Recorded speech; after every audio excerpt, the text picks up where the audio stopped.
please. Attention, attention. You are listening to a pre-recorded episode of the Curious Realm. Curious Realm is busy traveling the vast void of time and space to find the best paradigm-changing content the universe has to offer. Enjoy the following transmission, and remember, stay curious, curious, curious.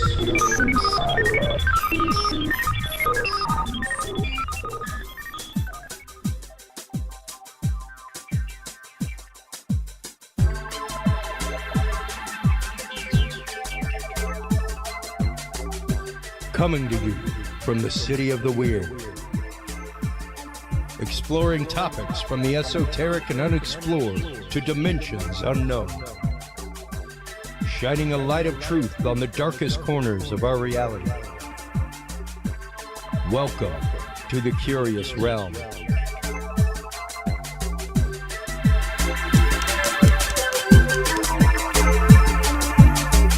Well, hello everybody, and welcome to the Curious Realm. This is coverage of Roswell UFO Festival. We have a great pleasure being right here in the Roswell UFO Research Library, nestled inside of the Roswell UFO, or International UFO Museum. And we are joined here by Dennis Balthaser. He ran tours here in Roswell for years and years and took people out to talk to the ranchers, witnesses, all kinds of folks. We had a bit of a technical issue before, but when we started our conversation was predicated on the fact of you used to have issues trying to get in and take people to the actual crash site with the ranchers, things like that. Why were ranchers and why were people so reticent to begin with to talk to you, other people, things like that, Dennis? We have done several archaeological digs out there.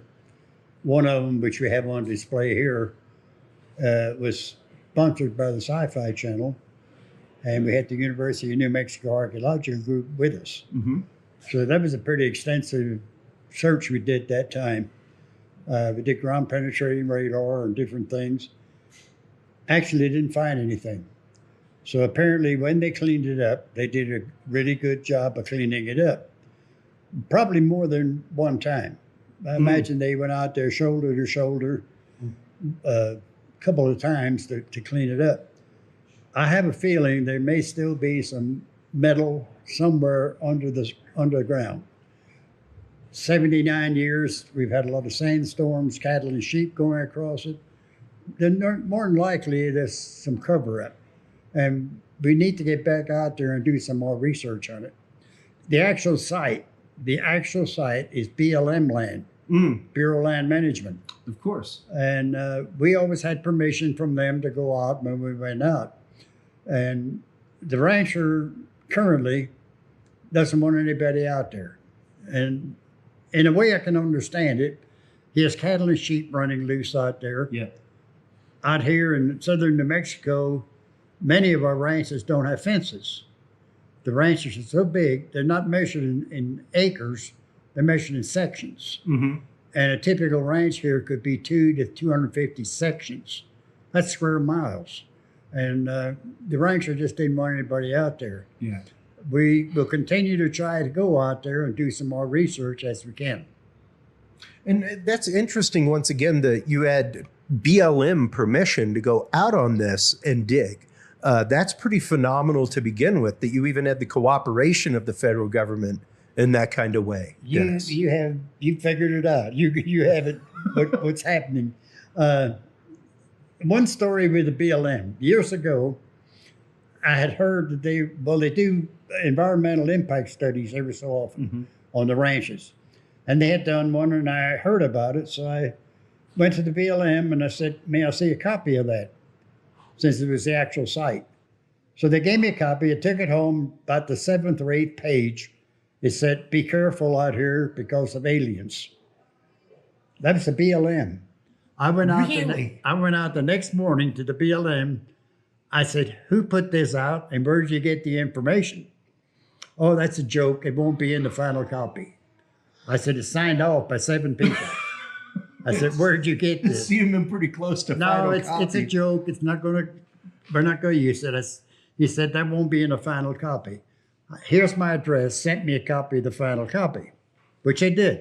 A couple of weeks later, in there, it now says, this is the possible crash site of the 1947 UFO incident. Wow. That's the Bureau of Land Management, Department of the Interior, saying something may have happened there. Now, something else I found out, they cannot build anything on that property. They cannot drill except side drill. Yes, lake drilling. You can't direct drill. So I have to look at that they're probably protecting it in some way. Yeah. And that was interesting. I thought the way that went about, we may finally getting the right information. Yeah. And once again, even the idea that was recognized by BLM, that it was recognized by any governmental agency, and even if it was a joke, the fact that it made it onto documentation that passed through numerous offices is pretty remarkable. Well, they say possible. Sure. That leaves it open. Yeah. Was it or wasn't it? And they can get off of it with that. Absolutely. Nobody's saying that it's like definite confirmation, but it's still very interesting that they would even acknowledge the possibility of the incident. Most people don't know that it even took place about my dealing with the BLM, but I thought I'd give it to you because I thought it was interesting. I appreciate that because it is definitely fascinating, especially whenever you consider once again, the numerous times that we know witnesses were tampered with. We know witnesses were threatened. We know people who had family that possibly worked on crash retrieval We had a good relationship with the BLM, and they knew we wouldn't damage anything or create any problems. Well, that you were doing things in an archaeological right. Yeah. And we had a good relationship with them. And then this new rancher came in, and I'm trying to figure out how he got permission to do what he's doing.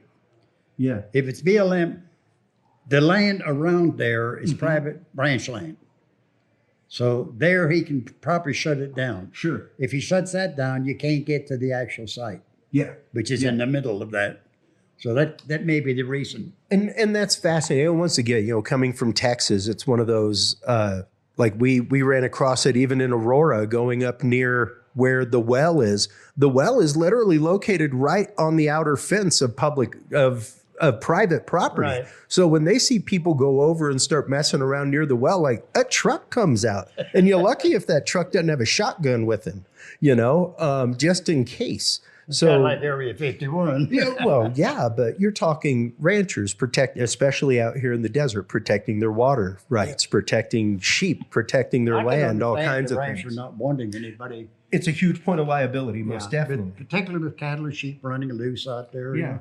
I can understand it. Now, during your years of doing the tours, talking with people and taking people to talk with witnesses, things like that, what are some of the more remarkable things that you've heard over the many years from witnesses, Dennis? One that comes to mind was a NASA employee that I had on tour. And he said he was the guy that communicated with the astronauts when they were in the capsule going on the moon. Okay. And we got to talking about different things, and I said something to him. And I said I had heard that when they go around the back of the moon, they lose contact. There's no communication after they're on the backside of the moon. When they come back out, they notify Houston again. Yeah. And I had heard that when they came around the backside of the moon, and this is at Christmas time, they radioed Houston, there really is a Santa Claus. Yeah. The guy turned white in the car with me, and he said, "How do you know that?" I said, "Through some research." He said, "That's a code name, and you know it is." And that's where he dropped it. He wouldn't go any further. Yeah. So Santa Claus might be a code name. Well, and there were definite rumors for many, many years, still are, about many lunar missions, things like that. I've always jokingly said on my show, make no mistake, we actively went to the moon. We were just invited not to come back. That may be true too. I knew Edgar Mitchell, Dr. Mitchell. Wow. He grew up just south of here. In fact, US 285 out here is got the Edgar Mitchell's site. That's his highway. It's named after him. I've talked to him 2 or 3 times before he passed away. The guy was brilliant, absolutely brilliant. And I asked him one time, I said, what was it like to be on the moon? He said, I don't know. I said, you were there, weren't you? Yeah, he said, I was. But he said, we were so busy, we didn't have time to think about it until the way home. Yep. And then it hit him. It changed his life. Yeah. He was a big supporter of UFOs. And I'll never forget the fact that I got to interview with him. And you know, that's something interesting to bring up, because that's been brought up for years. You know, that whenever you ask them, like, you know, oh, they were their brains were blanked after they came back, things like that. It's like, no, it's frequent that you do not remember moments like that because you're in mission mode. You have things that you have to accomplish. You have things you have to get. People ask me all the time, like, oh my God, you must have had an amazing time at that conference. What were all the speakers like? I'm like, I don't know. I was outside interviewing people. Right. I was busy doing my job. I wasn't there watching every presentation like you would think in that kind of way. But the schedule that NASA would have it, they wouldn't have time to just sightsee. Yeah, yeah, exactly. Yeah. With that in mind, especially with sightseeing here locally, things like that. Once again, it's very sad that the actual crash location is protected in such a way. But I think it's also a great thing because, number one, it does protect that location for future actual research in that kind of way, archaeologically, instead of people traipsing all over, leaving Twix wrappers, things like that. The Channel, when we did the dig, when they sponsored the dig, they put out a granite stone, like a tombstone, with some writing on it, what happened. The rancher threatened to destroy that. We were able to get it. We don't have it on display, but we do have it. And that told me a lot right there. That, you know, why would he destroy something like that had the importance it does? Well, and especially for the fact of, it's not like I guess maybe he thought people would be coming out to try to take pictures with it, something like that. Yeah. Maybe it would, as opposed to a crash site that you can't find or prove, hey, there's a marker. We can at least come and take a picture with that. Right. So I could see that. But at the same token, it's strange that you would have something like that taken away that does commemorate such a place. Yeah. And why would you not want any kind of commemoration in that, right? Is he someone who, I guess, I mean, you live here locally, things like that. Is he known as somebody in that kind of way? Being the skeptic I am, I wouldn't put it past the government having something to do with him getting rid of that. Sure. Or even being able to purchase the parcels directly around it so that, private property rules can prevent other things from going on, because now I'm not going to let you pass through my property. I don't care if it's government property in the middle. You don't have your government badge with you. You're not crossing my fence line. That's it. Yeah. And that even in and of itself is an interesting compartmentalization because there was, with everything on the lips of America right now, on the lips of the whole UFO UAP community with disclosure, everything, Dennis. It's fascinating to see kind of the workaround of Roswell still happening. Like there still was not a lot of declassification about anything regarding Roswell. Nothing. Spielberg has a new movie out. Oh yeah, Disclosure Day. Mm-hmm. Have you seen it? Yes, I have. We saw it. I was amazed at the end of it. The front part is kind of pretty heavy. Trying to get through all that. Yeah. But at the end, and I don't want to ruin it for people, but at the end, there was something I was really happy to see. And it will help us here, I'm sure, because they brought it up in the movie. Yeah. No, and that's just it. It's interesting because this is,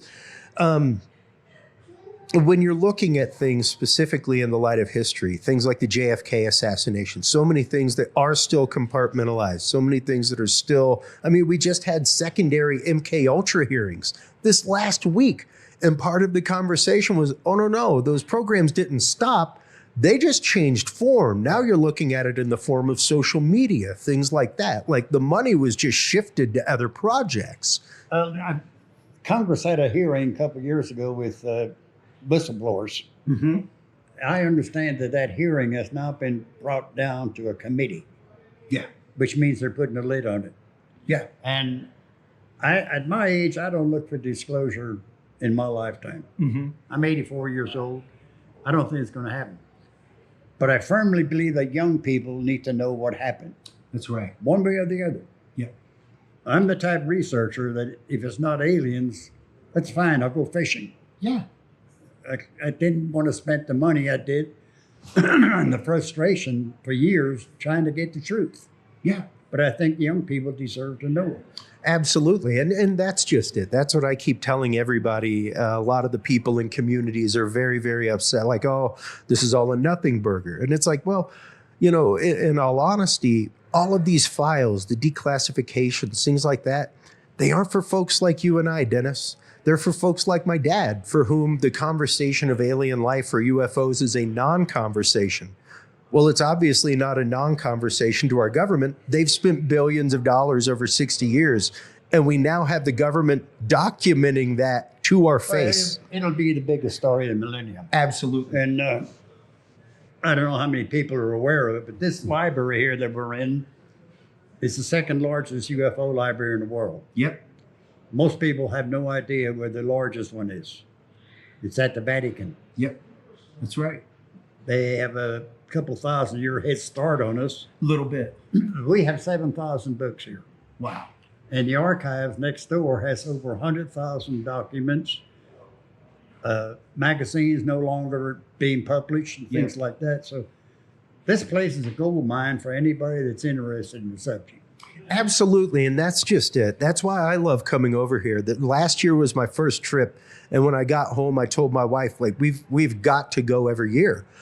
Because places like this, museums like this, libraries like this are so massively important for carrying on A, the quest for truth in this topic, but B, actively educating the public on the topic beyond the point of social media, beyond the point of buzz clips, beyond the point of AI, but to the point of what it means culturally, what it means philosophically, everything. I tried to retire 3 years ago and they won't let me. Yeah, I was going to say, how's that been working out I mean, for you? on weekends and do many lectures.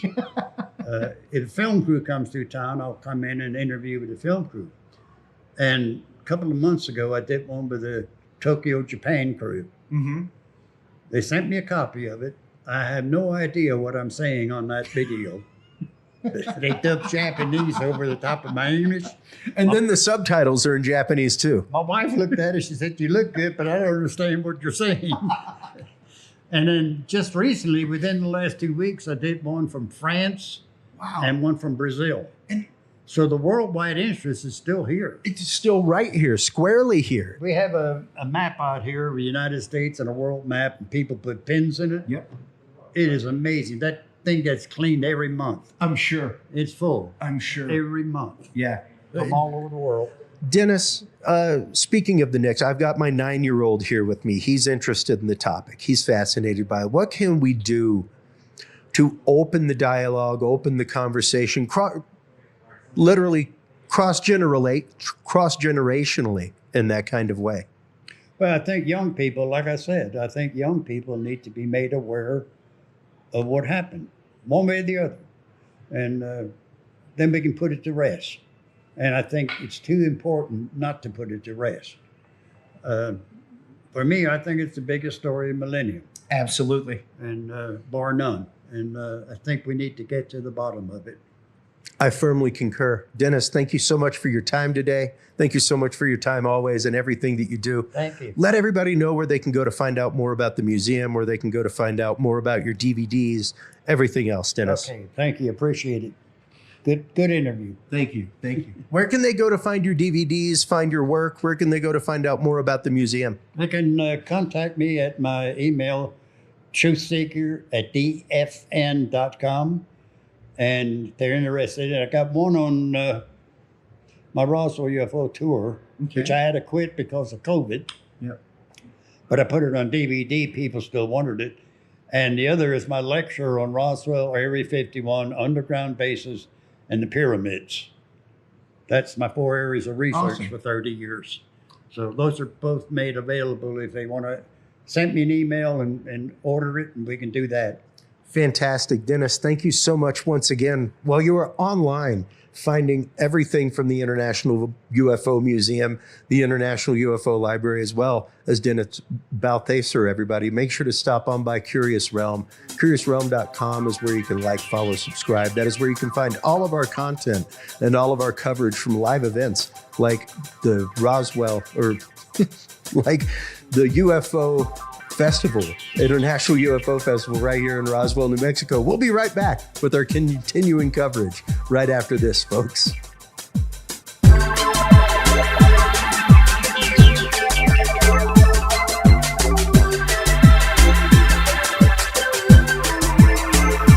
key to good science is good research. At the heart of good research is a good data set. With the field observation and encounter log from Curious Research, you can easily keep track of your investigative information all in one place, making it easier to review cases and readily see comparisons and contrasts between them. Whether out in the woods squatching, in a back room gathering EVPs, or using high-tech gear to track UFO, UAP activity, this easy-to-carry, pocket-sized scientific data log is the perfect companion for any field researcher. You can find your copy of the Curious Research Field Observation and Encounter Log at Amazon.com or visit the official Curious Realm store at CuriousRealm.com/store to reserve your copy for yourself, your family, or a mind that you want to open. That website again is CuriousRealm.com/store.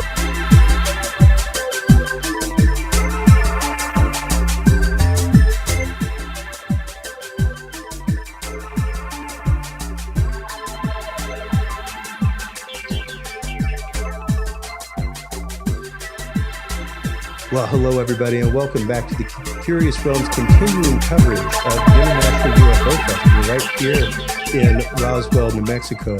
We have the great pleasure of being joined by Mark D'Antonio. He is the chief video and photo analysis expert for the Mutual UFO Network. Welcome to the show. Hey, thanks, man. It's great. Isn't this a great place? This is honestly has become rapidly one of my favorite shows in the country, Mark. I travel all over. I sponsor the MUFON conference. As do I. And I'm telling you, you come here to the museum. Have you actually seen the research museum, to those folks watching? The research museum, it reams and reams, thousands and thousands of pages of past reports. That building over there is this full history. It's amazing. That's the full history.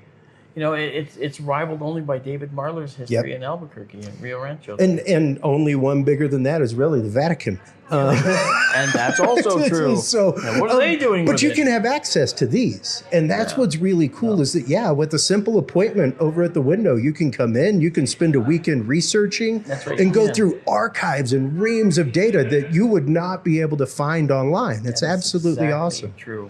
Now, how did you first come to be involved with, I've followed your astrophotography for the longest time, your Skystream live streams that you do, the Sky Tour. It's absolutely awesome. How did you first come to the world of astronomy to begin with, much less working with MUFON in the capacity that you do?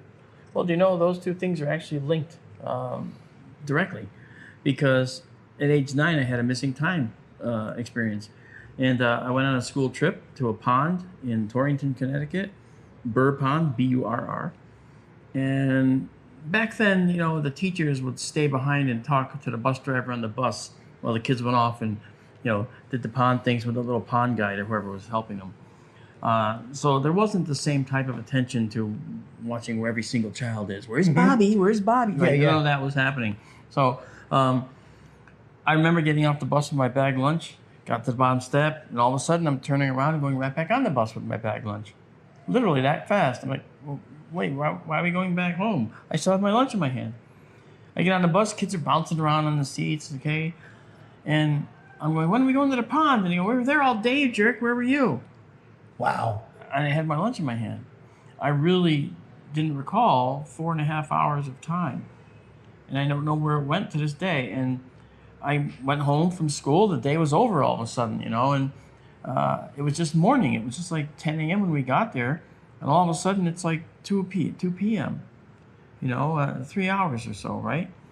Or so, like 10, 11, 12, 1, 2, so about 4 hours of time was missing. I didn't know where it went, and I still don't. So I got home and I put my lunch on the counter at my house. And my mother said, "Why didn't you eat your lunch?" And I said, "I don't know." She goes, "Well, go out and play. I'll call you for dinner." Okay. I went outside and played, and ended up having convulsions and seizures. They had to call an ambulance. Really? The ambulance came, took me away, but it wasn't me. I was like I was watching, because I said, "Hey, turn on the siren." Yeah, okay. Oh, cool. I'm in a stretcher. Interesting. Yeah, and I had seizures, banging my head in the ground, watching little red ants running around, going, "Oh, cool ants! Look at the ants!"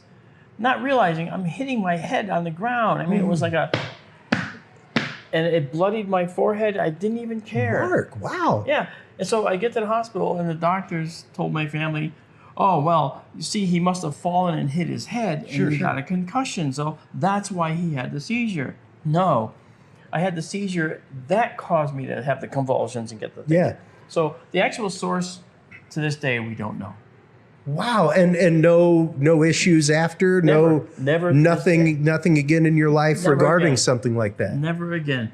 So, but the thing that did happen after that, which you asked me the question, why astronomy? Well, this is why. From that point on, every time I went outside, I would hide under the overhang of the house. I was afraid something in the sky was looking at me, and I was paranoid. Wow. Yeah, it was weird. It was instant, simply suddenly overnight, and then I ended up hiding. My mother would say, "Oh, you gotta throw away garbage." I would be outside, slinking along the side of the house to keep whatever was up there from seeing me. I didn't know anything about what it was. I never had any idea what it was. I throw the garbage over the barrel, over the thing into the barrel, and run back in the house. So that went on for a few months, and then finally I said to my mother and father, because I didn't know what was up there, but there was something up there that was scaring me. So I had the feeling that if I got a telescope, I could find it. So I said to my parents, I said, "Do you guys think you can buy me a telescope?" And my mother was thrilled to hear that I wanted to get into the science thing. Sure. "Oh, of course, we'll buy you a telescope." And they did. My first telescope was just beautiful for me. Okay, in practical terms, it was a piece of junk, the Sears Special kind of thing. Yeah. But for me, as a little kid, oh my gosh, I was 9.5. The world was open. The world was open. The universe opened up. Yeah. And so I started looking at the moon, and I was flabbergasted by how beautiful it looked. And from that point forward, I got hooked. And then I started looking at stars. First thought after I focused, it was, "Wow, that's a cool star." And then my next sentence was, "I wonder if there's anybody there looking at me." And I spent the rest of my life to this point trying to find the other people looking at me. Wow. Yeah. And just personal question, did your fears of above ever abate? Yeah, as soon as I started getting into the astronomy world and realizing what it was that I was, gonna really look for. Now, it didn't go away at age 9, didn't go away at age 10. But I started thinking more seriously about the space program at that point. Okay.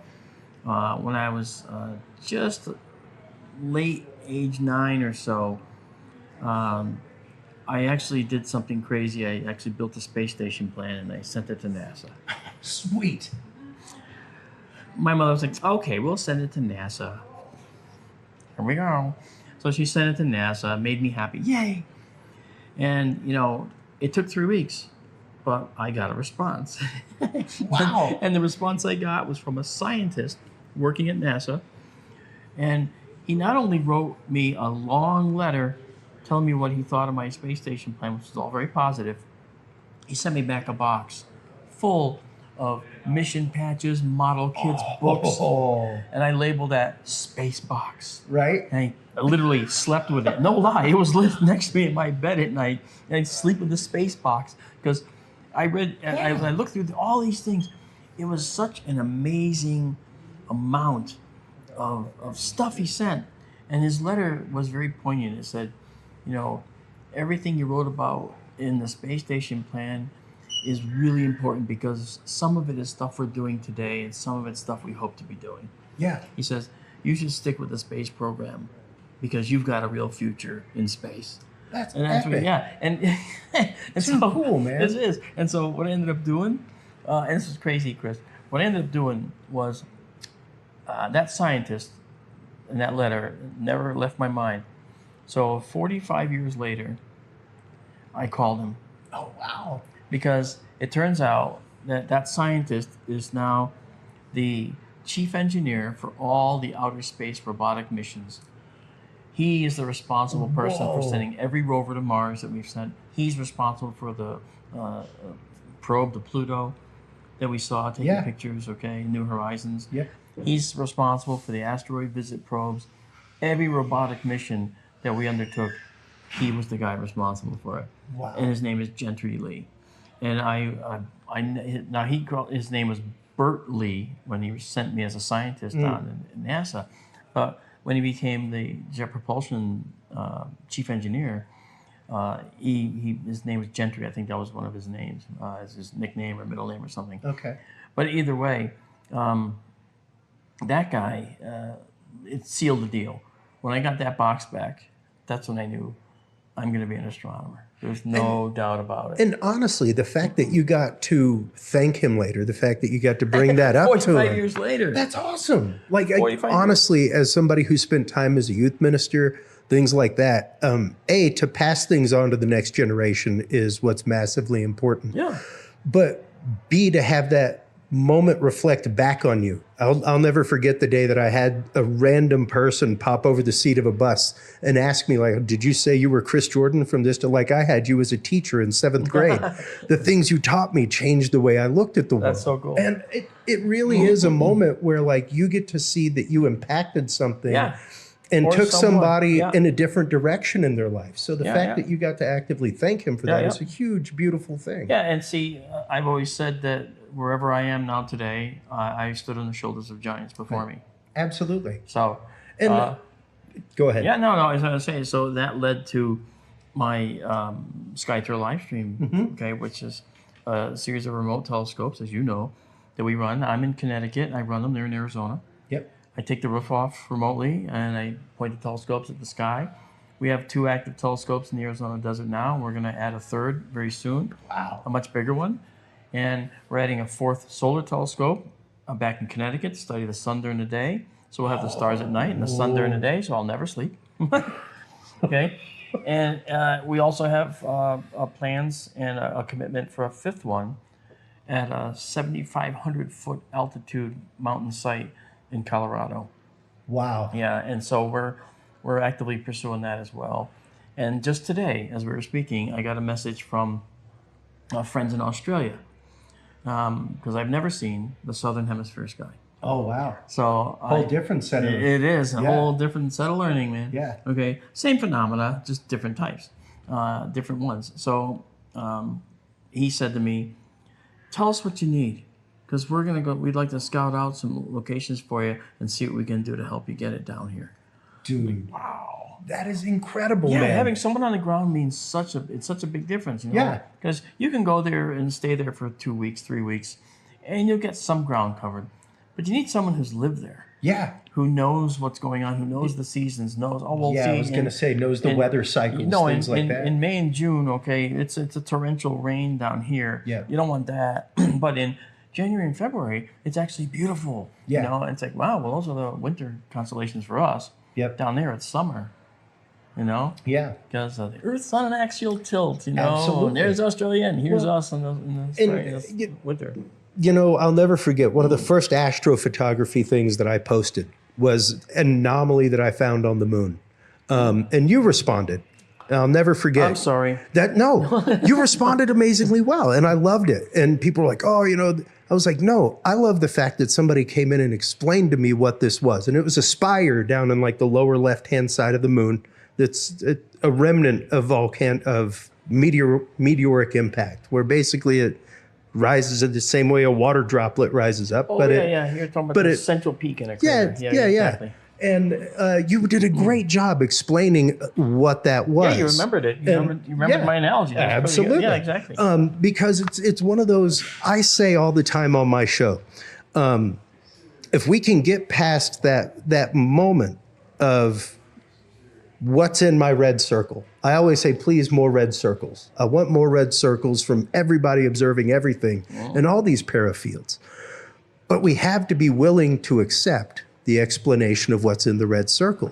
And the red circle does not erase your moment of experience. Even if your loss of time at 9 was explained, it would not erase the moment, the question, what took you down the rabbit hole of astronomy and everything. It would not erase the path I took. Because for two reasons. Number one, I wouldn't necessarily believe it. And number two, because I actually experienced it. You can't take away that visceral moment. Yeah. You know, and even if you think it's something that was rather mundane, you know, you can't take away that you saw something. I'll never forget. I was in my dome in the front lawn of my house in my observatory, because everyone has a dome on their front lawn, right? You should. I aspire to it. Yeah, I had an 8-foot telescope dome on my front lawn, the only one in the whole freaking town, and the next town over, and the next town over, and the next town, etc. So it was a pretty odd thing. People stop and they post pictures of it, like, "What's that, Ethel?" "I don't know, Harry. It looks like a composting toilet, but a big one." Okay, so I didn't have any idea that so many people were taking pictures of it, and it's showing up. What is this thing on this front lawn? Oh, it's an observatory. Oh, I think it's a NORAD site. Yeah. And that guy is probably working for the spooks, you know, the CIA. Yeah, right? yeah. Yeah, well, hilarious stuff. But I saw something in there that I couldn't explain. I was looking at the night sky. And as I'm looking at the sky, I see this light appear in the sky. And now, it was dusk. And I'm used to satellites in the sky, of course, as an astronomer. But this was stationary. And to prove it was stationary, I moved to one part of the dome and made a quick mark on the dome. And I aligned it with the mark on the dome to see if it would move relative to that mark. Yeah, yeah. It did not. It just stayed there, and then it went away. I was like, okay. Now that's odd, because if it was an aircraft, it would be transiting through the airspace, and we'd see some type of motion. All right. Yeah. If it was going away from us, it should be tracking a little bit, look like it's going downward. If it's coming toward us, it should be going upward. If it's climbing directly away from me, then it might do that if it glinted the sun somehow still. Sure. But it was dusk, so for it, the sun may have been up. But what was it? It wasn't reddish yellow light from a sunset, which is what it would have seen. Yeah. It was white. So I thought, could it actually be a light on something? And I thought, drone? And I'm staring at it the whole time, thinking all these things. Now, it was still there, and it stayed there for maybe 2 to 3 minutes, solid, staying right there at that part in the sky. Then, zip, it went away. And I was like, what was that? That was odd. So that was the first one I saw in the dome. The second time I caught something odd that I couldn't explain was in the Arizona desert. We have in our observatory, we have what's called an all-sky cam. You see the all-sky all at once. You see the whole 180 degrees of sky and the whole dome of the sky over your head. Well, I caught an object, it looked like a satellite. In fact, the sun had set about 20 minutes earlier, so near the western horizon, this thing's coming in like this, going west to east. That's the way satellites go. I figured that's fine. And it was very bright because the sun was illuminating it. And as it got closer to the middle, it fades more like satellites normally do. Well, as it gets to the halfway point, it does this. It goes boom, and goes off at like a 40-degree angle. And then I noticed there's a second thing following it. What is that? It was one singular light that was dimming like a satellite dims. So what was that? I have it on video. And I did a Y-Files basement episode, number 10, okay? And almost 1 million views of that so far, okay? And I showed that video on that. And no one can explain what this is. That is fascinating. And even I can't. I'm supposed to notice stuff. Yeah. You know, you are the observer's observer. Well, that's a bird. Yeah, I don't think so. Not turning like that. No. But that brings up a huge point, though, which is the whole conversation between a experiencer and field researcher, and this is across para, and science. And I have this conversation regularly whenever I speak. I'll be speaking on it a little bit at the MUFON Symposium this year. And it's the whole concept of compartmentalization of both the experiencer and the scientific experiencer. And I normally at this point bring up the scientific method on a slide. And it's like funny, if you start going down that circle till you get to experimentation, it's exactly the same from experiencer and scientist from both sides. Like the scientists themselves had an experience in the lab, they observed something, they had questions, they started getting more information. And they had to figure out the answers. Yeah. Now, the only problem with the experiencer is they don't have the ability to get the toolkit to get the answers. That's right. And guess what? Sometimes neither do we. Yeah. Okay, in the science world, and I accept that fully. You know, I used to be really convinced that we'll be able to figure all this stuff out with no problem. Or yes, she really did just see a bird. That's not a UFO. You know, and the thing is, I've learned over the years that it's not as simple as all that. Yeah. You know? Yeah. I run the photo analysis team for the Mutual UFO Network. We have a network of like 5 or 6 people. And we're growing and doing so much work that we actually are now breaking the team into 2 separate groups. Awesome. Okay, I'll oversee both. But we're going to have groups that handle one particular geographic location and one group that handles another. Because there's just too much coming in for us to do as a team. And what I do with them, as an aside to what we're talking about, is every single analyst has their own way of trying to figure things out. So what I do is I have them each do an analysis on their own. I say, no talking to each other, no coming to a common consensus until you do your analysis. Yeah. Then we bring them all together and see which ones agree and which ones don't. Yeah. 9 times out of 10, we are 90%. You know, 90% of the folks on the team will have come to the same conclusion. And the 10% on the outside, well, we give that a look and say, is that something that we all missed? You know, and maybe were they right? And we look at that, well, no, I think maybe that person missed one other thing. So we are right, the 90%. Yeah. You know, and so we do it that way because we don't do the common consensus thing and meet together to do that until we actually did our analysis, you know, independently. Because I want that to be, you know, if you're not talented, you shouldn't be on the team. So if you're on the team and you're talented, you should be able to do your analysis and come to your own conclusions and then present a cogent argument to the group why your analysis is the correct one. And that is a beautiful way to approach that. Now, I'll tell you 2 reasons. Number one, the one thing I keep saying, I firmly agree with George Knapp from the last hearing that happened, where he's saying these contractors, they've done their job. They've done their job to the nth degree, the way that we asked them to. Here's secret materials, hide them, let nobody see them. Yeah. But at some point, the way we got robots to Mars was healthy scientific competition. The way we got stealth technology was healthy scientific competition. Mm-hmm. At some point, a compartmentalized group of people working like that, there's only so far you can take the science. You've got to have somebody thinking outside the box from another point of view. So the fact that you're having everybody do that, then come to the table with it, then openly debate, that's the second part. Yeah. One of the coolest panels that I've seen in the last year was actually at the 9/11 Commission. Really? Yeah. It was the Coalition for 9/11 Justice. I went and covered their conference last year. Mm-hmm.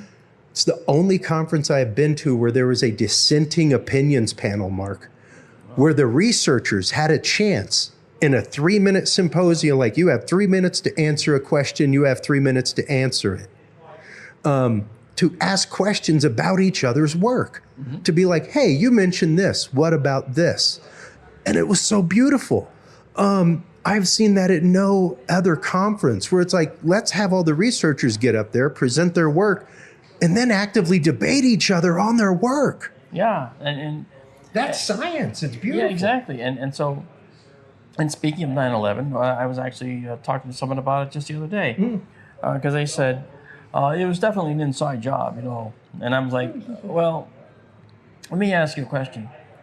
Why do you say that? And they said, because the buildings wouldn't fall like that. And I said, are you sure? And I said, do you know what L'Ambiance Plaza was? No, what's that? Well, that was a building that was 6 stories tall in the state of Connecticut where I live. And it did exactly that. It collapsed. Bing, bing, bing, bing, bing. Pancake style. And it pancaked. And that's the way they collapse. You know why? Because each floor is hung by a hanger that can handle a certain amount of weight, more than the weight of the slab floor. But with the impulsive force, which is a physics thing you don't understand, okay? And I can explain it to you, but I can't understand it for you, kind of a thing, okay? When the floor that's several tons strikes another floor, it imparts an impulsive force on all the hanging joints, which snap them, okay? Especially when you have a whole nother floor of several tons, well beyond the hanging weight. If you rested it gently, it would collapse over time. But if you slam it down, it'll collapse immediately. And now you have 2 of them hitting another floor with pins that only hold a single floor. And it accelerates, boom, boom, boom, boom, boom. That's what happened with the Twin Towers. Yeah. And I did an analysis of the hanging points on the towers, and I said, of course these are going to fail. And that's the way they'll fail. It was an exoskeletal structure. The structure was on the outside, and it peeled away as expected. And even then, though, it's the fact of having the open mind to look at something in a different way, Mark. Yeah. Even for the fact of proving, disproving, whatever. It's the fact of are you willing to put something to experiment in that kind of way as far as science goes. And I use the L'Ambiance Plaza collapse as an example of how buildings can indeed collapse on themselves like pancakes straight down. And it wasn't, when I saw it happen, my first thought was, well, that's exactly what's going to happen with buildings like that are made like that. Yeah.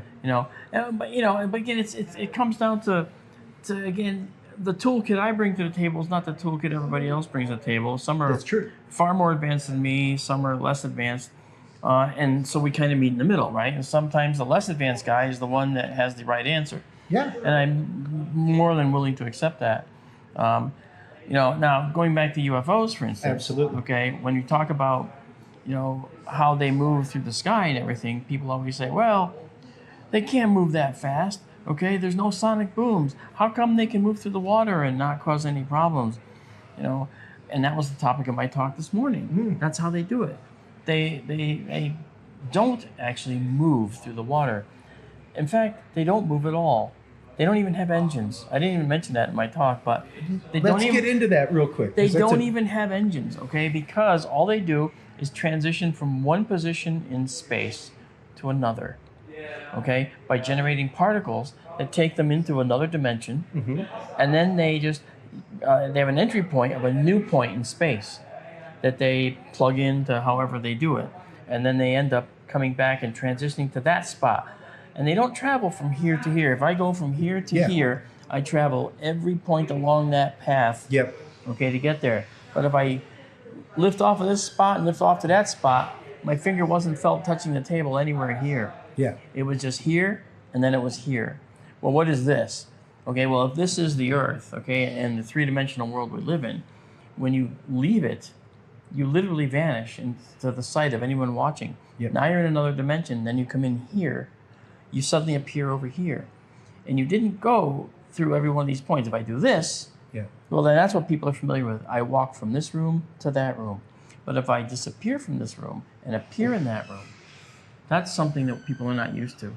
Yeah. But that's exactly, in my view, the only way that they can actually work in a practical way, which is not practical for us. No, absolutely not. Yeah. And it answers some questions, especially whenever you talk about the speed at which they're traveling and a change of course. You'd have to have some kind of dampening field, something like that, inside the craft, not even outside the craft, like inside the craft at that point to keep things from happening, basically to keep anybody from becoming a puddle of goo. That's right. But of course, we're not even talking about that need, because inside the craft, all they see is the scenery changing outside the window. That's all it changes for them. They don't feel any inertial forces. They don't feel any acceleration when they do a 90-degree turn. Yep. Because that's this. It's appearing here, disappearing, appearing here, disappearing, appearing there. Yeah. To our eyes, they went like this. Whoa, it did a 90-degree turn. No, it didn't. Yeah. It just went from this point to this point to that point. You could have done this and still was making all kinds of crazy turns. But no. So it's that thing is the basically, I think the mechanism by which they operate. That's fact. Yeah, and we talk a lot about frequency on my show, specifically the frequencies that change things like that. One of the accounts we give regularly, I saw Hal Putoff talk at the International Remote Viewing Association conference in Menlo Park, and he actually was talking about the same story that Kathleen Martin had talked about a few years ago, where somebody went up, touched the craft, and their hand passed through it. And the whole idea of that being basically a frequency, a vibrational frequency, kind of the same way that the Flash transports through a wall in DC Comics. Yeah. He touches the wall and matches his atoms to the frequency of the wall and then phases through it and passes through. So when you're talking about that, when you're talking about that kind of technology that would bring something to a point of molecular vibration to be able to do that, you're talking about things that would change all kinds of physics in its localized area. All kinds of things. Yeah, there's a lot of violations to physical laws that we At least currently- our understanding of the physical law. which I was going to say, which we currently understand. Yeah. But I will say this: think about unknown submerged objects. Sure. Okay. Supposedly they, and I saw one on a submarine decades ago. Okay, I was only a guest, but I saw what they call a fast mover on the boat. I was sitting in the sonar trying to recover from seasickness because how did I know that a sewer pipe with end caps going out into sea is going to stay on the surface for 100 miles? I had no idea. But it was rocking and rolling on the surface. Oh, man, no windows, man. So I got sick as a dog. And I had to have dinner with the captain later in his wardroom, and I was not going to be sick. If you can imagine, that's like death, to be sick in front of the captain like that. So I ended up sitting with the sonar guy next to the sonar, and I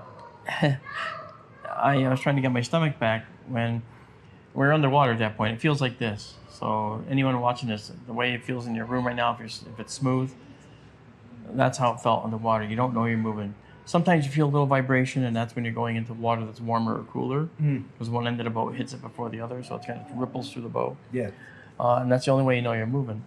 Well, the other thing that happened was when the boat is underwater, it's nice and you can focus on yourself, right? But it's really noisy in those boats. Yeah. All right, but the sound doesn't get out, and that's part of the thing that's really important to understand. The Navy doesn't allow the sound out, all right? So it's very quiet, but when we actually were doing this, when they were doing whatever they were doing, I sat with the sonar guy in the stations, four stations. I sat in the second station, and he was active on this one. And I'm sitting up trying to fall asleep because I did not want to be sick in front of the captain later. And as I'm falling asleep, all of a sudden, and I could have already been asleep and not realize it, but all of a sudden I hear him yell, con sonar, fast mover, fast mover. I jolt awake thinking, it's a torpedo. I'm going to die out here. What? I'm going to die in a tube. I'm so stupid. Why did they say I wanted to go on this trip? And the executive officer comes around the corner, kind of slow. What do you got? I'm thinking, wow, this guy's either super cool guy, or he's a moron. Okay, a little imperative here. We're about to hit by a torpedo, and the kid yelled it pretty definitively, and the kid turned to the side to tell him, and I was sitting next to him, so I didn't hear what the kid said directly about the bearing, angle off the boat, and the range, how far away it was. But I did hear him say how fast it was moving, and he said it was moving at several hundred knots. Wow. By the sub, and that means several hundred miles an hour underwater. Yeah. That's incredible. Yeah. And Mr. Big Shot here, oh yeah, I was invited. So I'm a big shot. I get up, stride right over to the XO, executive officer. Yeah. Sir, I'm familiar with these fast movers. Is there anything I can help you with, sir? D'Antonio, correct? Sir, yes, sir. You having a good trip? Sir, yes, sir. Let's keep it that way. Hey, tell you what, I'll just be over here. Right. So now I went back and I sat down. Seasickness gone, because I thought I was going to die. Yeah. You know, and now that I knew that it was this thing that was going several hundred miles an hour that they don't want to talk about, I was like all over that. And I'm underwater in a tube. Yeah. I can't do anything inside of a tube underwater. So I couldn't wait to get back to shore a few days later and get out and talk and find out more about these unknown submerged objects. And I've since found out from them that other submariners saw them too. Yep. One guy told me that in our boat we called those jellyfish, he said. Oh, wow. Jellyfish? And it's irony because jellyfish just sort of stay in the water column, kind of floating up and down, right? So that's all they do. And they move almost no miles an hour. So obviously it was calling it a jellyfish is exactly not what it is. Yeah, yeah. Okay, but the XO on the boat, when the kid, said several hundred knots, or he didn't know what to do about the speed, and the executive officer, without missing a beat, said, "Okay, log it and dog it." And the kid said, "Sir, yes, sir." Put his hands in and went right back to work. Wow. And that's when I got up and tried to get the question out of the XO if I could help him out, and he told me to go back and sit down if I believe. Go back and enjoy the rest of your trip. Yes, enjoy your trip and get off my boat. Yeah, but that's now a couple years after that, I did a job for the Joint Chiefs. I had to work for the man in charge of the U.S. Navy. Okay, I've done that work for decades. I've done a lot of work for the Navy, and I brought the project down, and I knew I shouldn't have asked. My mind was saying, "Don't ask." No, don't say it.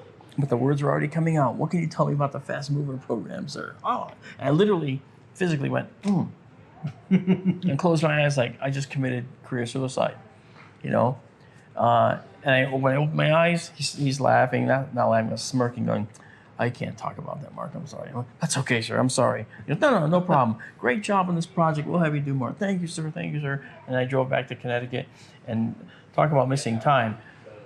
All the way home, I was just thinking of that, and it seemed like I got home in an hour, and not the 6 hours I actually drove to get home to Connecticut. So the USO is another thing, and the Navy's operational edict is observe and report, do not engage. Yeah. Yeah. And I think that's wise. It's one of those, if you don't know what it is, and there's been all kinds of questions over the last couple of years. We had the whole balloon spat that happened, balloons being shot down, that we now know from declassified videos that actually did happen. Yeah. That we blew something out of the sky over America. Yeah. That's pretty fascinating to think of to begin with. Yeah. One of those probably was, a Boy Scout balloon. A Boy Scout or a high school group so excited to get their balloon up in the sky, and then it gets shot down by an F-18 Hornet. Where'd my balloon go? Oh, we spent so much time on that. And he goes, wow. Yeah. Sorry, kids. Well, and of course, that is the discussion of this conference right now. That's the discussion of so many things right now. It's on everybody's lips, the idea of disclosure, sure, Mark. And we've said on the show, I'm a fan of all of it. For me, it's the fact of whether or not researchers like yourself, myself, are getting the details that we want out of this. What is happening is it's opening the conversation to those for whom it is a non-conversation. Yeah. And I think that's what's more important than anything. Well, for those of us in science, I have a story about that. It seems like I have a story about everything. Geez. When you think about this, for those of us in science, it's been a long road to come to the conclusion that we're not alone in the universe and that there might be other intelligent life that's here. Okay? There are several prominent astrophysicists who 10 years ago would say, no, I don't believe that there's any life in the universe that's visited us. That same astrophysicist, as today, has made a different statement. And that statement was, well, I just need more data. Mm-hmm. He's changed his tune. Yeah, to the tune of writing books now even. And that same astrophysicist actually has followed me on LinkedIn. Oh. Okay. Interesting. We're not talking Avi Loeb. We're talking a different guy. I worked with Avi Loeb on a few television programs. Yeah. Very nice guy. And I'm sure you're talking about Neil, but. Yeah, and I've also talked about Avi in a lot of ways that are very positive too. Sure. And Neil as well. Okay, here's the reason. Okay. When they make statements, they're not wrong. Okay, Avi Loeb was not wrong No. in saying we can't dismiss the possibility that this is foreign alien technology. Yeah. He wasn't wrong to say that. No. So when he was crucified for that, that really bothered me, Same. because he shouldn't be crucified for making a very obvious statement. This was a very odd 3i Atlas as well. Absolutely. We're talking about. Absolutely. And by saying that unknowingly, he created a massive movement that 3i Atlas not only was a mothership, but it was spitting out little motherships, and then it was coming right for us, then it wasn't, then That it there stopped. were plasmoid alien life forms Yeah. aboard, all But kinds see, of things. But with our remote telescopes, I was taking pictures of 3i Atlas when it was still all the way out as far as Jupiter's orbit. Yes, you were. And I took these pictures and I animated them and showed people 3i Atlas after it went around the sun, and showing them that it's a comet, very clearly a comet. I discussed the anomalies, and there were 12 different anomalies at least, and I discussed them all and explained them in terms that seemed to make sense for it being a comet. I've seen obvious things that I think are UFOs that I can't explain. Sure. Okay, and I'm all for it. It's just that if the science doesn't fit, that's okay. Yeah. However, if you look at something that looks like a UFO, and then you see an explanation that is a clear, well thought out explanation, to outright dismiss it is also one of the worst things you should do. Absolutely. And a lot of people just outright dismiss things just because they rather it be a UFO, when in fact it was, say, a bird. Absolutely. Not only a bird, but one we could identify, a known type for that region. And I have software I use that actually, when they see blurry photos come in, I have software that can take the blur out and show you what the thing was. And it's like, well, and that's a UFO that managed to design itself to look just like a blue jay. Wow, incredible. Look at that. Look at that. The mimicry. They even put the beak on it. The mimicry. That's just it. I am a proponent of Avi. I love his work. I think it's great. I think it's opened up a new conversation. Yeah, his book Extraterrestrial was brave. I have defended him for the right of this, be it a Muamua, be it 3i Atlas. It is the job of scientists to bravely and boldly hypothesize. Exactly. And without that, we get at some point, somebody bravely and boldly hypothesized that there were tiny little things that lived on us that made us sick, Mark. And it wasn't until literally about 150 years ago that we were like, let's look into that. We lost a president because somebody was just poking around in him to see what was happening. Like, he died from infection that could have been prevented, that all of 2 years later, they're like, no, if that doctor had washed his hands, that president would still be alive. That's right. And that's science. That's how it works. That's right. It's science fiction one day, and then it's on the shelf as fiction or as nonfiction the next. That's right. That's right. A lot of science fiction has become science fact. Absolutely. And I also say this, and I never used to, but today's paranormal could be tomorrow's science. Absolutely. Go ahead. And there's a reason for that, because I've seen some paranormal events that could actually be interpreted as scientific results. Yeah. What people call ghosts, for instance, could be parallel universe incursions. Yep. And where does that come from? That comes from the fact that in some theories about parallel universes, they're coincident with each other, and their edges and their borders, and they will intrude into each other. So if you're in a spot where that intrusion occurs, you might actually see something, and then it goes away. Yeah.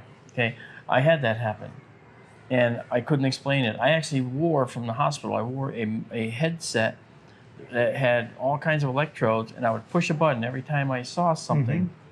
And because they were convinced, because I did have brain surgery 30 years ago, they had to put one in. No, I'm just kidding.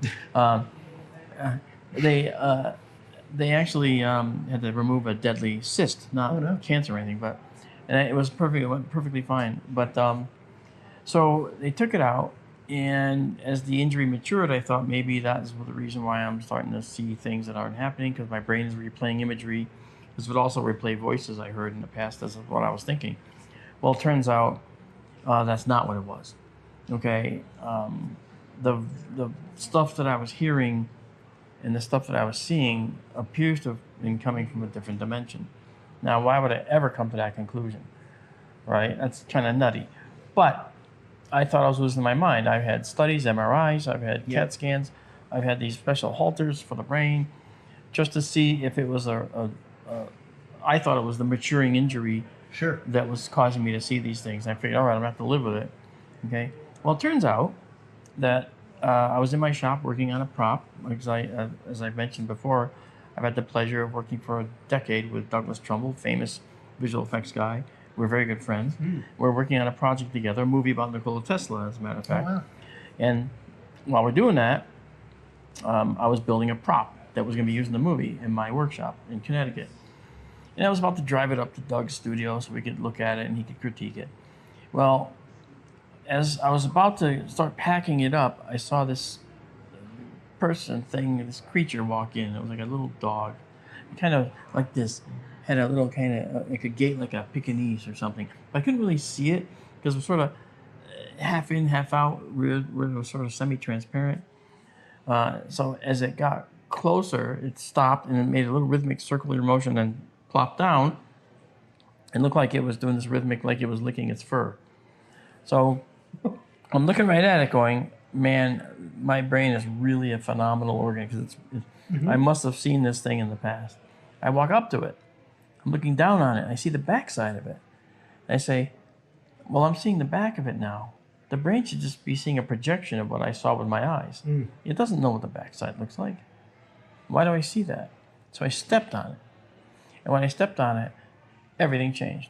Because as soon as I stepped on it, it felt me step on it. It got up and it ran out of my shop, but it took this foot with it. Wow. And my foot went right out. And, trust me, I had to drive up to the studio. I wasn't ready for this. But what happened next was I tried to lean into it to stop my foot from going out. Okay, I was leaning into it, standing. And the pressure was like a bungee cord on the bottom of my foot being pulled as hard as possible. At a certain point, your leg is just going to snap out. My leg snapped out from under me, and my left knee was hyperextended. I mean, it bent the wrong way, okay? That was painful. And at the same time, I saw that left foot up here. I saw my right foot coming up. I felt my right shoulder whack my table. I fell over to my left and hit my left shoulder on the ground and my head on the concrete. So I had blood, pain, immovable arm, hyperextension, okay? And I got up going, did you see that? Oh my gosh, no, I'm the only one here. That's incredible. And that changed everything because I realized this was real. Yeah. This wasn't something that my brain was just manufacturing. Yeah. And where that takes me is to the fact that I came up with a possibility. Maybe this is something called a parallel universe incursion. Sure. Okay, a PUI. Yeah. And if that's the case, then it means that we see every now and then we see little things poking in and stepping on this thing. Was that rudimentary communication with a parallel universe? Or contact with. And that's just it. When you look at things, and we talk about it on the show regularly, Mark, the idea that if you look at numerous hypotheses and theories about the universe, there's the idea that we're basically suds in a tub. Yeah. And if you watch suds in a tub or in a sink, whenever those meniscus meet, you'll see a distinctive swirl happen, and you're basically looking at the reflection of the inside of that other bubble and through the other side. And it's interesting in the suds, soap bubble theory of the universe is, okay, one of the interesting things is the suds are curved, but only on the outside surface. Inside, they're flat. They're flat where they meet. Flat facets. It's a complete plane where they meet. There was a finding several years ago, where astronomers thought they found a location where the universe was streaming out into something they couldn't tell where it was going. Was that a hole in one of the facets to another universe or something?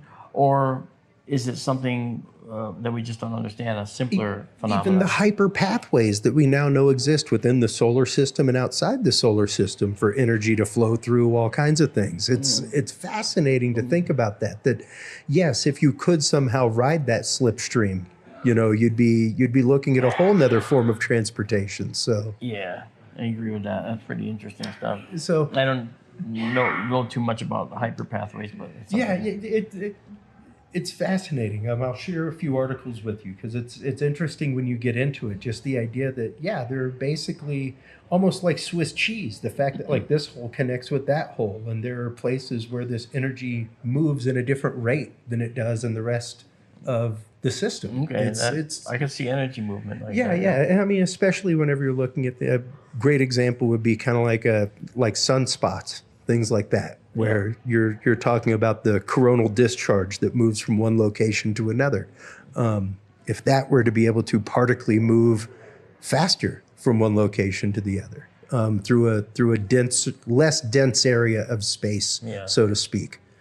So there are numerous hypotheses like this as to how UAPs may function. Mm-hmm. Once again, your presentation this morning went into a lot of that stuff. So. Yeah, I know that not all of it's going to land with everybody, but it's the kind of thing that you have to see more than once. Yeah, you know, and it's a lot of thick material. It is, and the guy that wrote the book, Bob Schroeder, a good friend of mine, Solving the UFO Enigma, his book was great, but it's full of equations for string theory enthusiasts. It's not full of stuff that are helpful for people that are just want to go see stuff and hear stuff at a convention. Well, but the theory is something everybody should be able to participate in and take advantage of, and that's why I do the talk. Well, absolutely, and that's people just in it. The discussion. And we were talking outside earlier, and just that's a lot of what my show is literally trying to take these deep, thick things and demystify them so that the average person can understand them. Because you start getting into the math of Froning warp bubbles, things like that. Like it gets thick real quick. But when you start breaking it down to like, oh no, this is basically the same way that like a cavitation torpedo works. Here you go, folks. Right. Imagine a bubble moving inside of a straw with liquid in it. You know, pinch it on one side, bubble moves to the other. You can give people very common sense explanations of these very deep concepts. Right. So. And that you mentioned Froning. I mean, the Froning Alcubierre drive is actually one of the concepts that is very important because the Alcubierre drive, as people heard me mention, is where you actually take micro black holes, put in front of your ship, it contracts the universe in front of you, and use exotic matter out the back end, okay, which pushes the universe away from you. So effectively what you're doing is you're pulling the universe past you as fast as you can muster. Okay, the more black holes you make, the faster you go. So that's a way to travel, and that's an effect that's only gonna affect you. It's not gonna affect people around them or planets. Like a planet's not gonna go, whoa, I'm being sucked in. That's not gonna happen. But it's actually affecting the fabric of space. But when you're doing that, one of the things that happens is on your windshield of your spacecraft, so to speak, you're building up these high energy particles. And they're so powerful that if you were to just use an Alcubierre drive, which is what that is called, and you've generated this warp bubble, which basically the windshield is covered by bugs like in a car, except it's very high energy particles. But when you stop, they all slough off. And when they slough off, you can have the magnitude of the explosion be enough to destroy a whole solar system. So what you have to do is mitigate that. Enter Froning, okay, who designed a way to effectively give the Alcubierre drive ship shields, like in Star Trek, where they actually wick away the high energy particles around the ship as it's traveling, so that when it stops, those particles don't just slough off and blow up the solar system. Because the energy has to go somewhere. Right. So, it's traveling, it's moving. They aren't going to stop with you. So you're pushing them. They displace it. Right. Otherwise, you're in a case where you're with your buddy and you go to Alpha Centauri for the first time. You show up with your Alcubierre drive, okay, and you say, just before you stop, you say, look, there's a civilization. The planets, they got giant satellites in space. Then you stop and your Alcubierre drive sloughs off and boom, there goes the whole system you discovered. And then you go like this to your friend. You go, twitch. Well, let's just say there was nothing here. Yeah. There's nothing here. We're going left, right? Let's just say there's nothing here. Well, Mark, let's get out of here. This has been an amazing conversation. I've been wanting to get you on the show numerous times. I've reached out, and I know you are in huge demand all over the place. But I'd love to have you on again to dig into this deeper and deeper, because it's a conversation I love having, and it's one that I think that once again, as this topic comes to the general public, I think there's a lot of things that they need to understand. And I think that there's a lot of misunderstandings out there, even within our own communities right now. There are. You know, and the thing is, I know that I don't know everything, obviously. And there's a lot of people out there, though, that think they do know everything. And, you know, often you'll butt heads with people like that. And the thing is that the great divider is actual science knowledge. Because if someone makes these claims, and I'll give you an example before we go. Yes, please. One example, people will say, I saw this ball of plasma in the sky, and then it came out and did this, did that, and okay, interacted with me, blah, blah, blah. And my response is always, was it hot? Well, no. Okay, well, then it wasn't plasma. It's got to be something else, because plasma is what happens when you heat up an ordinary atom so high that electrons fly off, and now you just have the protons running around. It's very, very high temperature. It's called ionization. And it's plasma. It creates plasma. The surface of the sun is plasma. Okay? Everything in the sun's plasma. We can't do anything about that. Okay? That's a physics fact. So what you saw wasn't plasma. So you're misusing that word, but you may have seen something glowing. I'm not taking that away from you. And then say, well, whatever it was glowing. Okay, that's valid. Let's start there. Whatever it was. And then we'll figure out what it was you saw. And that's just, it takes a gentle hand, Mark, because I often get the term debunker associated with me. I will always proudly say, you can't steal the thing they call me. No, I am no debunker. I'm a skeptic, and I wear my S like Superman. It's right there, ready to pull out any time. Well, you know what my S stands for? My S stands for splainer. I splain it, Lucy. And I say skeptic because my job as a skeptic is to be looking for the data that changes my mind. That's what a good, healthy skeptic is about. And I'm supposed to be skeptical. All scientists are supposed to be skeptical until shown the experiment and the data to prove otherwise. And then have the ego to withstand it. Okay, if they were wrong. And that's the one thing that science has yet to learn. There's some scientists that don't want to do that. Okay? Like when I was getting my degree in astronomy, I argued with my observatory director. He said, yes, Mr. D'Antonio, how can I help you? And he was a big, heavy guy with suspenders. And he'd look over his glasses at you like this. And he'd say, what do you want, Mr. D'Antonio? I said, well, sir, I want to, I believe it's a populated universe. And why do you think that, Mr. D'Antonio? Well, because, we're carbon-based creatures. Carbon is the fourth most abundant element in the universe. We need oxygen, okay? And so most likely, with every creature on the world having DNA and some type of symmetry, to me, that means that that's a template the universe provides everywhere. Because there's no creature that didn't have DNA. There's no creature that didn't have symmetry of some kind, whether radial or bilateral, whatever. Okay? Pentamerism, like starfish. Okay? Well, the question is, if that's the case, then it means that it's sort of like a template that can be used everywhere. Don't you think?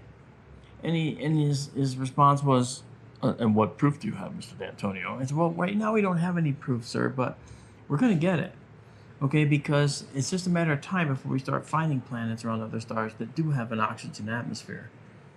And he looked at me and goes, uh-huh. And that's more or less what he said. There's a little more, there's a little less. But he looked at me and he goes, get back in the observatory, okay, work on your project, and leave Captain Kirk to us.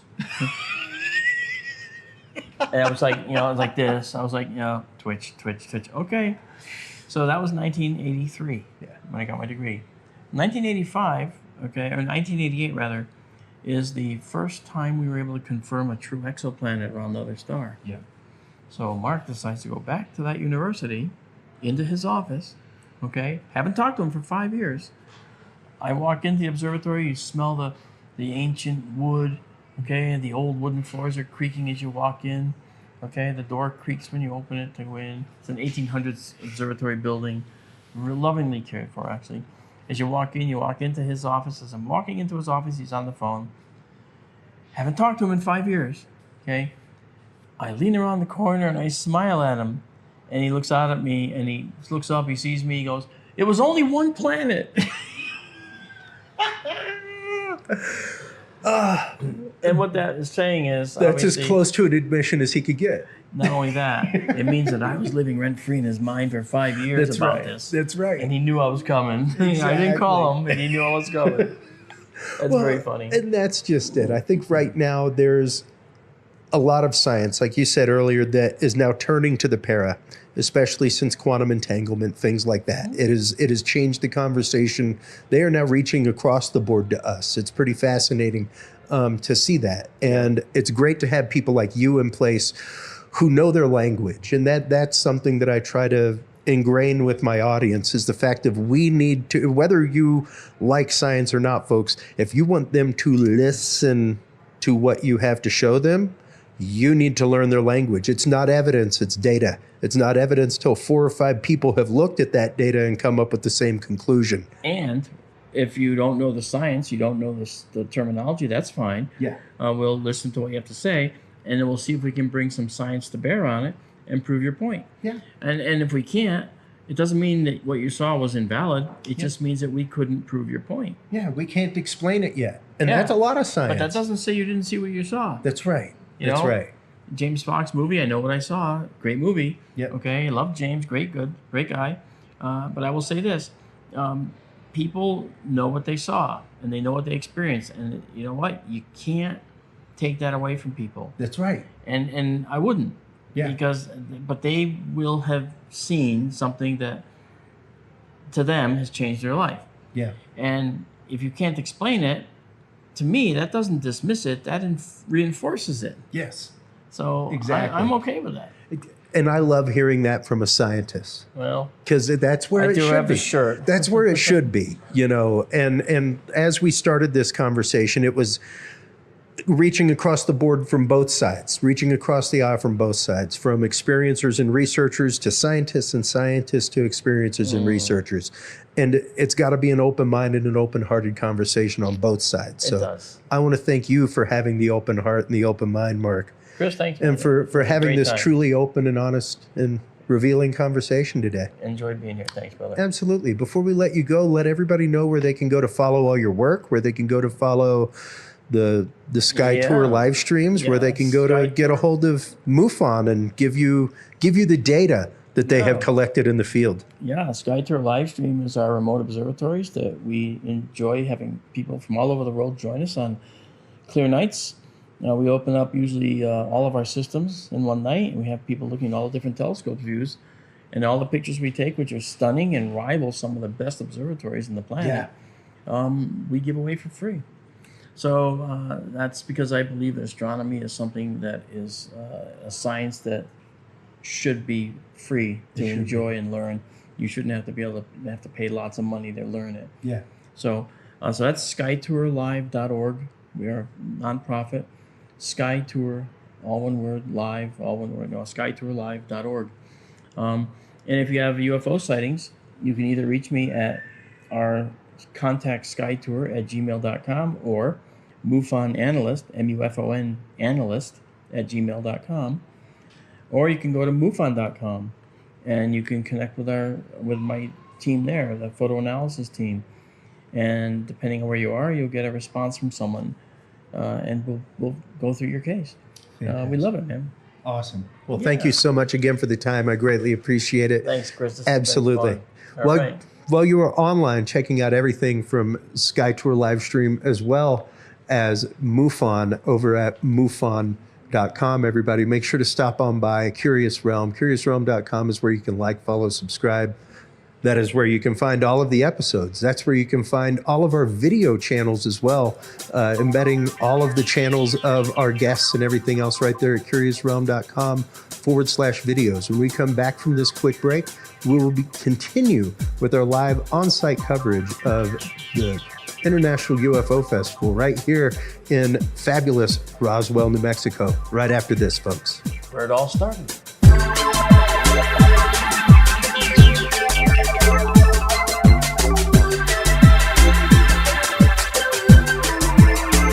The key to good science is good research. At the heart of good research is a good data set. With the field observation and encounter log from Curious Research, You can easily keep track of your investigative information all in one place, making it easier to review cases and readily see comparisons and contrasts between them.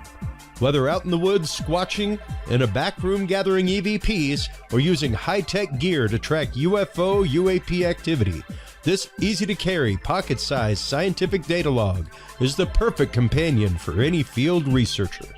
You can find your copy of the Curious Research Field Observation and Encounter Log at Amazon.com or visit the official Curious Realm store at curiousrealm.com/store to reserve your copy for yourself, your family, or a mind that you want to open.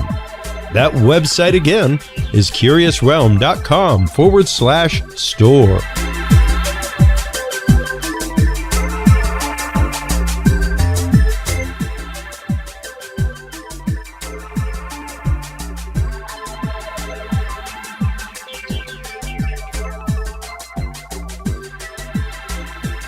Well, hello, everybody, and welcome back to the Curious Realm's continuing first day of coverage here at the International UFO Festival right here in Roswell, New Mexico. We're here in the amazing research library of the International UFO Museum with our good friend Keith Sealand. Hello, buddy. Hey, Chris. Welcome. Absolutely, man. It's always great to come here. Last year was our first year, and I can't wait. It's going to be year after year, apparently, with coming back here. So you just got back from Chaco Canyon all of a few days ago. You were there continuing your research. You were on the show probably, about 2 months ago, talking about your trip to Rapa Nui. Yeah. And you were here presenting on some of your petroglyph work, things like that. Let's get into some of that work for the audience that may not be familiar. How did you first come to studying petroglyphs, their meanings, and what they're all about, Keith? Yeah, as a how do I put this? A physically convenient, geographically convenient starting point for studies, anthropology and whatnot. Our ancestors, being domestic, living in the U.S., I had access to some Native American sites, and had since then. This was more than a few years ago. In putting together the general study of learning about who we are as a species in relation to the ufology course of contact, disclosure, and a future life with ET. As I lecture prominently about, we know the government's not going to disclose. Yeah. And we can't rely on ET just coming down and making it so much easier for presenting themselves to us and erasing any doubts that anyone has. So the best analog that we can, and in tune with knowing that the most significant, fantastic event and aspect of this whole scenario is that we will, as a species, and we must learn more about ourselves than at any time in our history, or upcoming into the future. So it started in Native America. I had access to some sites in studying one example of our ancient cultures, the petroglyphs, which was one form, very profound form of symbolic representation. In other words, our ancients didn't have written language like we do today, but they had the symbolism, and it was present throughout every aspect of their lives, from the petroglyphs to the pictographs to the geoglyphs to the architecture. Now, I was just in Chaco Canyon, and the way that they designed their architecture was very profound and had to do very, very deeply with the sky, the night sky especially, the design of their buildings, the structure in coordination with star constellations, or as I like to say it, God's keyboard or God's easel as presented to our ancestors in the constellations themselves. So Native America was easier for me, and then broadening out, knowing that the rest of our world was full of ancient cultures, I obtained the opportunity and gifts for doing international travel. Wow. And, you know, especially with that data, like you're talking about, the reason behind making petroglyphs, because there's rock art, there's all kinds of stuff, Keith, and we talk about this regularly whenever you're on the show, that there is a distinct difference between petroglyph, geoglyph, things like that, and rock art, that there's a vast difference between those two. What is the main difference between those? How do you differentiate between them? I get uncomfortable a little bit when I hear archaeologists, trained scientists, describe it and title their books "Rock Art of the Native Southwest" or whatever. Petroglyphs, again, was a very profound form of communication. Humans, when the urbanization started, post-Ice Age, when hunter-gatherers formed the first communities, villages, city living settings, group settings, they found a new socialization, living in close quarters with their next door neighbors and community members not related to their families, okay? So they found this new socialization, but they also had to communicate with them, okay? Not only for them, but in bringing in all the other aspects of the landscape and their ethnologies and their ways of life and the way that they viewed the world and how they evolved. All of these things came together in a very profound, holistic type of a meaning, but they had to communicate with each other in terms of, so not only their generations, but also a newly, not so much newly developed, but a newly advanced form of, I'll call it ancestral worship. You're cutting across generations. There's a new appreciation of remembering your ancestors, their ancestors, okay? And the communications that formed because of it. They didn't have the linguistics necessarily, and certainly didn't have the language in the written word. So their symbolisms took the place, replaced, and the symbolism such as the petroglyphs, and I'll mention rock art in just a minute here, but their architecture, their tapestries, the clothing that they wore, the pottery, the design work involved in that, all had significant, deep meanings towards their ethnologies and their ethos. Their body art, body adornments, their grave goods, the funeraries that they buried their ancestors and their elders with, all of those had, in many cases, multiple metaphorical meanings as products of the intelligent human mind, but they all communicated things, and those are the bases of the platform of artifacts that we can study to learn more about what made our ancestors tick. Well, and that's something that we discuss regularly, especially whenever we have you on, whenever we talk with like Dennis Stone, the owner of America's Stonehenge. And that's the fact of, yes, there is a difference between rock art, petroglyphs, geoglyphs, things like that. Rock art typically depicts the everyday life, like hunting, gathering, things like that. Whereas the petroglyphs, that's much more origin stories, their relation to the world outside of us, the cosmos, how their gods, the spirits of their gods, the spirits of ancestors, how we connect with them, marking sacred locations, sacred rites, that kind of stuff. So you're communicating a much deeper part of the culture to the culture than just representing the fact of like, we hunted some buffalo here. Yeah, and you can with that, Chris, you can make a good differentiation between and I'll use the term rock art, and examples and purposes of that. In that you mentioned scenes from everyday life, and certainly our ancestors had lighter moments in some of their days to where they it was not all work and no play. There are examples of more lighthearted moments as represented in the rock art, so to speak.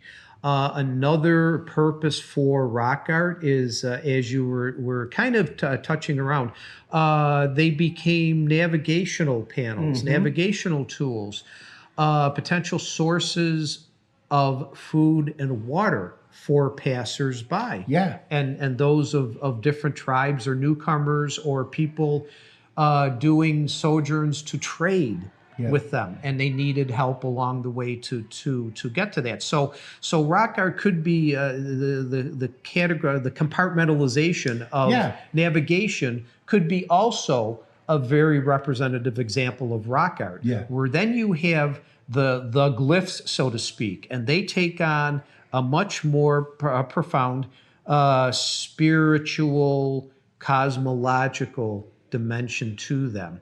And remember that our ancestors universally, there's not a culture in our history that was, how do I put this, anything near towards secular as we are today. They were so much more intertwined, their points of view, their purpose of life, their evolution, their ancestral worship, remembering the temporal nature of the present, but also the past and the future as all tied together into one. So the glyphs that you see all throughout the world, and as that I've in my studies have tried to present through the work that I do, has been to popularize and put focus on those more profound aspects of what it is to be human, what it was to be human, and for us to learn about who we were and who we came from and where we came from. Absolutely. And especially whenever you're looking at, like you're saying, your recent work in Chaco Canyon showing the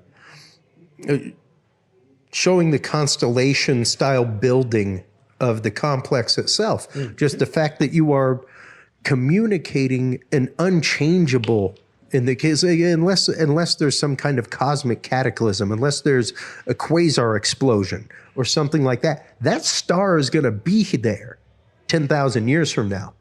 You know, like we're just now looking at the possible supernova of Betelgeuse, which will totally change the way we look at the night sky. And when you think about that, when you consider the fact of, like we say regularly with you and Dennis Stone, we are far removed from our connection with the cosmos as opposed to even 100 years ago, before the advent of light as we know it, when things were still fat candles, campfires, stuff like that. Like you lit your house with just a candle or an oil lamp. We had a totally different understanding of what those stars in the sky meant, what was coming because of them. You know, the idea of being a hunter-gatherer society where when you know this star is rising over the eastern horizon, it's time to start fishing instead of hunting. Or it's time to put crop in the ground now. Things like that. Those were integral parts of how society lived and continued to live, especially if you lived in a designated region like Chaco Canyon. You want to mark where water comes 3 times a year. Stuff like that to continue the continuance of the society there. Chaco and many areas of Native America, I think by dictation from, I'll say, Mother Nature. And what I mean by that is that the ecological environment of North America and the United States and certain big regions was not as advantageous in an earlier time as maybe some areas of the world. So there's an imbalance in the the evolution or the technological advancement or the ecological advancement of some cultures over others. But so with Chaco as an example of a culture, and there were tribes that lived there, the Navajo and the Hopi and the Apri and Anasazi and some basket makers, even way back beyond 1,000 years ago. It was the coming together of I'll say a migratory pattern coupled with favorable ecological conditions that created the landscape that was known 1,200 years ago, started as Chaco Canyon. So the Aztecs, there's presence of Aztec culture in Chaco. I still maintain that although the evidence tree is not as prolific, I still say the big question about why the Mayans disappeared just so totally. There was a migration going on, and Chaco very quickly became a massive cultural center, trade center of commerce, of spiritual, and also of cosmological, such as in the Islam religion, the pilgrimages to the village or the city of Mecca on a regular basis on that particular level. So Chaco Canyon was built with all of those aspects in mind, and all of the accoutrements that came along with that. But as an example of not necessarily a secular, advanced culture that you might have seen in other areas of the world, but in many ways still an egalitarian hunter-gatherer mixture between hunter-gatherer and a communal urbanization type of a setting. Yeah. What was unusual about Chaco was that when urbanization happened, you began the socialization, the behaviors of living in groups and communities. You had to have leaders in those communities. It wasn't as an egalitarian, a one for all for one political structure. So that now with the advancement of leaders and politics and whatnot, group politics, you had your shift over into more of an authoritarian type of a thing. So Chaco was different in that it still maintained very important characteristics of an egalitarian type of a lifestyle, and also because it was a cultural central Mecca level meeting point for many different tribes. As a central Cahokia in Illinois is another example of Native America, where many outlying cultures came together, but it was the trade center and all of the great kivas and trade platforms that are present in Chaco. So that's what made it different in big way from certainly other areas around the world. 1,000 years ago, you had your well-established authoritarian political structures, platforms, and whatever.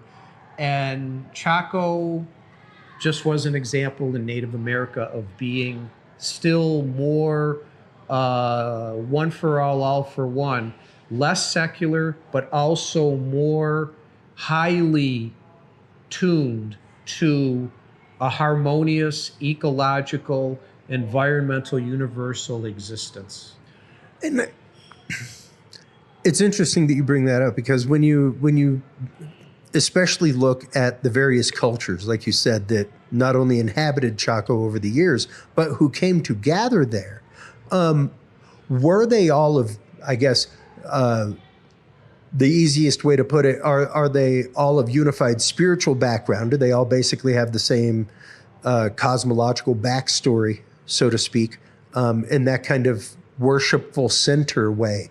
You know, like when they were coming to that center, was it the fact of they were all coming to that center to celebrate together, or were they coming to that center for their own independent purposes? And this just happened to be a sacred place for all of them. In that kind of it was a more secure place, I think, for as a melting pot. Okay. Yeah, definitely. There was no.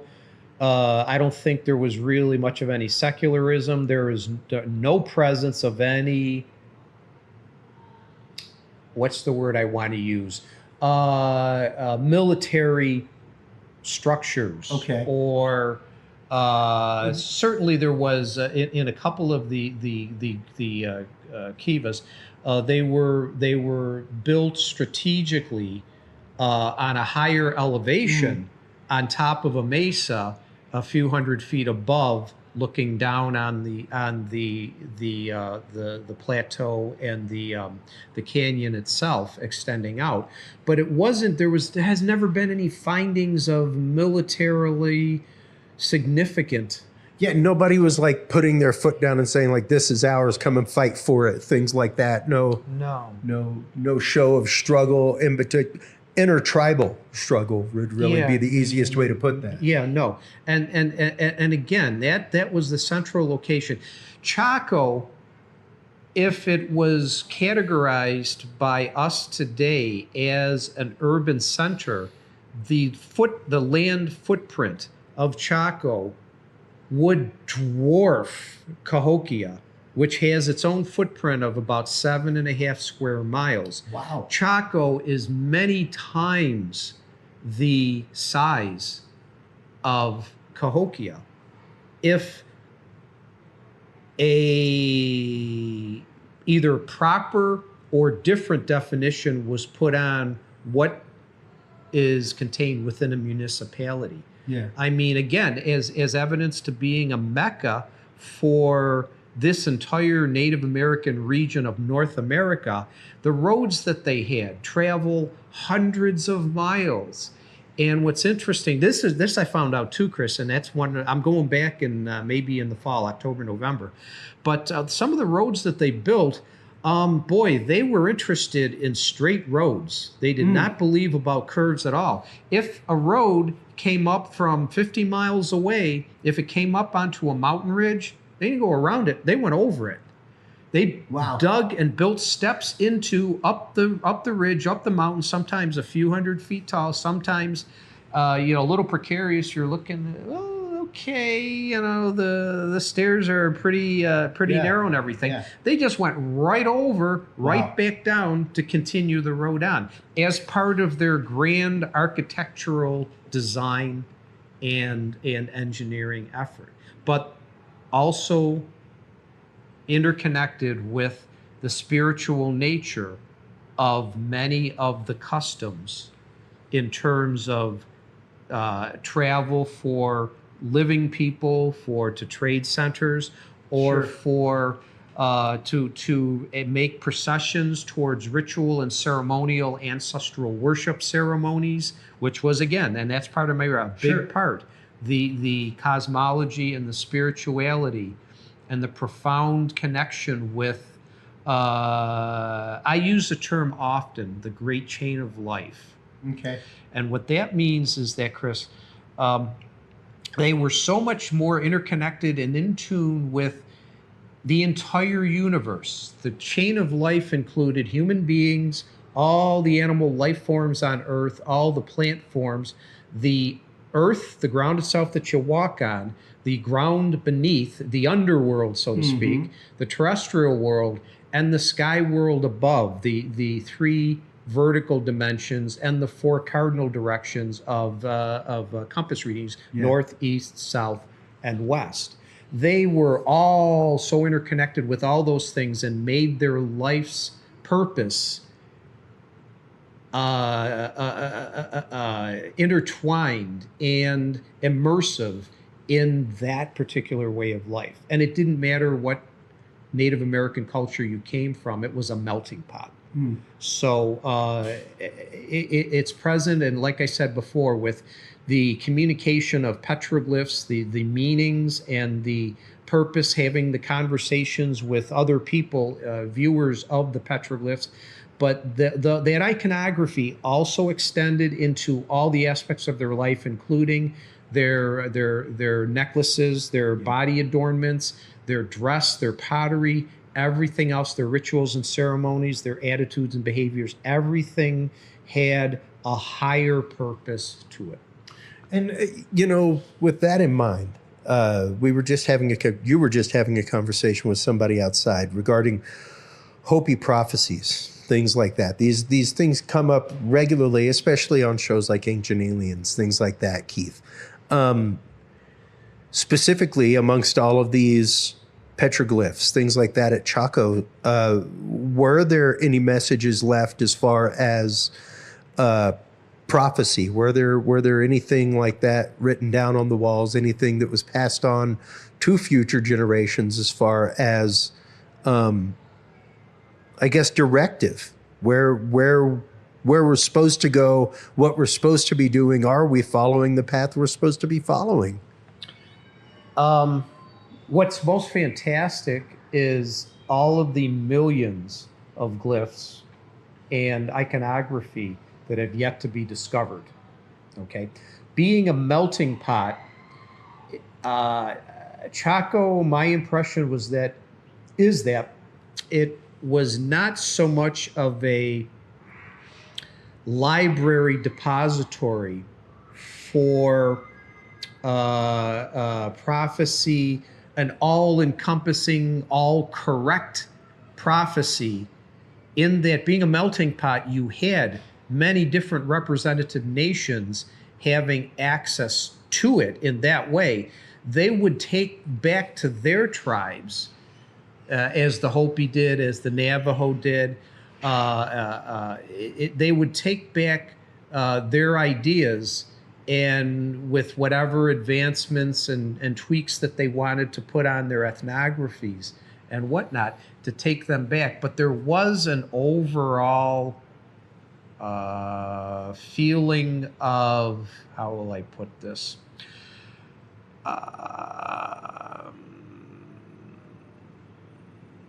Not so much prophecy in that trying to predict the future of their races, but more to reinforce their existing beliefs. They all agreed on higher levels of, and recognized the interconnectedness of all of the matter that is contained in the universe. Mm-hmm. They knew intuitively, very well, more acutely than we do today, that all matter and all things in the great chain of life resonated with their own consciousness, their own frequency, so to speak, and that there were individual differences amongst many of the tribes, but that didn't matter to them to the point where they were going to go to war with each other or whatever. It was a peaceful coexistence. Is a great thing. So on some real highest levels, Chaco is a very meaningful place for people to come together to certainly share ideas, share technology, share commerce, but to the individual differences, they were left to their own tribes as to how an egalitarian landscape would be, as opposed to an authoritarian in any whatever direction it is. So that's a very profound, I think, statement. Huge. About what Chaco actually meant to the peoples that were there. Well, and with that in mind, especially, Keith, as we come to the end of this, let's boomerang that question. And how to specifically, because once again, like you said, it's not like the prophecy of what will happen is up on the walls. And I think that's what most people misunderstand about prophecy to begin with, is it's not scrying into the future. It's telling you, if this, then that. Like, if you continue down this road, this will happen. Mm-hmm.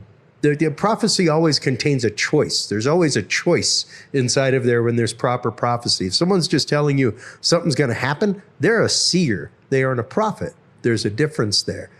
So yeah, these Hopi elders, other elders that were there at Chaco, ingrained these things into the walls, saying these are the lessons of our forefathers. These are the lessons of our ancestors. And if we don't follow them, then we are doomed in a different way.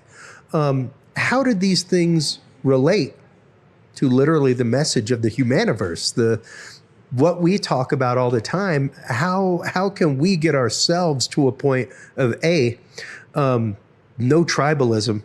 I mean, we use the term tribalism in a different way, but quite literally, that is the root of tribalism right there, where like all these other literal tribes were coming to one location. They may not have gotten together on a lot of topics, politically, regionally, things like that. But when they came here, this was the overall and overreaching purpose. We leave that out there. This is here for us all to get to a better place, for us all to reach the cosmos, reach the underworld. How are those messages moving forward to us today, and how do they relate to us in terms of the overall discussion that's happening now with disclosure, with where we move forward as humanity to have this greater cosmic conversation? Yeah. At the beginning, Chris, remember that we're talking with Chaco Canyon, Chaco culture, we're talking of a time of 1,000 or more years ago, okay? There was no influence of the white man present then. Huge seascape difference between the tribal cultures present at that time. Even though it was highly immigration, you had Aztec, new Aztec influences, potential for Mayan influences. They're outsiders, so certainly there was potential, but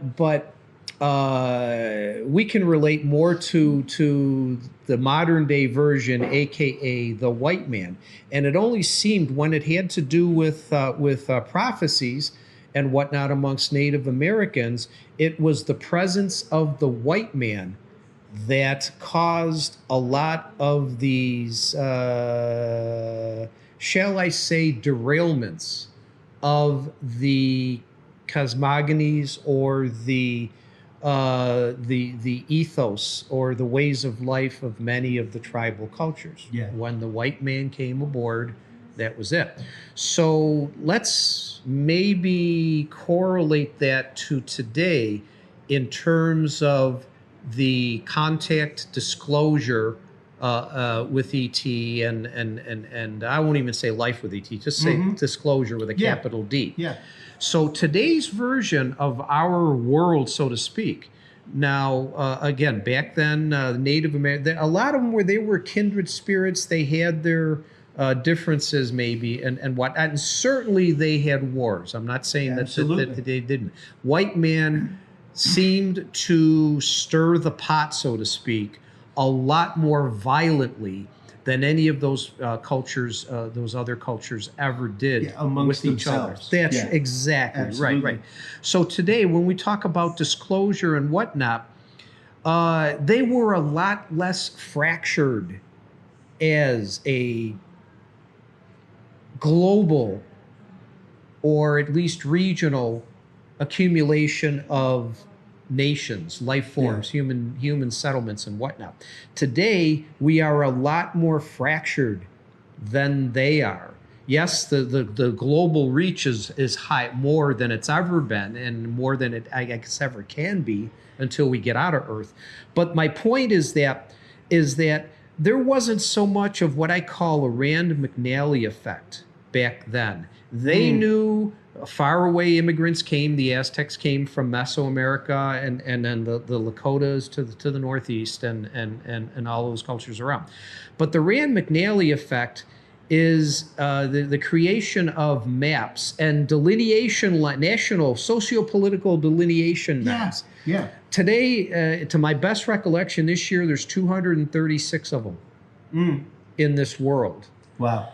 And all of the interplays amongst all of that the human beings and the human communities amongst them, but then also too remembering that today's cultures are basically authoritarian in one way or another. Back then they weren't. Yep. So you've got the power, the control, the competition on both a socio-political, governmental, and individual group basis amongst people living here today in relation to the disclosure mechanism with ET.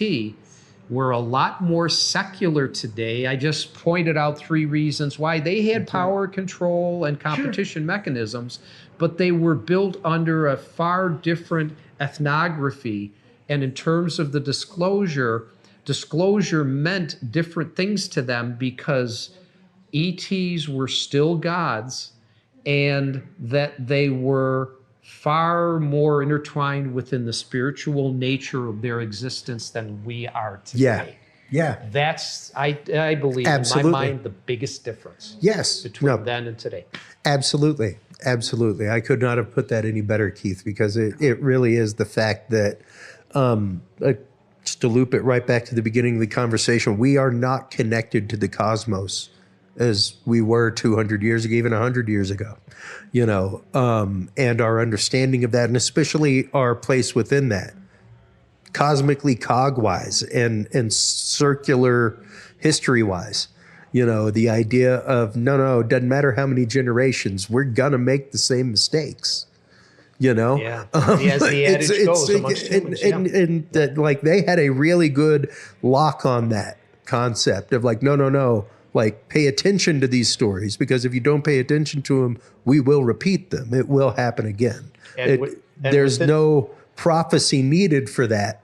That is a foregone conclusion. And within the petroglyphs and the pictographs and the geoglyphs and the structure of architecture, engineering, and design, they had all those things intertwined in their communications to make the messages as to what you just said.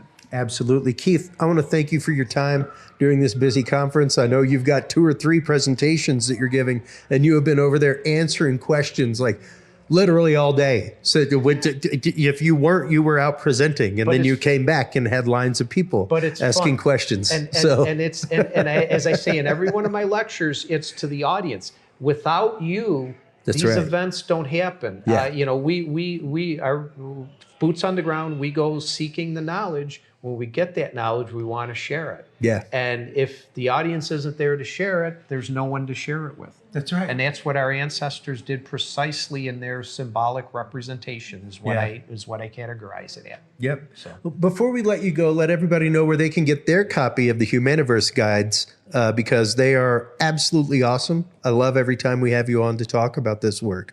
Let them know where they can go to keep up with all your work, all of everything. All four titles available at major booksellers. My newest title, We Are Them, They Are Us, is also available on audiobook through the Spotify platform, and through the classical traditional print bookstores and whatnot, through my website, and the availability there. And, as I say to everybody, come to these conferences. If you want the cutting edge information and knowledge, uncensored, unmassaged, and unexaggerated, you come to these conferences. This is it. Exactly. Keith, thank you as always, my friend. Chris, thank you, man. Absolutely. While you are online checking out everything from our good friend Keith Seelan and the Humaniverse Guide, make sure to stop on by Curious Realm. CuriousRealm.com is where you can like, follow, subscribe. That is where you can find all of the embedded YouTube channels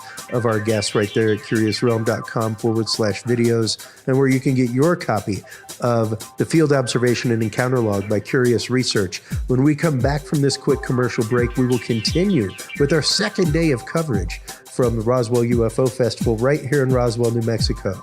Right after this, folks.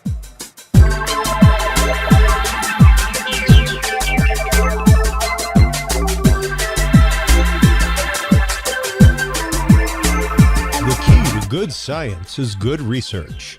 At the heart of good research is a good data set. With the field observation and encounter log from Curious Research, you can easily keep track of your investigative information all in one place, making it easier to review cases and readily see comparisons and contrasts between them. Whether out in the woods squatching, in a back room gathering EVPs, or using high-tech gear to track UFO, UAP activity, this easy-to-carry, pocket-sized scientific data log is the perfect companion for any field researcher. You can find your copy of the Curious Research Field Observation and Encounter Log at Amazon.com or visit the official Curious Realm store at curiousrealm.com/store to reserve your copy for yourself, your family, or a mind that you want to open. That website again is curiousrealm.com/store.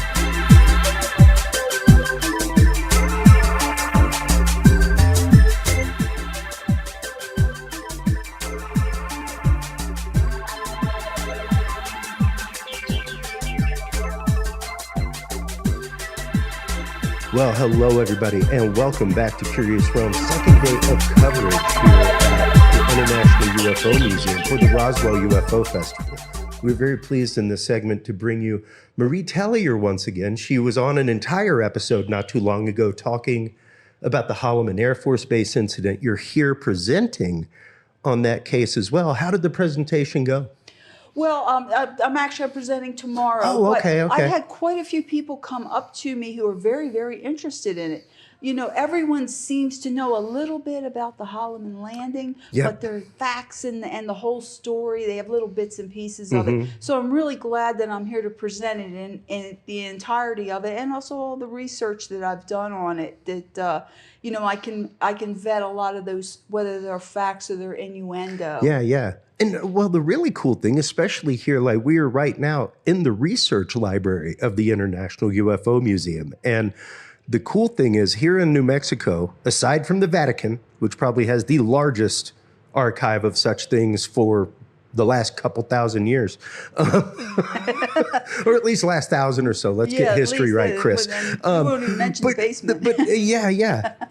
But you are nestled right here in between the National UFO Research Center with David Marler and this. And like you were saying yesterday, even in your research here, you were able to find some things that you weren't able to find through scouring the internet, stuff like that. Yeah, because in 1964, when the Holloman landing occurred, there was no internet. Yeah. You know, you had to rely on things like print material and other people's research. And, you know, it's very nice here is that they have so many books that were written on it by a lot of lesser known authors. Also the locals that discussed it, and the locals who were here and lived it. To find the newspapers or to find the magazines that discuss it, you just can't find anywhere else because the history's here in New Mexico. Well, that's just it. I mean, really, that's where researching things like this, there's one thing to researching a case for MUFON. You're using tools like Stellarium, Flight Tracker 24, even other various tools that are available online, whereas going into the past, looking for something, you really have to do like that old school, high school, college research where it's like, no, let's go find the microfiche from 1968 from you know, the Alamo Gordo Herald or whatever, you know, and places like this have like before, and we'll get into the disclosure and the tranches of files that have been released on war.gov, things like that. But basically that's what they've done is what people like David Marler and the Black Vault and the International UFO Museum have already done. They've already gone through and found all these microfiche articles and gathered them and put them in one place, you know, things like that. Another wonderful thing that this museum and also the Dave Marler's museum in Rio Rancho is they've organized it. They've organized it in a manner, a chronological order. So if you can find the subject, they started at the beginning and then they just stack it all in there so you can find it all in one place. And the other thing is if you knew about maybe one researcher or one organization, you'll find in the same timeline there was another one that was tracking it that you didn't even know about. Absolutely. It's wonderful to find that information all in one organized, you know, climate controlled spot that you can just dig in and you can do your research and you know, the micro, what you just said about the microfiche. I remember, you know, a good example is with my presentation of the Holloman landing in 1964. I had issues trying to verify who the base commander was at that time. I couldn't find it on Holloman. But in the microfiche at the Alamogordo Library, as I was searching for data, I found the retirement party for Colonel Godman, who was retiring after being the base commander from 1963 through 1965. Yeah. There was the facts right there. There was the data that I needed for my presentation to verify that he was definitely the base commander at that time. Yeah. And, you know, it's interesting because there are numerous tools that you can use that are online. A great one that our good friend Daniel Allen Jones from the Vortex, shout out to you, buddy, he turned me on to Scribd. Scribd, S-C-R-I-B-D, Scribd.com. And if you go there, it's a small subscription fee. I think it's like $5 a month, something like that. But if you are searching for newspaper articles across the country, across time, like you can find articles from the 1930s. His big project has been the Aurora crash. Oh, yeah? So he's found articles going back to the original time on Scribd. Stuff like that. So like if you're doing this kind of deep dive research into stuff for documentaries, whatever, it's a huge resource that you can use online without physically going to a library and looking at microfiche. And what's wonderful about those, especially those old newspaper articles, is that it's real news. Yeah. It's not fake news. It's real news. They had circumstances for their articles and for their facts, and there's old time researchers and reporters. They went out there and really dug up the facts, and they didn't get this electronic age. They had the old fashioned age of writing it all down and typing it all up. And granted, there is some interesting stuff, even especially whenever you're looking at things like the Aurora case, because Daniel Allen Jones brings up regularly the fact of like some of this was kind of in the age of what would be called kind of yellow journalism, where it's like some of it may have been written to bring people back after the boll weevil epidemic that destroyed the cotton crops and things like that. Yeah. Like, how are we going to bring people back to the train? How are we going to bring people back? So was some of it written to sensationalize in that kind of way? There were a lot of tall tales that ended up in dime store novels, things like that. But yeah, when you're talking about the difference between journalism in the 1930s, 40s, and now, especially localized journalism, it was very, very different. Well, there is basically no local journalism anymore because there's no local newspapers. So you're kind of at the mercy of the larger cities, and for more entertainment purposes, because they're fighting for that dollar, for someone, and time for someone to spend their time to get their information there. So and even now, the number of times that you will click on an article, even if it's from a trusted news source, you will see regularly that it's basically a repost from somebody else reported. And it's just a click through to their article. No, I know what you mean by that. Sometimes you really have to dig and say that's my big thing. Like, where did this come from? Who started this chain of command of this information? Because in order to put my name on it or to state it as fact, I really want to know where it came from. So just what you said, with that digging back, you need to see. I always start when a lot of our research here in New Mexico, I always say it always starts with A. It always starts with APRO, the Aerial Phenomenon Research Organization. They were the boots on the ground in the day, and they're the people who first started documenting this stuff, especially stuff that happened on military installations, which a regular paper or article, or you couldn't find that. But they published it. They found it, and they recorded it. So that's what's wonderful about going up to Rio Rancho, is you could see those original case files, handwritten, long writing, and typed out, and all that. You really know what you're reading is the original. That's where it started. Well, and so much of this style of research, especially that deep dive, that being able to go and track things down through history, comes hugely important when you begin investigating a case, even if it's a sighting from somebody, because eventually, yes, it comes the fact that you have to vet the source. Yeah. You will always accept the experiencer's experience for the experience that it is. But at the same time, you've still got to do some background research into that person. Have they been like arrested for making false calls to 911? Yeah. Things like that. So being able to do that localized deep dive research into databases, that kind of stuff, public records access, public records research is a huge tool in the toolkit of a good researcher. Yes, yes, it is.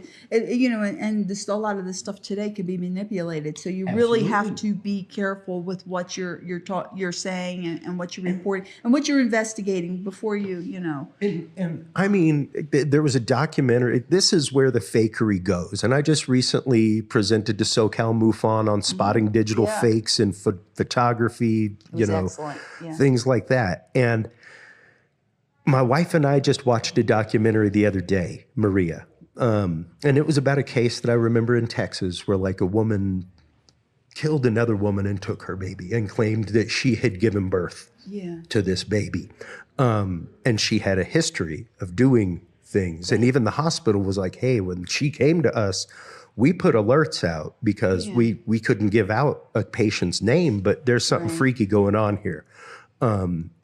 Man, she was able to find a site online to physically purchase an ultrasound, have her information put on it. Like, this is how deep fake, there are websites that sell fake like that, ultrasounds.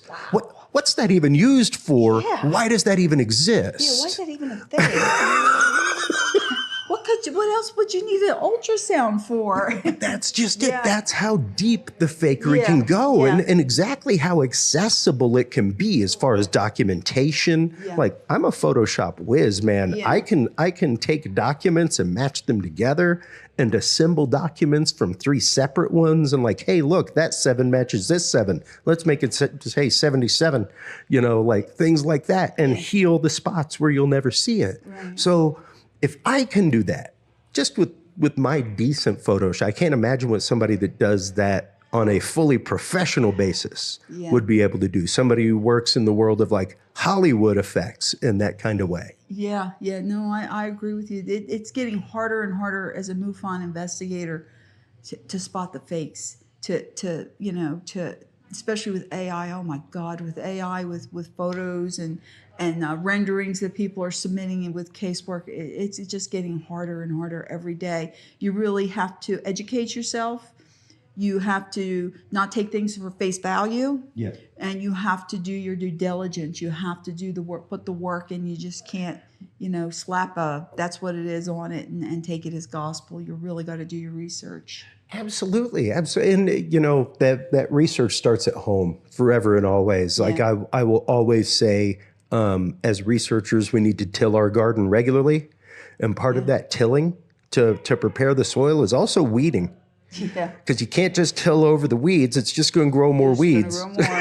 So we have to get rid of these thought forms in our mind. With every case, we have to blank slate ourselves and begin with literally the question of, why am I investigating? Personally, why am I investigating to find the source of anomaly in a scientific way, or am I investigating to confirm my belief in something or confirm this person's experience? Which even as an investigator, once again, you never want to, the experience is never invalidated despite what is proven. The person's experience will always be that experience. It's what changed them, And regardless of what I, as an investigator, find, I might find a light to be a light on an airplane or on a military craft, but that person, they know what they saw, and I can give them all the flight radar data in the world, all the stellarium astrology charts in the world, and there's so many of them are still so very good, but that's because it's their experience, and that's what's right in their mind, and you've got to respect that. Absolutely. And once again, that experience is a confirmation of belief in something. And that's something that, once again, you never want to strip from somebody, because that is what's leading them down a further path of curiosity. Yeah, that is true, because that is the thing. Once you spike that curiosity, it's a wonderful thing, because they can become more aware of their surroundings. You can educate them to stellarium and to flight radar and to things like that. You can educate them so that they're a little wiser in the future, maybe, for that. A lot of people really are thankful for that, and they become good observers. That's right. Very, very good observers. Once you just give them a little bit of knowledge and a little bit of respect, and you hear their truth, and you respect it, and they remember that, and they carry that on, and that's a great thing when someone does that. It really, really is. Well, and rewarding. As investigators, it's kind of our onus that we should put on ourselves to handle everybody in that individual kind of way. I will say,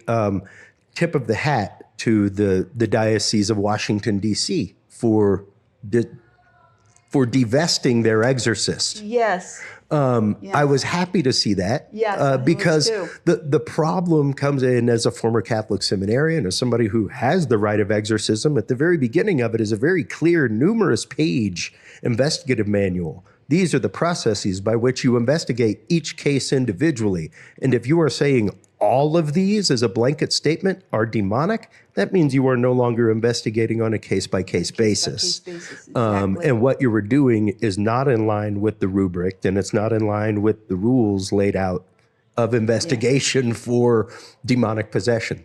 So it was interesting to see them make that hard line in the sand of like, no, and not even a line in the sand, because that can shift with the sand. They chopped it right They off. chopped it straight into the rock. That was very, very, very promising and very good to see. It's very hopeful, because I also am a Catholic, so I understand how important that is, and I understand that's sacred, and that they did that is so very, very wonderful. I think it also, though, goes to bear once again just for the fact of investigation. Never mind the spirituality of it. Your job is to investigate. Right. And it really seems like you're not. Like, by your own public statement, it seems like you're not. You're imposing their position or their beliefs on that, and that's not part of an investigation. You can't put your beliefs, the things that your prejudice, you can't put that into an investigation. You have to put that aside. You have to just deal with the facts. You have to deal with what's in front of you, and you have to deal with your witness, with what they present to you. And theirs goes into psychological examinations, all kinds of things. So it really did, I think, especially right now with the conversation of angelic orbs, demonic entities, things like that, especially coming from the government that's busy disclosing things. I think it made a very good hard line of investigation, period. Doesn't matter what kind of investigator you are, this is the protocol you should be following. Like, even the religious are following this same protocol of investigation of you need to remove yourself and your beliefs from it. From this. Yeah, exactly. I'm glad that the Catholic Church is leading the way with that, and I hope that helps other religions and other spiritual people as they're going to come to deal with disclosure and how to deal with that within their own communities. And I like I said, I'm very glad that the Catholic Church is taking the lead on that. Again, it was really interesting to see it, and to see this parallel happening at the exact same time. It was really, really fascinating to see that pop up right as all this disclosure stuff is happening and everything else. So it really does call us once again to examine ourselves whenever we begin an investigation. Are we coming at it in that clear investigative light? Yeah. It does. You're right. It does. And I've spoken with my field investigators here in New Mexico about that, and the same thing. We're all in very in agreement with that about how you sometimes you get a case that maybe you maybe don't agree with that or whatever, but you have to put that aside and you have to deal with the facts at hand, and you have to deal with the person in front of you and to do your casework, and you may come up with a different outcome that you weren't expecting. So that happens quite a few times. Over the years, the long years. Now, regarding disclosure, Yeah. regarding everything that's going on right now with the U.S. government, once again, we're looking at possibly July 8th as an announcement date. That was tickled and teased long before the war.gov tranches started dropping. We just had the third tranche drop all of a few weeks ago, and I found it, because the one thing I've said, I think I said it whenever you were on the show, these files, the gathering of this, so once again, there are places that have much more data than what they've gathered. I'm sitting inside of one right now. Yeah. This is a the Black Vault. The Black Vault has the had Black more. Vault. Yeah, I saw exactly. most of that I stuff on the Black technically Vault. have more documents on my website Than they gave you. than war.gov. But what they've done is basically collect all of these things that were in various repositories throughout governmental offices, military offices, things like that, and put them onto one place together. And really what it is, I think, is much more of an onboarding conversation for those whom the ET and alien conversation is not a conversation. Yeah. Because we've got to onboard them to it somehow. Well, yeah, you're right about that too. And I'm finding that a lot with my MUFON meetings in New Mexico. There's so many new people who are coming in who never really know nothing about this subject, and they're looking for information, they're looking for guidance, they're looking for help, they're looking for understanding. What am I hearing? I don't understand this. I love hearing that, though. Yeah. Honestly, Yeah, as somebody me too. who has CJ Arabia on all the time, I used to have Earl Grey Anderson. I have numerous people from MUFON on, and I'm a big proponent of you guys, International UFO Bureau. Go report to all of them, everybody, not just one. Report to all of them, because there is, like we said with Bob Spearing in an interview to come up, there is no unified database that accesses all of them. Yeah. There's none. Right. So if you want your case to really be investigated, you should be submitting it to all of them so that it can cover because there may be people reporting to APRO that aren't reporting to you. Yeah. So they may have 8 or 9 other sightings of that exact same thing in a localized location. And even like New Fork, where they just report sightings on that. I always check that when I do a MUFON case. If someone reports a case to MUFON, there could be 5 other people who saw the same thing from a different location about the same time. It's supporting evidence to my case. It makes my case stronger. I also check Facebook. I can't tell you how many. Oh, I just had a case last month in Ruidoso where someone filed a new MUFON report, and there was a ton of sightings. People posted on their Facebook page and saw the same damn thing from a different angle. It was really, really wonderful to see that, because, like, again, it just made that case stronger that the MUFON witness filed. And you have to check other locations, exactly, because people do need to file. Need to record it, no matter how trivial it is, because it's just support. It just supports. But the fact that you were getting, once again, so many new people coming in who are interested in the topic and aren't drenched and entrenched in the topic, because I think it makes a different investigator. There's a lot of untraining that you have to do with somebody who has been drenched and entrenched in this community for 20 years and then decides to become an investigator. If they aren't somebody who can empathetically approach each situation, once again, as a unique situation, every person is a unique person. You can't, it's literally a baggage situation. It's like not making new friends because your old friends were not cool.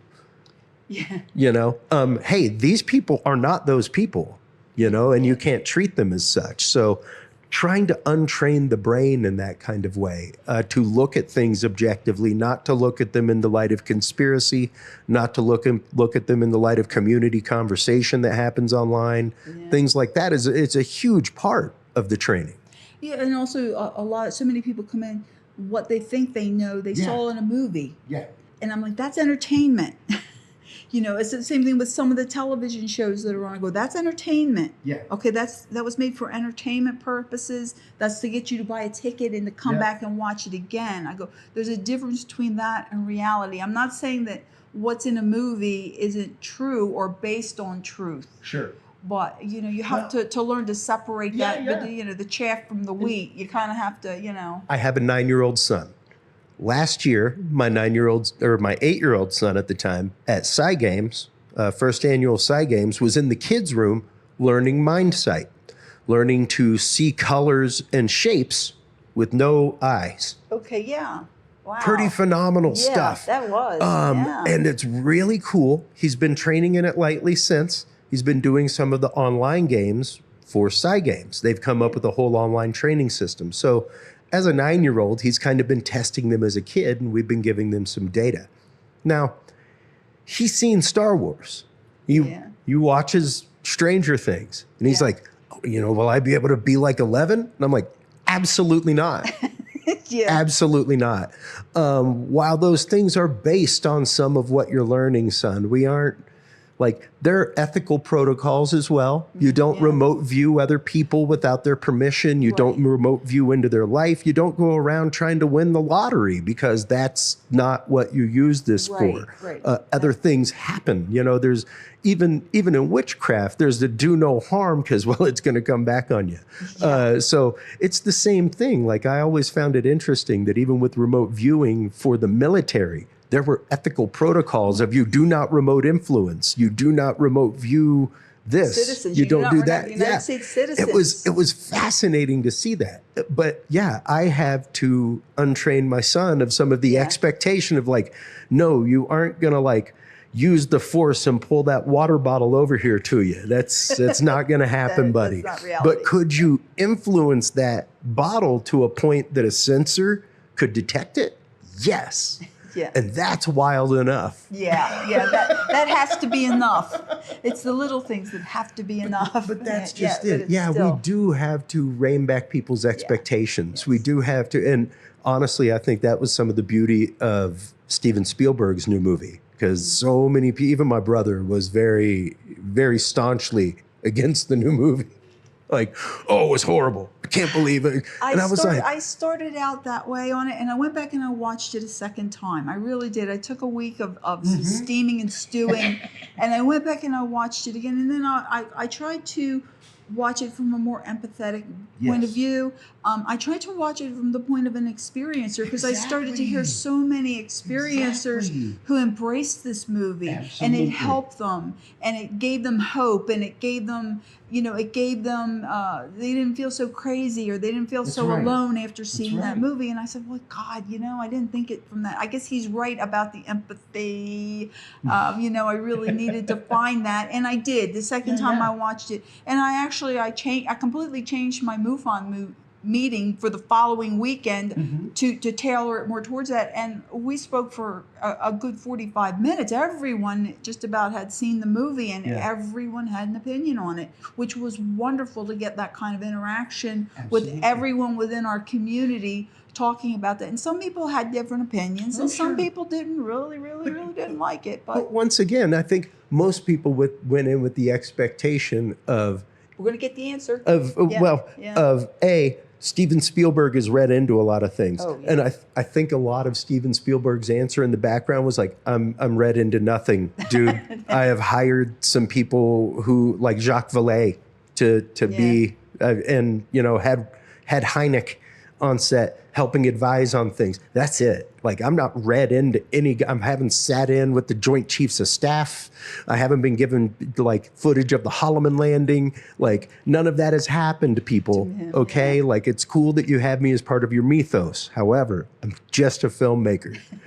And oddly and strangely, yes, frequently science fiction becomes science fact. Sometimes they cross. Because people like Steven Spielberg use professionals and use people who are hypothesizing and working in these world of theorem, to make the movies, to be like, is this arc-wise accurate?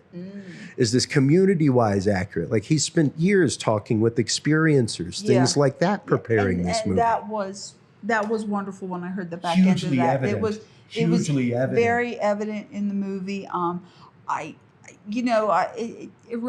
did go into it looking for the answer. He's going to give us the answer. He's going to tell us, it's going to be that original. The answer movie, is get interested. The interesting, and get educated, and also to know that there's people out there who have had experiences and be aware of that. So many people here at the table, here at the UFO Festival, are coming up to me telling me their experiences. Absolutely. You know, and I mean, like, I'm really shocked the amount of people who are coming up to me and telling me their experience. I had a cousin just last week who knew nothing about abduction and what happens to people who are abducted. Is that a real thing? And I talked to her. She went, she saw the movie. She called me leaving the movie.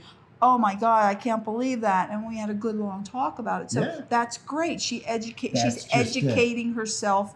She started with the Spielberg movie, and now I've set her down a path to such as your website or your YouTube, your podcast, to educate yourself. Listen to people who know this subject.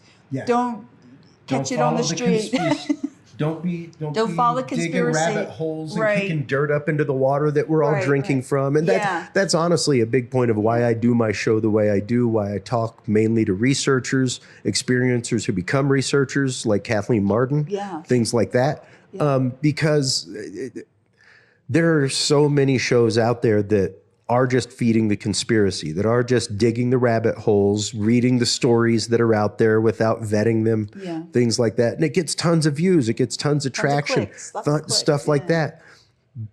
But it's just kicking dirt into the water that we all have to drink from. And eventually we've got to start filtering that water to drink from it. Exactly. And that's what I'm hoping I'm helping people do is bring that critical thinking around, bring that filter of thinking around to where we're looking at things in a logical, scientifically based way, but still looking at phenomenon and still considering phenomenon, still considering paranormal, because half of science is paranormal. It's paranormal, exactly. You're right. But it's good that it asks the question and it has people thinking.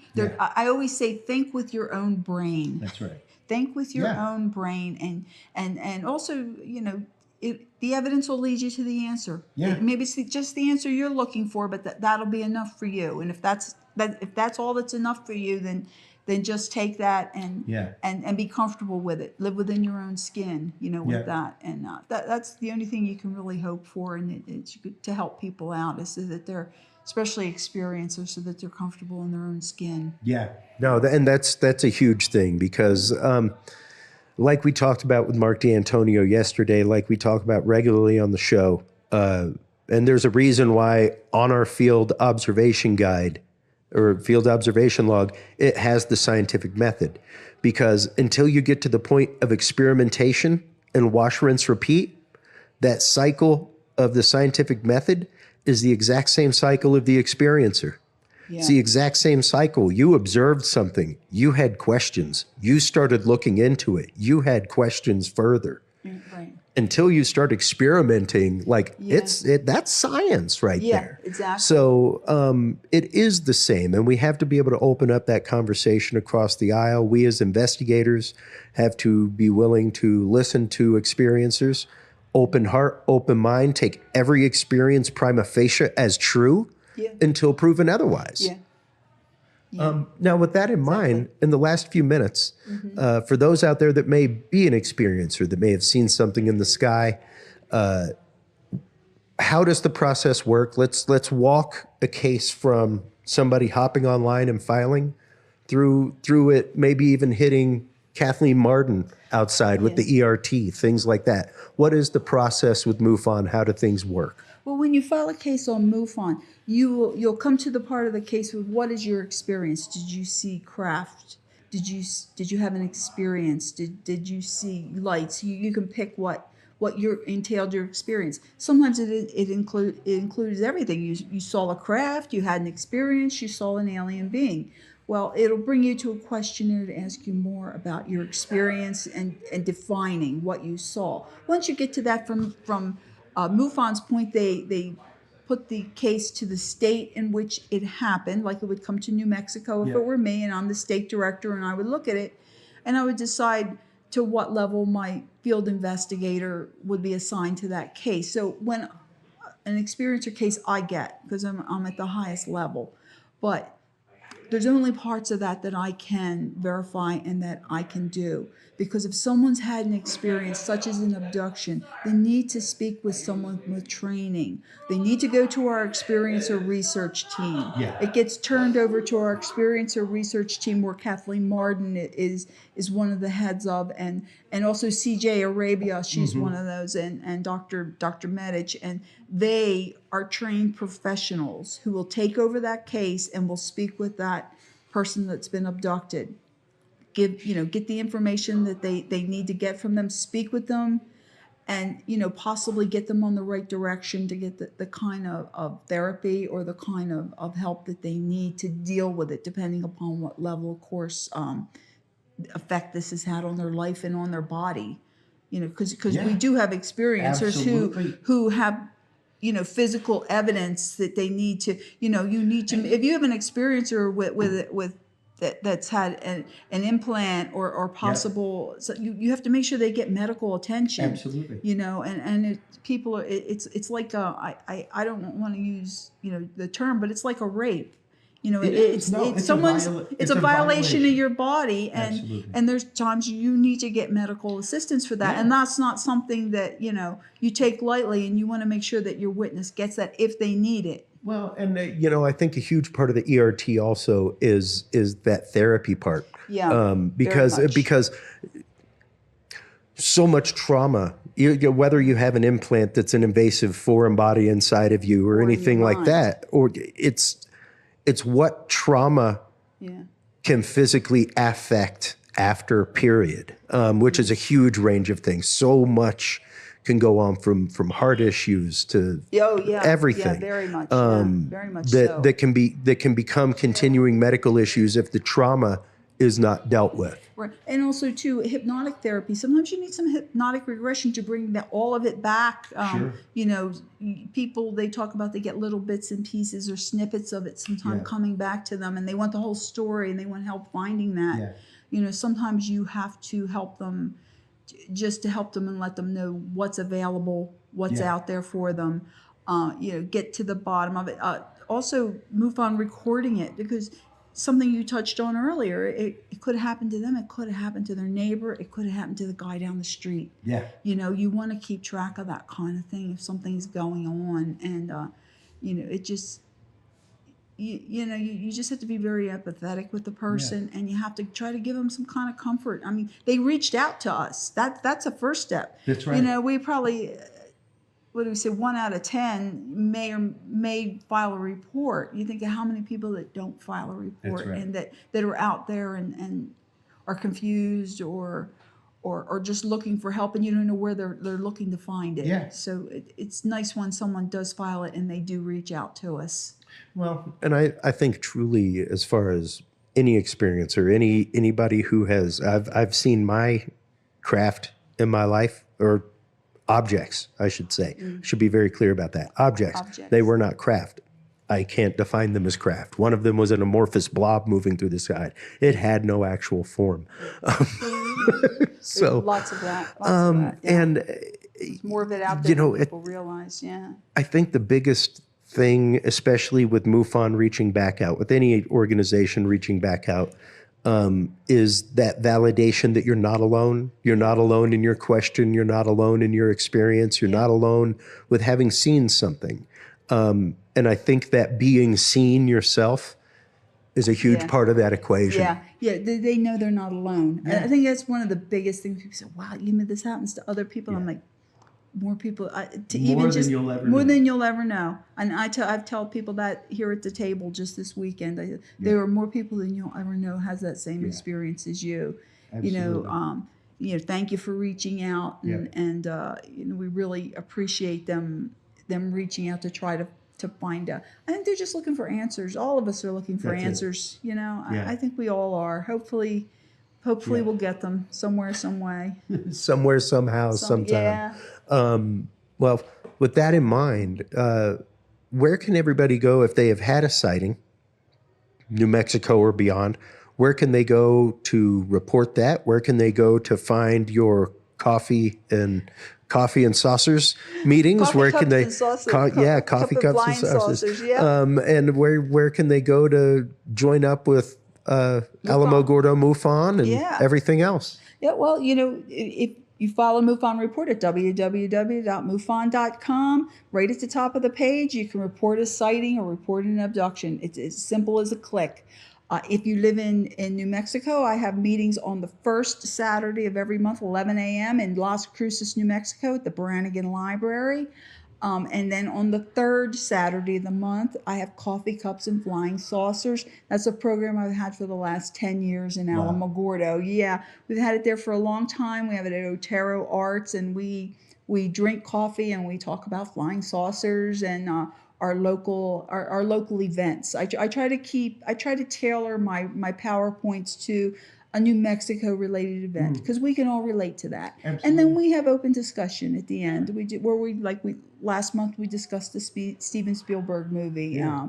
This month we will probably discuss the UFO Festival at Roswell, and everyone will tell us what a great time they had, and we'll all talk about it. Yeah. Well, and like we say on the show all the time, it's literally part of our closing dialogue is the conversation is what's important. That's what moves humanity forward. And whatever spurs the conversation is what moves humanity forward. Even the conversation of like or dislike a movie. Yeah. Artist vision fulfilled. You're having a conversation. Steven Spielberg won. It's like, that's the job as an artist. Even if you don't like my music, as long as you can tell me why you don't like it, hey, now we're having a conversation about art. That moves me as an artist forward, I was shocked in last month's meeting when someone said, his alien had 5 fingers. And I went, wow, I didn't notice that either. We were kind of like, it was kind of interesting to see someone to notice that it had 5 fingers and 5 toes. And I said, wow, someone to see it on that level was, wow, you were really paying attention. That's right. And that made me feel really good. Yeah. They were observing, and that's the most I can hope for. Exactly, Maria. Well, thank you so much for your time during this very busy festival. Yeah. While you were online, everybody, filing your report, getting involved with MUFON at MUFON.com. Make sure to stop on by Curious Realm. CuriousRealm.com is where you can like, follow, subscribe. That is where you can find your link to Curious Research and the field observation and encounter log. Stay tuned through this quick commercial break. We'll be right back with our continuing coverage of the Roswell UFO Festival right here at the International UFO Museum in Roswell, New Mexico. Right after this, folks.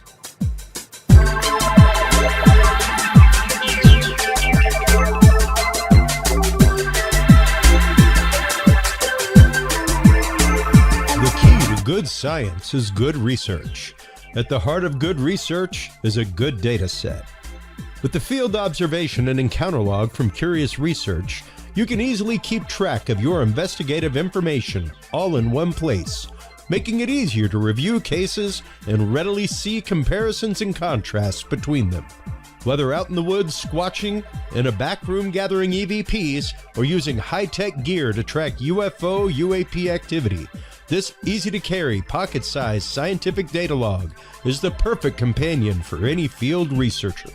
You can find your copy of the Curious Research Field Observation and Encounter Log at Amazon.com or visit the official Curious Realm store at CuriousRealm.com/store to reserve your copy for yourself, your family, or a mind that you want to open. That website again is CuriousRealm.com/store.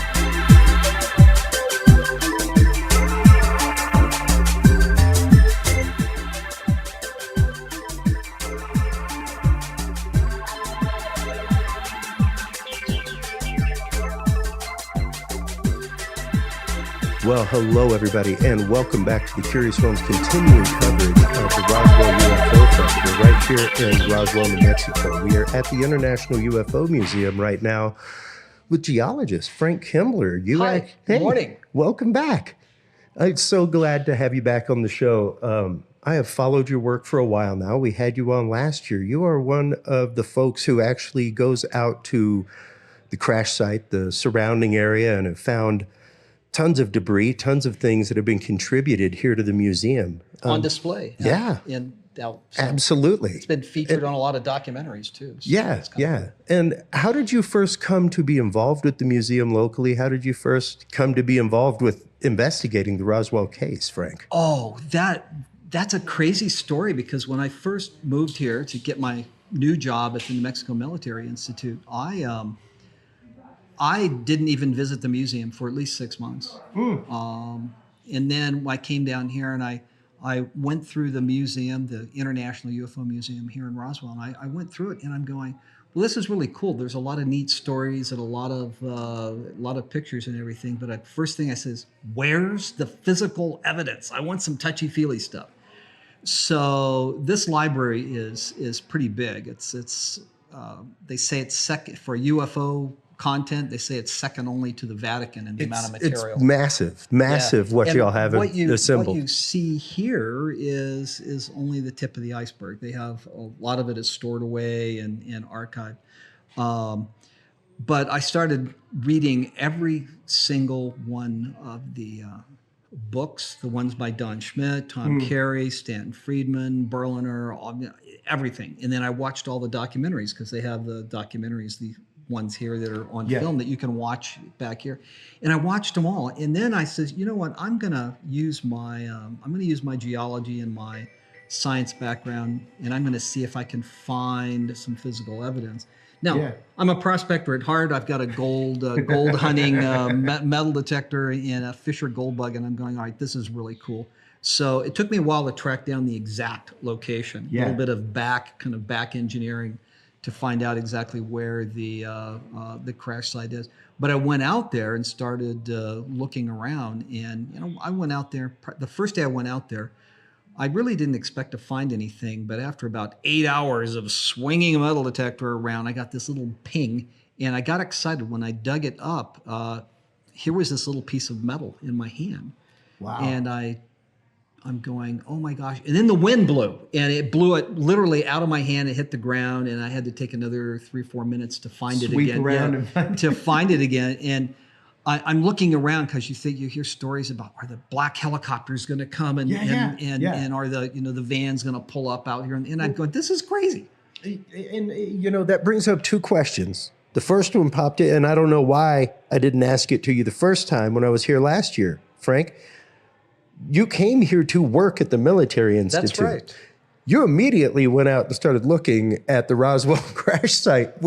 Was there any consternation with your employers? Was there anything that came down the line from the military as far as that? Because that's the first thing that people are going to ask is like, wait a minute. So was there any issue in that kind of no conflict of interest? They didn't know what I was doing, and all of that is kind of like an after thing. Now they walk up to me and go, oh, tell us what you found. What are you doing? It's kind of cool. It's awesome. So anyway, that little piece.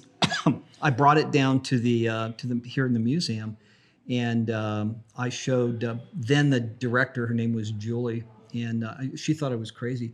But Don was in the room too when he found out that I had some of this material, and I showed it to him, and they said, you were where? Who the heck are you? They didn't know who I was, and I said, you know what? I read all the books. I read everything, and they basically made arrangements to have it analyzed over at the University of New Mexico. And that was my first. Wow. That was my first interaction with the museum. And since then, I'm family now. I mean, I apparently right. So I come and go, and I help them out with lots. I would of stuff. adopt you as well, Frank. They did, and I know all of the people. A lot of them have some of them have passed away. I know Stanton Friedman. Don Schmidt is a good friend. Kevin Randall, friend. All of these people that have written the books and everything, I pick their brains. Without them, I stand on the shoulder of great ones. We were talking about that yesterday with Mark D'Antonio, and what people do not realize, what they never realize, Frank, is that research is not done in a vacuum. It, by definition, cannot be done in a vacuum. Eventually, you've either got to pass it along, you've got to give your data to somebody else to review, or you have people that have instructed you along the way to the hypothesis you have and to the methods by which you're using to test said hypothesis. And that's true. And these researchers that have been doing this for such a long time and have written the books, I picked their brains. Yeah. So every UFO festival, Don shares stuff with me that he doesn't share with. Oh, I bet. And I'll bet. because of that, I've been out on several archaeological digs with him out to the site. It's a collaboration. Yeah. So they know that I love doing the scientific research, and they basically love doing the eyewitness and tracking down those people that had something to do with the crash site. And so that's a nice little collaboration there. And Don's asked me many times. He says, "Where do you want to look? Where are the things that you want to go and take a look at now out at the crash site?"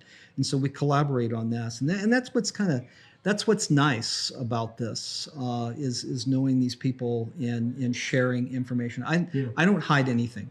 With me, it's like an open book. Well, and as far as the material analysis of that initial fragment that you found, what did that come back with? Were you privy to any of the data that came back for your find? They gave it to me. They didn't charge much. It was like a couple $100 to have that work done. And it came back as being...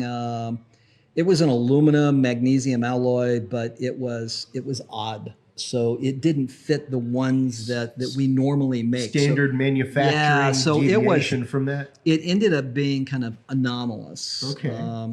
And then I had some it's what's called magnesium isotope work done, which was more expensive. Okay. So it's like a fingerprint is what it is. It tells you whether it's ET or whether it's earthly. Yeah. And I was going to say any other strange minerals like bismuth or not on Medellium. I can't. Oh, molybdenum. Oh, that actually came. That's interesting how that word got out about that. But that molybdenum. Gosh, I can't even say. I know. Now that's I've a hard one to infected say. you with it. I'm that's sorry, right. So geologist.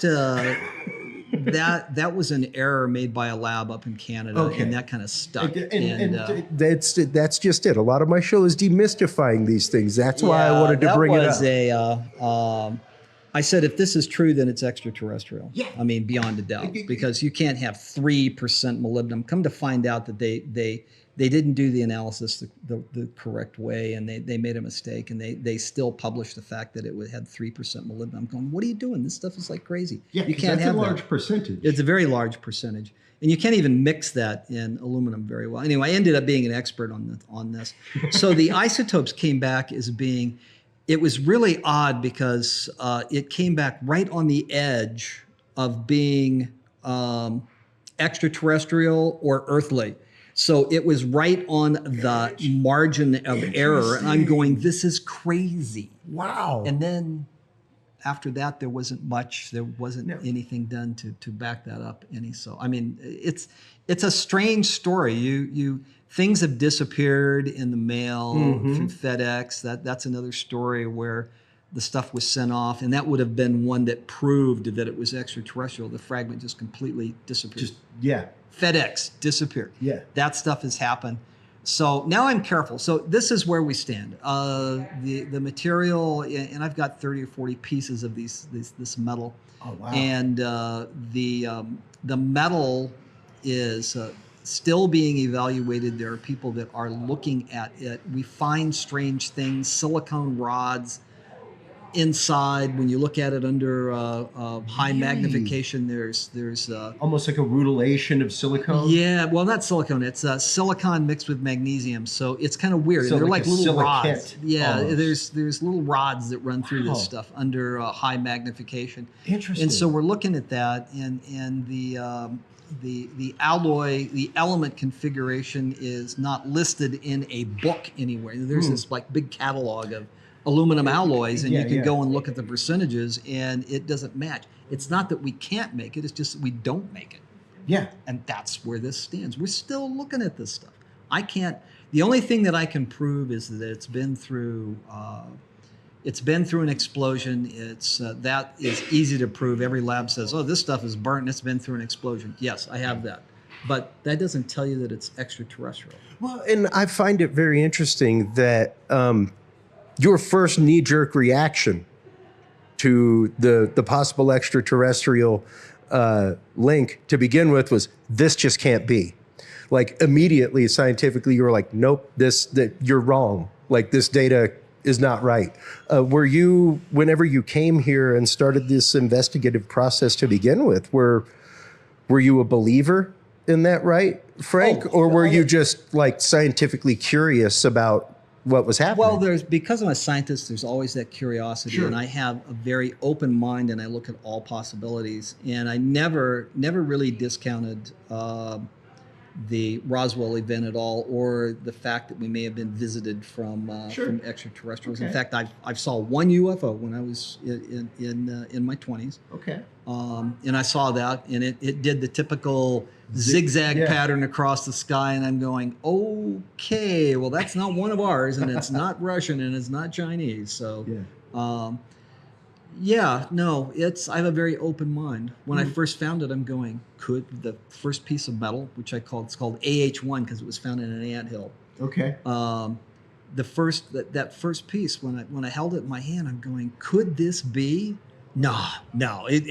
But then I'm going, well, we're going to have to do some work to figure it out. Yeah. And that's where this all has led to.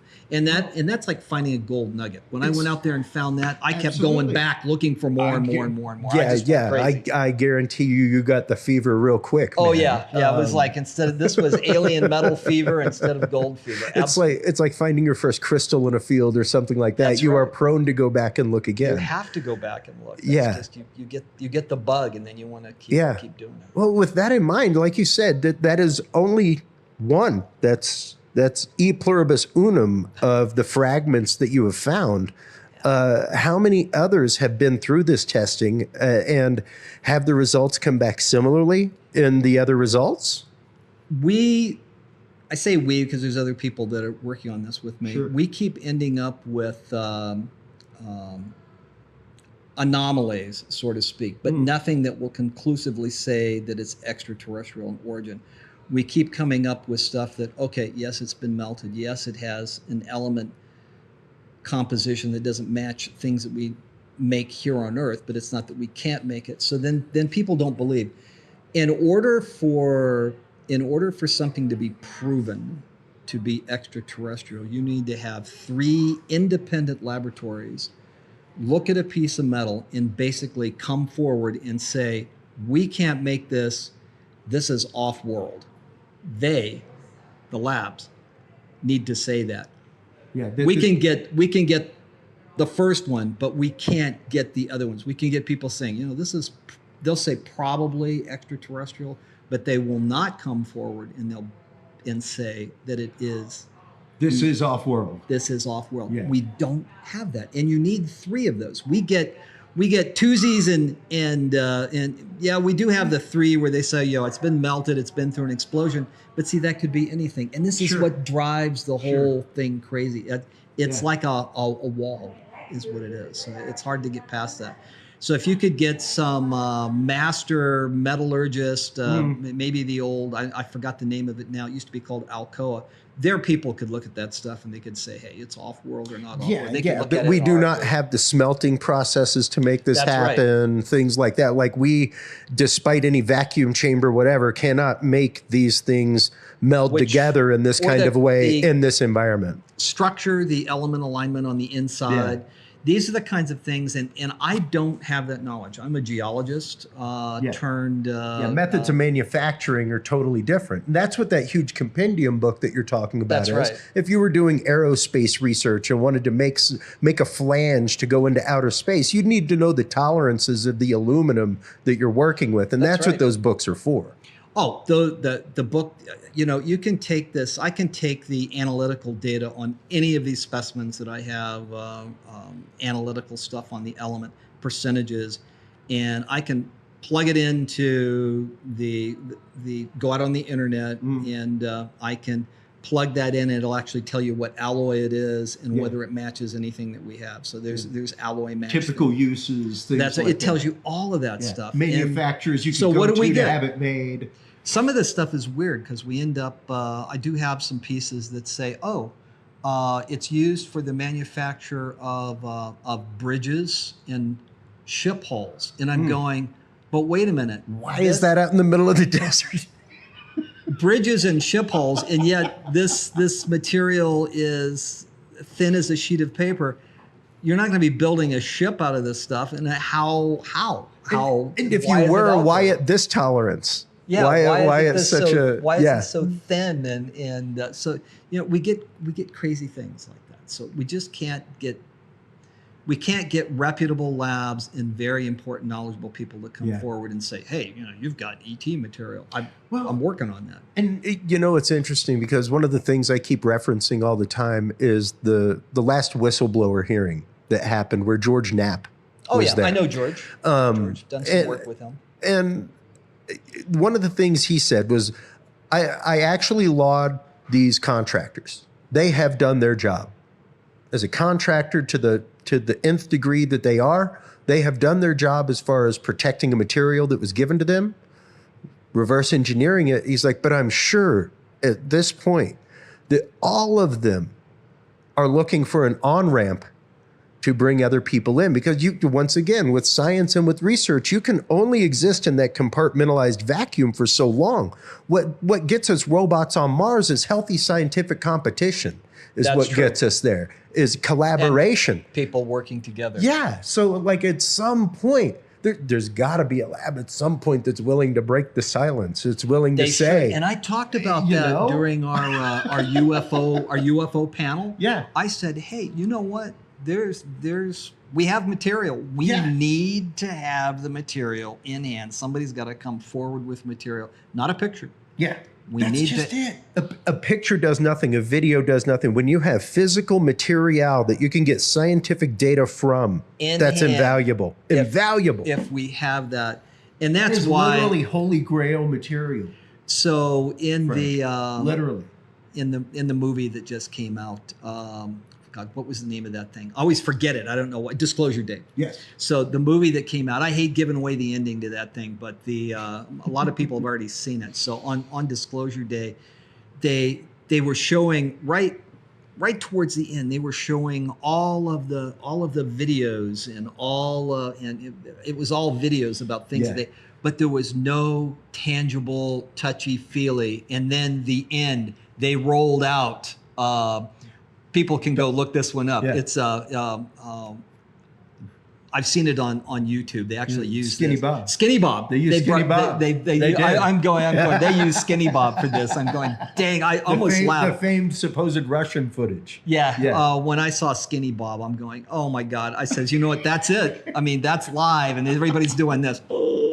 Like this. So guess what? We need hardware, or we need something to happen like The Day the Earth Stood Still, where that's my favorite beginning to a movie, where that saucer comes in and lands on the baseball field. Yeah. So that's what we need. It is. And once again, with the things you have, with the material you have, my God, if we could just get a couple of independent labs to say what's there, to say it in that kind of way. I don't care if they come back and say, you know what? Just being honest about it. It's camper trash. And then I'm going, now you got to explain why it has these weird combinations of elements to it. And if they can do that, I'll be happy. I don't care. I'm a scientist. It's something that is bizarre. And if they can verify that it's really bizarre from up there, then I'll be vindicated. Otherwise, I don't care. It could be camper trash. It could be whatever. And I've had people say, oh, that's just aluminum foil as camper trash. And I said, well, I don't think so, because it's been analyzed. And I have found trash out there in various places, but it analyzes camper trash. That's what it comes out to be. Yeah. Exactly. You've seen the exact I've material. seen it. I know what it looks like. And you can tell the difference, because the stuff that's on the surface is young, and then the stuff that's down like 6 or 7 inches in the soil, that's old stuff. It's been there for a while, and you can tell. And not only that, it's really tough. The material is very, it's very, I don't know what to call it, dense or what, but it is tough stuff when you dig. But the stuff that's on the surface is great. It's pie plate material or something, whatever. Yeah. So. Well, with that in mind, Frank, where do we go from here with disclosure on the minds and lips of America at the 250th anniversary, with pending announcements coming up on the 8th? We don't know. That is news to me. That was teased long ago before On the the 8th, tranches started dropping. Oh, I didn't know there was Trump's more daughter stuff coming Trump's out. daughter said that he had a major announcement on this stuff coming on July 8th. And I thought that it was really fascinating that it abutted the Roswell incident, that it abutted the date of the Roswell announcement. Oh, wouldn't that be cool? I thought it was fascinating. What now? I so don't we'll see. remember that. We'll see what comes of that. That was viral and huge before he came out and said, like, we're releasing all this stuff on war.gov. So yeah, that was kind of tip of the spear for all this, and it's kind of been pushed aside a little bit. But feel free to Google that. I bet you they don't keep the dates. Feel free to Google that. But people are gonna yeah, and jump up and down about I it. still say that the government. There was a really well-placed ad campaign for the last couple years for the Disclosure Day movie. And I think that the government piggybacked that movement for their release Oh, I'm sure. as I'm part sure, of the just to get conversation. people ready for 'Cause whatever they're this going is to get us all- ready for. Well, once again, it's the fact of you've got to, for a lot of people out there still, Frank, this is a non-conversation. Apparently, it's been the conversation in the halls of our government, in the halls of our military, in the halls of all of these things to the tunes of billions of dollars. Is that halls of Kumbaya? Yeah, all over. So there has been a conversation. There's been a backdoor conversation in these rooms for a long, long time. And I think this is the onboarding for a lot of people to a greater conversation of where we are, what we're doing, and what is there. So people like you have been edge of the spear for a long, long time with this stuff. So I thank you for your hard, diligent work out there in the desert, literally digging for this information and data, man. Without people like you on the front lines doing this stuff, we would not have materials that could be analyzed. We wouldn't have literal troves of material like this assembled. Oh, we just wouldn't the stuff- wouldn't have the great theater next door with amazing presentations from researchers like you going on. So Yeah, the stuff- thank you. My pleasure. And the stuff, where do we go from here? That was your question. Verifiable hardware. That's it. I mean, that's what it stands by. Verifiable in hand, not just a picture, but stuff where somebody comes forward, or an alien like Skinny Bob coming out and saying, basically, hey, hi. That's what we need.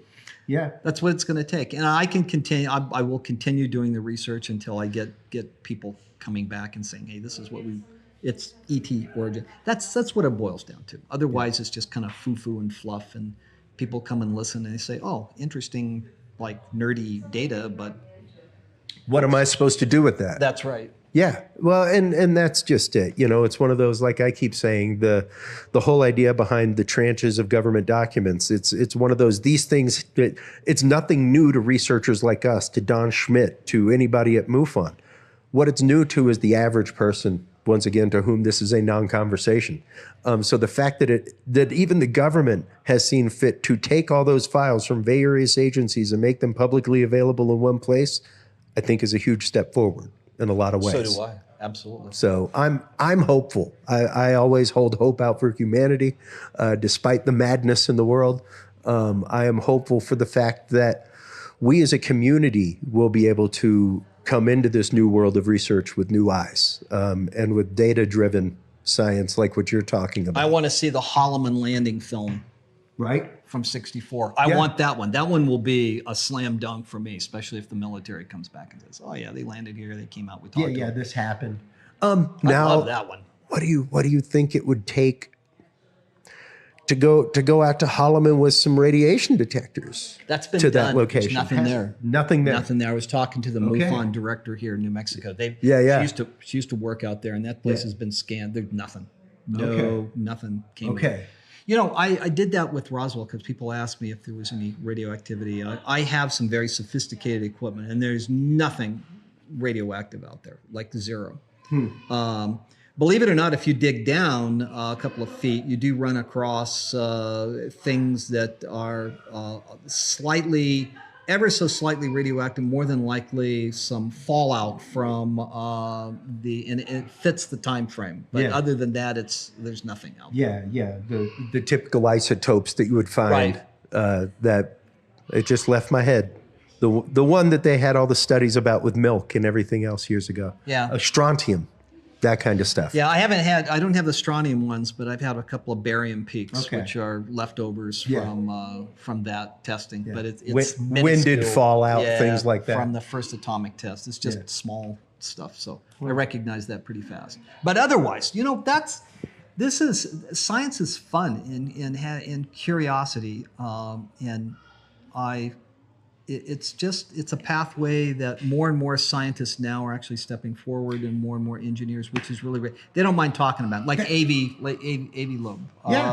He at Harvard. If he would have done this 20 years ago, he probably would have gotten kicked out of Harvard for that. I keep saying it, and it is a part of almost every presentation I give, and I'll typically pop up the image of the entangled photons.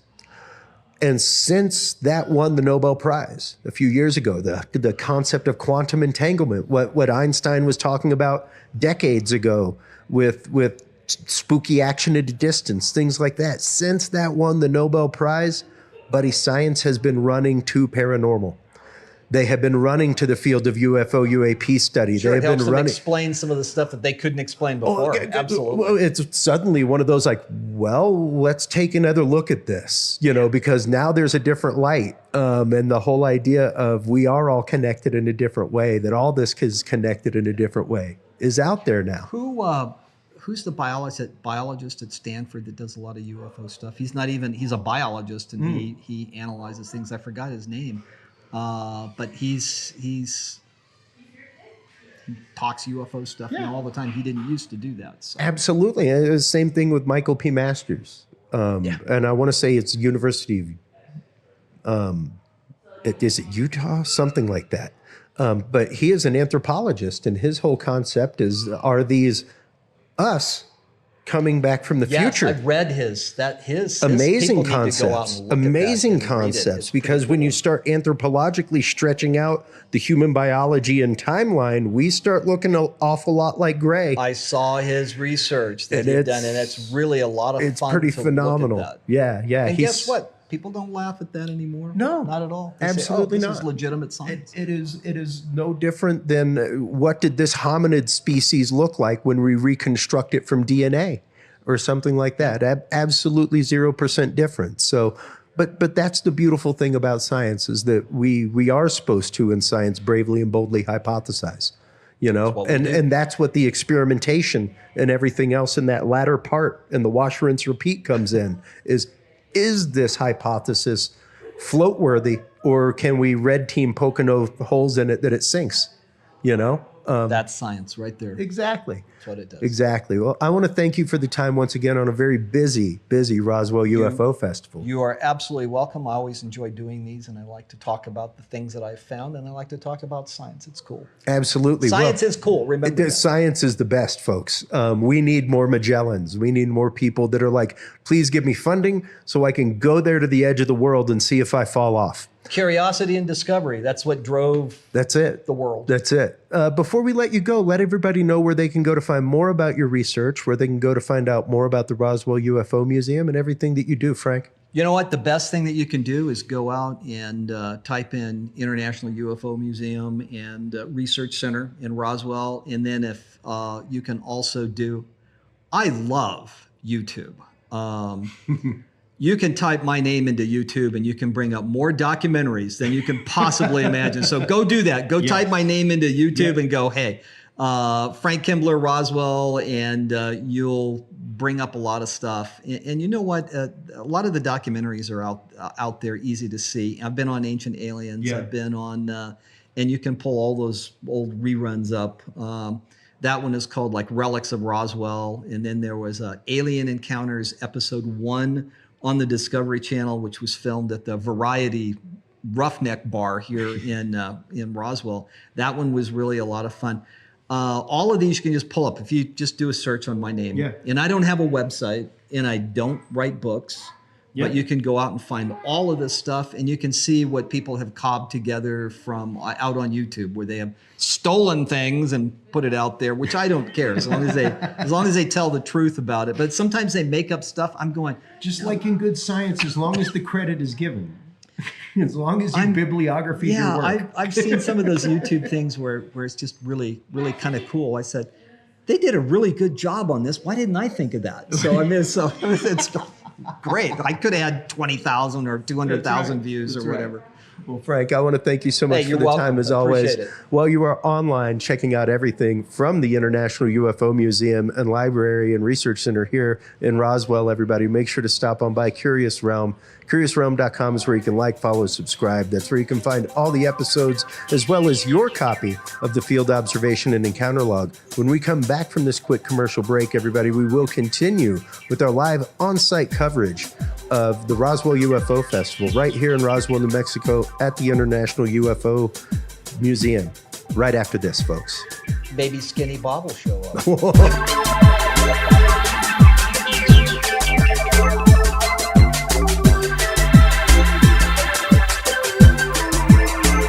The key to good science is good research. At the heart of good research is a good data set.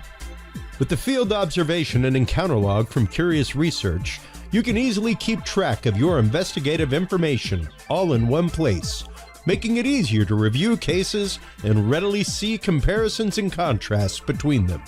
Whether out in the woods squatching, in a back room gathering EVPs, or using high-tech gear to track UFO, UAP activity, this easy-to-carry, pocket-sized scientific data log is the perfect companion for any field researcher.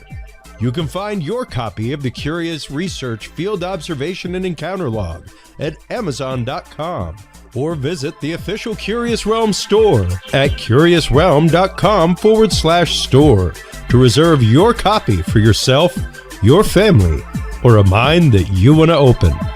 That website again is CuriousRealm.com/store.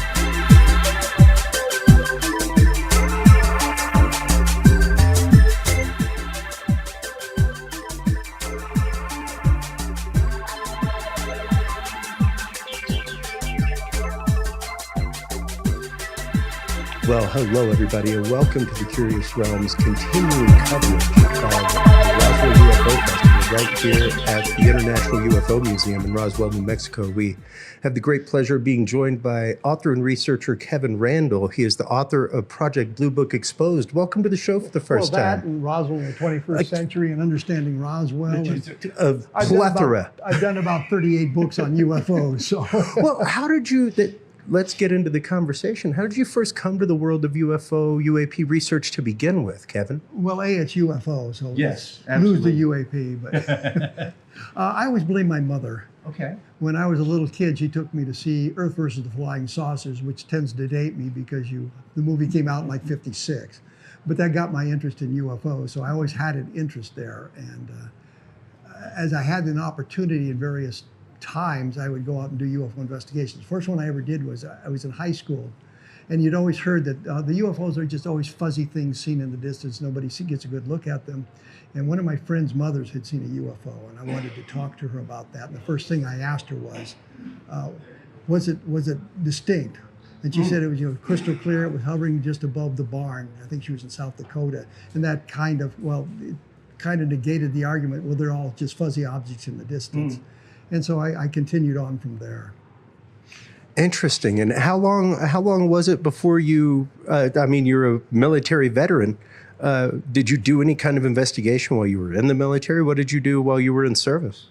Well, I was a helicopter pilot and aircraft commander, served in Vietnam.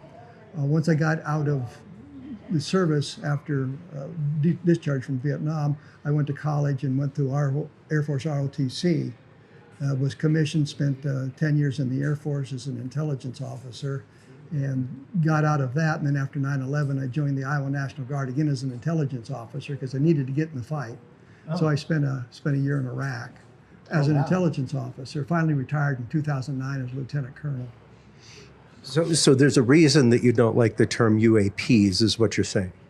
Well, it's one of these things. It's like they were attempting to let's ignore the UFO phenomena that's been building for years and years and years, and we'll change the terminology, and that tends to destroy the history of the phenomena and eliminate a lot of the good information. Well, it was interesting when that switch happened. Like I have said on the show before, the only reason I'm a fan is because once you said phenomena, science can't ignore it now. Like you have to get rid of phenomena in your data set. But when you're talking about intelligentsia and the military, the whole reason to switch to UAP was literally so that they could say, no, we are not looking into UFOs. Precisely. But the other side of the coin is the Aero Phenomena Research Organization started using that kind of terminology as well. I just thought we're used to UFOs, and it seemed to me we're hiding behind the UAP thing now. So we don't have to deal with what went on in the past, because there's an awful lot of good stuff. The Roswell case, for example. Absolutely. Level land, where the object was seen close to the ground, stalling car engines. Dozens of witnesses to that. Physical traces on the ground. Lonnie Zamora in Socorro, New Mexico, seeing a landed craft. We can just go on and on. The Cash Landrum case right in my backyard outside of Houston. And on that same time frame, the Bentwaters case in England. And I've talked to John Burroughs and Jim Pendleton and Colonel Hall. Yeah. And Burroughs is the only person I know of that is 100% disabled from injuries he received while on active duty when he was investigating the UFO in the forest, Rendlesham Forest. Yep. And it is interesting because those two cases literally happen in tandem. The Cash Landrum case and Rendlesham Forest, and both almost similar descriptions of craft, things like that. It's pretty phenomenal when you stop and think about it. Oh, absolutely. And the government, the Air Force, the news media has been ridiculing these sorts of things for decades. One of the first newspaper headlines from 1947 was flying saucers seen in 38 states, but not Kansas. Kansas was a dry state, so they're implying the people who are seeing it are all drunk. And so the ridicule curtain came down, and then you had people who didn't want to admit that they'd seen anything or get involved in that because it was going to make them look bad. Yeah, precisely. And that's really something, all of a few years ago, I first sponsored the MUFON conference in Denver. And the whole topic was UFOs and the media and the relationship between them. And I pointed out regularly on the show that it was interesting, as somebody who used to work in mainstream and then sidestream media, I found it very interesting to go from the terminology of UFO enthusiast, UFO witness, things like that, to UFO denier. They started tagging the word denier inside of there, almost like there was a pivot to the conversation within media about things. Well, the media has always treated the subject with scorn. Oh, absolutely. No matter what you did. Don and I were invited to an interview at the Chicago Tribune. We got there, they sent an intern out into the hall to talk to us. Wouldn't interview us in the newsroom, wouldn't send a reporter. We got an intern to talk to us for a few minutes about that. Wow. Well, then why would you have us come here if you weren't that interested in the story? Yeah. Why pay for our trip out, our stay, everything else if this is the way we're going to cover it? Anything. I mean, we were in Chicago at the Center for UFO Studies, but we were there to do an interview with the Chicago Tribune, and they just weren't that interested in the story. Now I bet they're sorry. Well, and that's something that we talk about regularly, that I talk about in my presentations. Normally, this is when I would bring up my image of the quantum entangled photons. And once that won the Nobel Prize for Physics, like, the conversation has completely changed from that point to now. Well, conversation in UFO world has also changed since Leslie Kean and Ralph Blumenthal did the story in the New York Times about the Nimitz incident.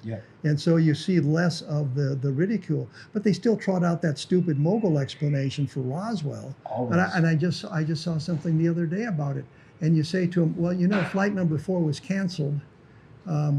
That eliminates Project Mogul, but they had a service flight. Yeah, it's not the same thing. Yeah. And we know exactly what it was. It was not what was reported. We got witnesses who handled the debris. It wasn't Project Mogul. And the other thing they always say is, well, Project Mogul was highly classified. Well, the purpose was. What was going on in New Mexico was not. It was happening directly over people's backyards. It was far from classified. And even the fact of, like, we had conversation with Dennis Balthaser earlier, and him saying that there were active bounties by the Roswell Army Air Corps for weather balloons, for other balloons. Like, they were tagged with, like, contact us, we'll give you a reward. So it was no strange thing to find in the backyard. And the rays being launched from Alamogordo had those cards on them as well. And sometimes they couldn't get to the down mogul balloon because the terrain was so rough, and they just left it there. Well, if it's that highly classified, wouldn't you make greater effort to recover it? Yeah. You would think you'd make every effort to recover it if it was that kind of classified material. Precisely. Absolutely. Now, in your investigation, once again, through numerous decades of books, with the conversation right now on everybody's lips, the 250th anniversary of America, the disclosure is everywhere right now. It is literally the buzzword all over media. I find it interesting that all of that conversation started with a very small blip from the president's daughter saying that there was an announcement coming July 8th. And I found it very funny that that announcement was coming literally the day after the announcement of the Roswell crash, of the original airing. Like the tapes are right over here over my shoulder of the radio broadcasts of the Roswell Army Air Corps has captured a flying saucer. So I found it very interesting that those things were abutting next to each other. Where do you stand right now with the ongoing cause of disclosure and what is happening at war.gov with the trenches of documents and videos? Well, there's really nothing in the documents they've released that we didn't already know. They're all pretty mundane stuff. Last night we were doing the panel, and I mentioned I hadn't seen any Roswell documents at all in that stuff. It was Don or Frank Kimmler who said that there was one document. It was an FBI telex from July of 1947, but we've had that document in possession for 30 years, so it was no surprise, but parts of it had been redacted. We have the unredacted version of the document. The FBI misspelled Major Curtin's name. Curtin was the intelligence officer at Fort Worth Army Airfield back in July of 1947. They misspelled his name. And there's lines in there where the FBI is saying in the document they would talk about it being a balloon, but the FBI didn't agree with that assessment. That part's been redacted. Wow. So, but we have the document. We know what it says. We've got any number of FBI documents. I think John Greenwald with his Black Vault has done a wonderful job of gathering those sorts of that sorts of documentation. Yeah. And that's something that we regularly talk about is the idea that granted, this is starting a whole new conversation for those in the population that this was never a point of conversation before. And that's great. People like my father, for instance, who are like, oh, what's all this talk of little green men in Congress? Well, I don't think they're ever going to pull out a tube with a body in it and like Houdini style pull a sheet off.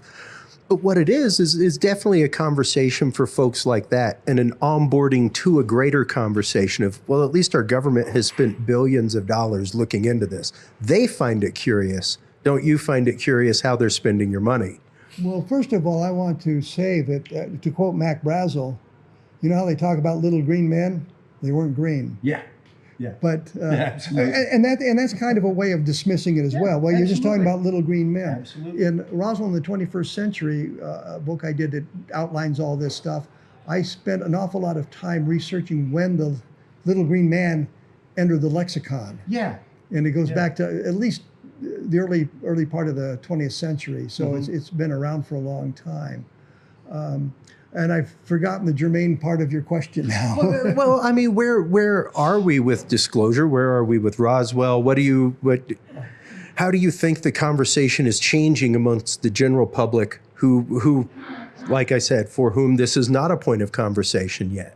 I think the conversation has been changing since Leslie Stahl and Ralph Blumenthal did their article. So it's getting treated with more respect than it had. In the past, you'd see the reporters asking stupid questions.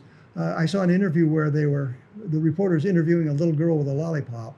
Actually, what do you think about these aliens? Well, a 6-year-old girl has no clue as to what you're talking about. So they don't do that sort of thing. So it's treated with a little bit more respect. Oh, you still get the tongue-in-cheek, I'm too sophisticated to believe in flying saucers. But with the government coming out and talking about, well, there's something going on. Not necessarily alien or extraterrestrial, but there's some phenomenon. Back in the late 1960s, the Air Force paid $550 million to the University of Colorado to study UFOs. Yeah. And what we found in the documentation was a letter from Robert Hippler to Robert Lowe, Hippler being an Air Force officer, Lowe being part of the Condon Committee. And the letter tells them exactly what they want to find. Well, we're hoping you'll say some good things about the Air Force investigation.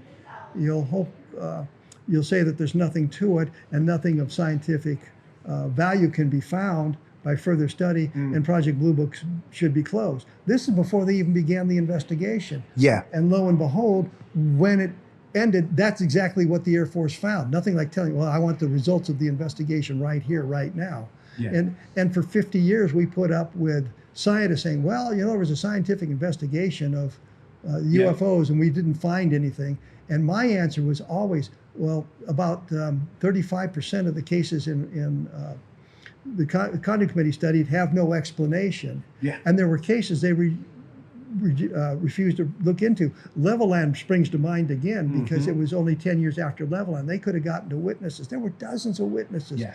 And they came up with a plan. Well, you magnetically map the car and you compare it to other cars made in the same time frame at the same plant and see if the magnetic signatures match. And if they don't, then obviously the car at Levelland was exposed to extreme magnetism.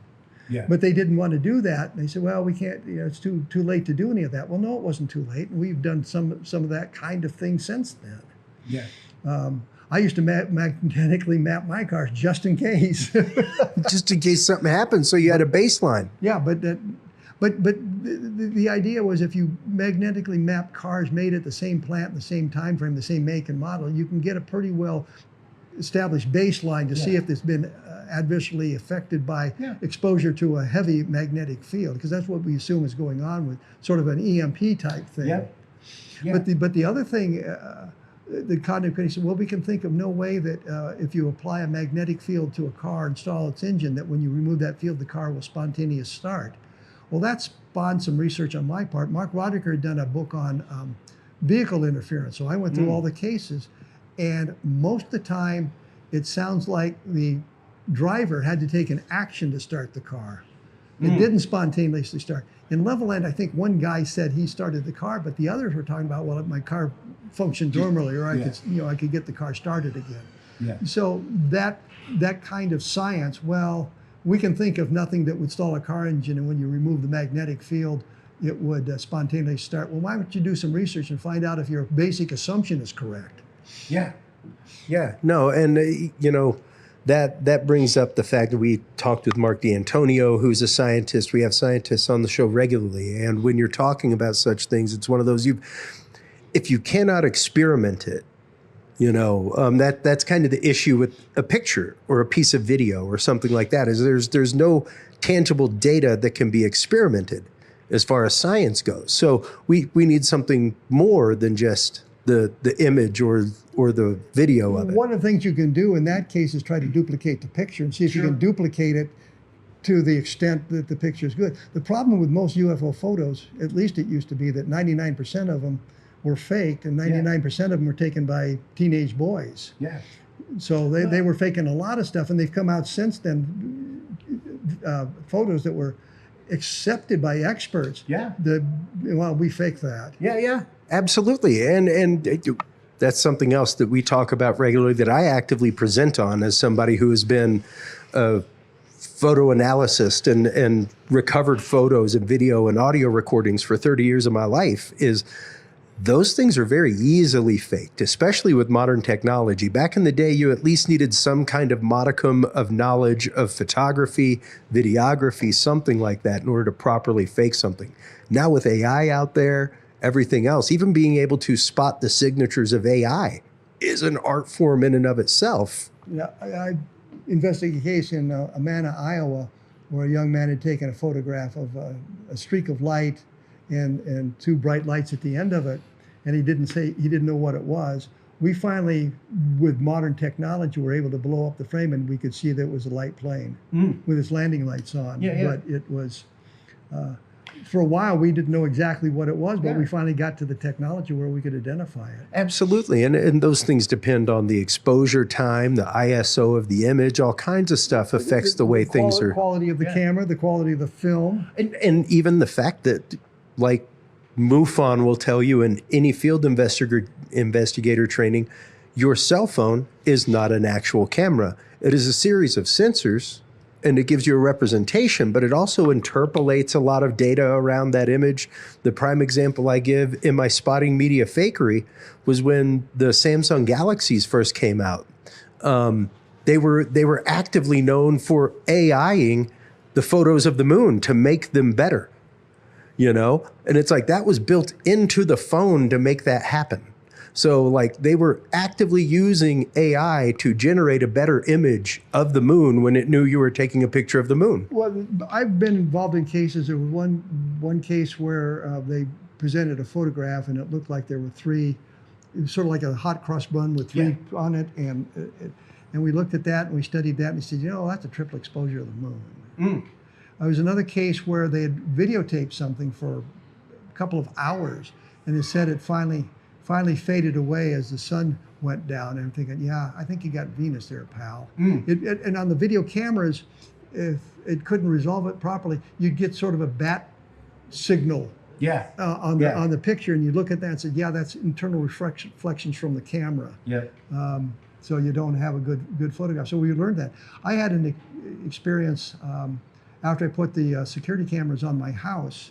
It looked like there was an a white blob across the street in a vacant lot, bobbing up and down, and there's nothing over there. And I was trying to figure it out, and I put it on my my blog, and a couple of people says, yeah, that's a spider crawling across the lens. It's a spider web. Yeah. I said, oh, okay, I got it now. That makes sense to me. Yeah. But there was a deer. There was a deer in part of the frame. A deer, and that it looked like the object was going down behind it. But if you looked at it really closely and studied it, you could see just a little bit of it in front of the deer. So it was clearly a spider. And you know, that's just it. That's something that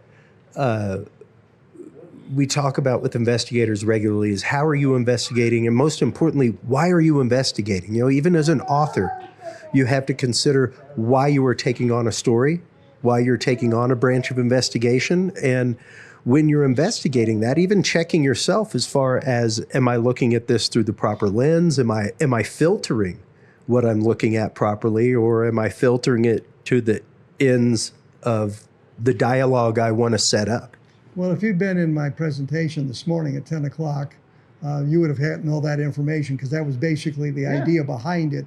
Don't let your personal bias persuade you into a certain belief structure, and talk about how some researchers, and I had fallen into that trap myself a couple of times, where they, looking at something, got the answer they wanted and stopped.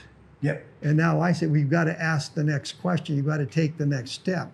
You know, have I made a mistake in the investigation? Is there more information I can gain from it? And I've solved a number of cases like that. There was a woman who, her and her boyfriend had seen what it turned out as star-like things sort of coming down from the sky one night, a number of those. And then the drawing she made was of a disc-shaped object. And the next drawing weeks later was the disc-shaped object with two creatures, silhouettes of creatures in it. And she had gone from the starlight type phenomenon to actual craft. And I think that was a result of her being more comfortable with seeing something like that she could identify as a flying saucer with some people in it, as opposed to this unidentified. Unknown. Yes, but I knew what it was, because I went out to the site where it took place at about the same time and watched the airplanes landing at the airport.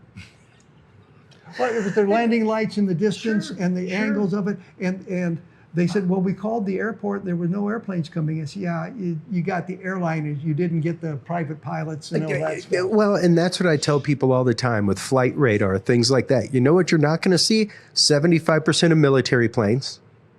You're not going to see a good 60% of international flights, because they don't have to have that FAA beacon on it that registers to flight radar, things like that. So there's a good swath of aircraft out there that aren't going to be on there. But even I myself, as an investigator, as a nighttime photographer of the night sky, like astrophotographer, like our good friend Mark D'Antonio in the other room, and I live on a flight line, man. Like, they fly right over my house. Last Halloween, I literally spent 30 minutes tracking an object in the neighborhood as we went, like, out trick-or-treating, because it was just hanging there. It was just hanging there. It took 45 minutes for those other lights on the plane to show up, for me to be like, oh, wow, that's a plane. 45 minutes. And granted, we were walking the neighborhood, so the perspective was changing a little bit. But still, it took a long time for that plane to be realized that it was a plane. My question to you is, what were you out doing trick-or-treating? You're a bit old for that. With my 8-year-old. But I had a similar experience where I was watching, it looked for all the world like a dome disc.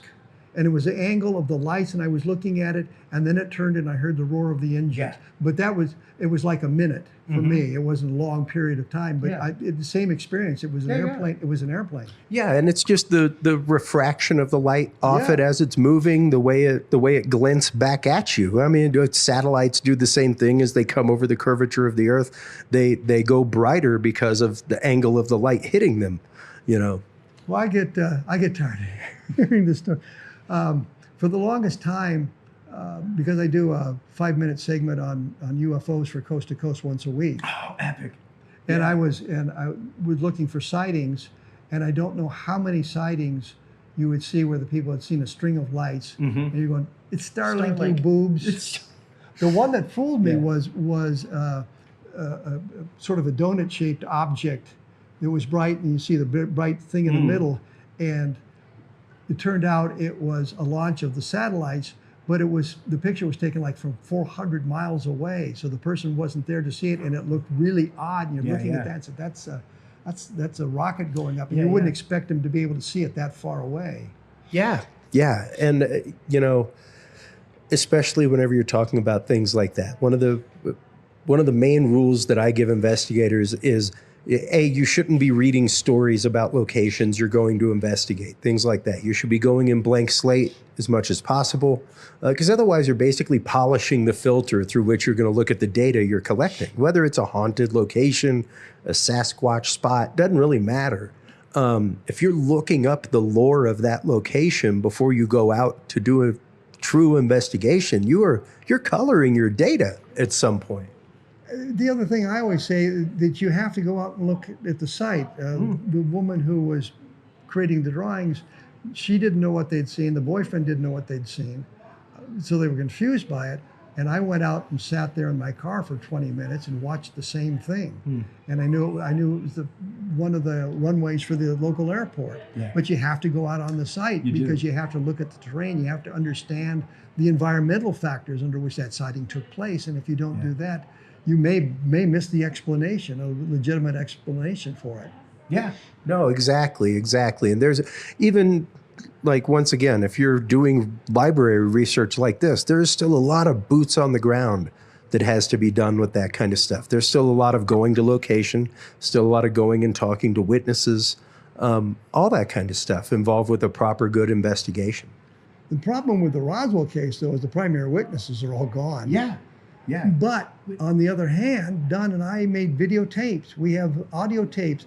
So I say, this witness said this, that, and the other thing, and you say, well, I don't believe it. And I said, would you like to hear it? In fact, I got into an argument with one of the witnesses, J. Bon Johnson, who changed his story radically. And the guy that photographed General Ramey with the weather balloon in his office in Fort Worth. And at first he was telling me that Ramey, when he got to the office, Ramey told him it was all a weather balloon and not to worry about it, and he took the pictures and all of that thing. Next thing I know, J. Bon Johnson's being interviewed and says, well, this is the real debris.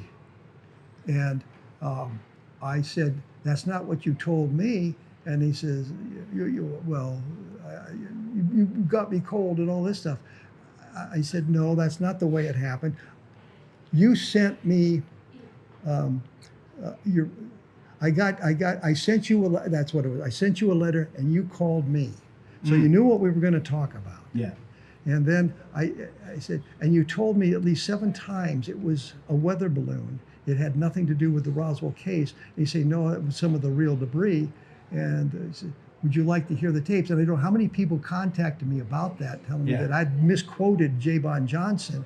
And I would send him the tapes, and I never heard from him again. Yeah. Because here's a guy on tape telling me General Ramey told me it was a weather balloon. So you've got to go, you've got to talk to the people, and you've got to follow the research to its conclusion. Well, and you know, with that being said, especially whenever you're talking about declassification of things coming out, witnesses still being around, people who handled debris, people who worked on base with the case still being around.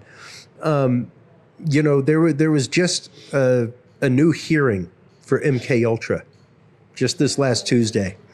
And a lot of that happened because a lot of the actors and people involved in that are now gone, Kevin. They are no longer with us. So what is the harm in unredacting files with their name in it? No harm done now. They aren't here. They are no longer contracting for the government. They aren't even alive anymore. So we can let the dirty secret out.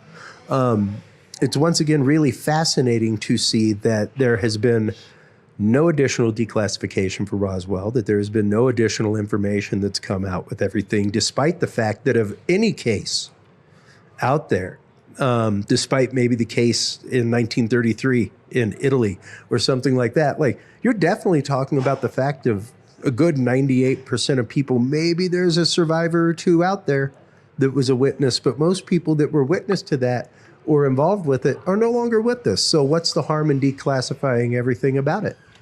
First of all, you know the 1933 case is a hoax. Oh, sure, yeah. Okay. I just want to make sure that you understand. Oh, no, absolutely. Because that's an important thing to know when you're thinking about some of the whistleblowers talking about this 1933 case.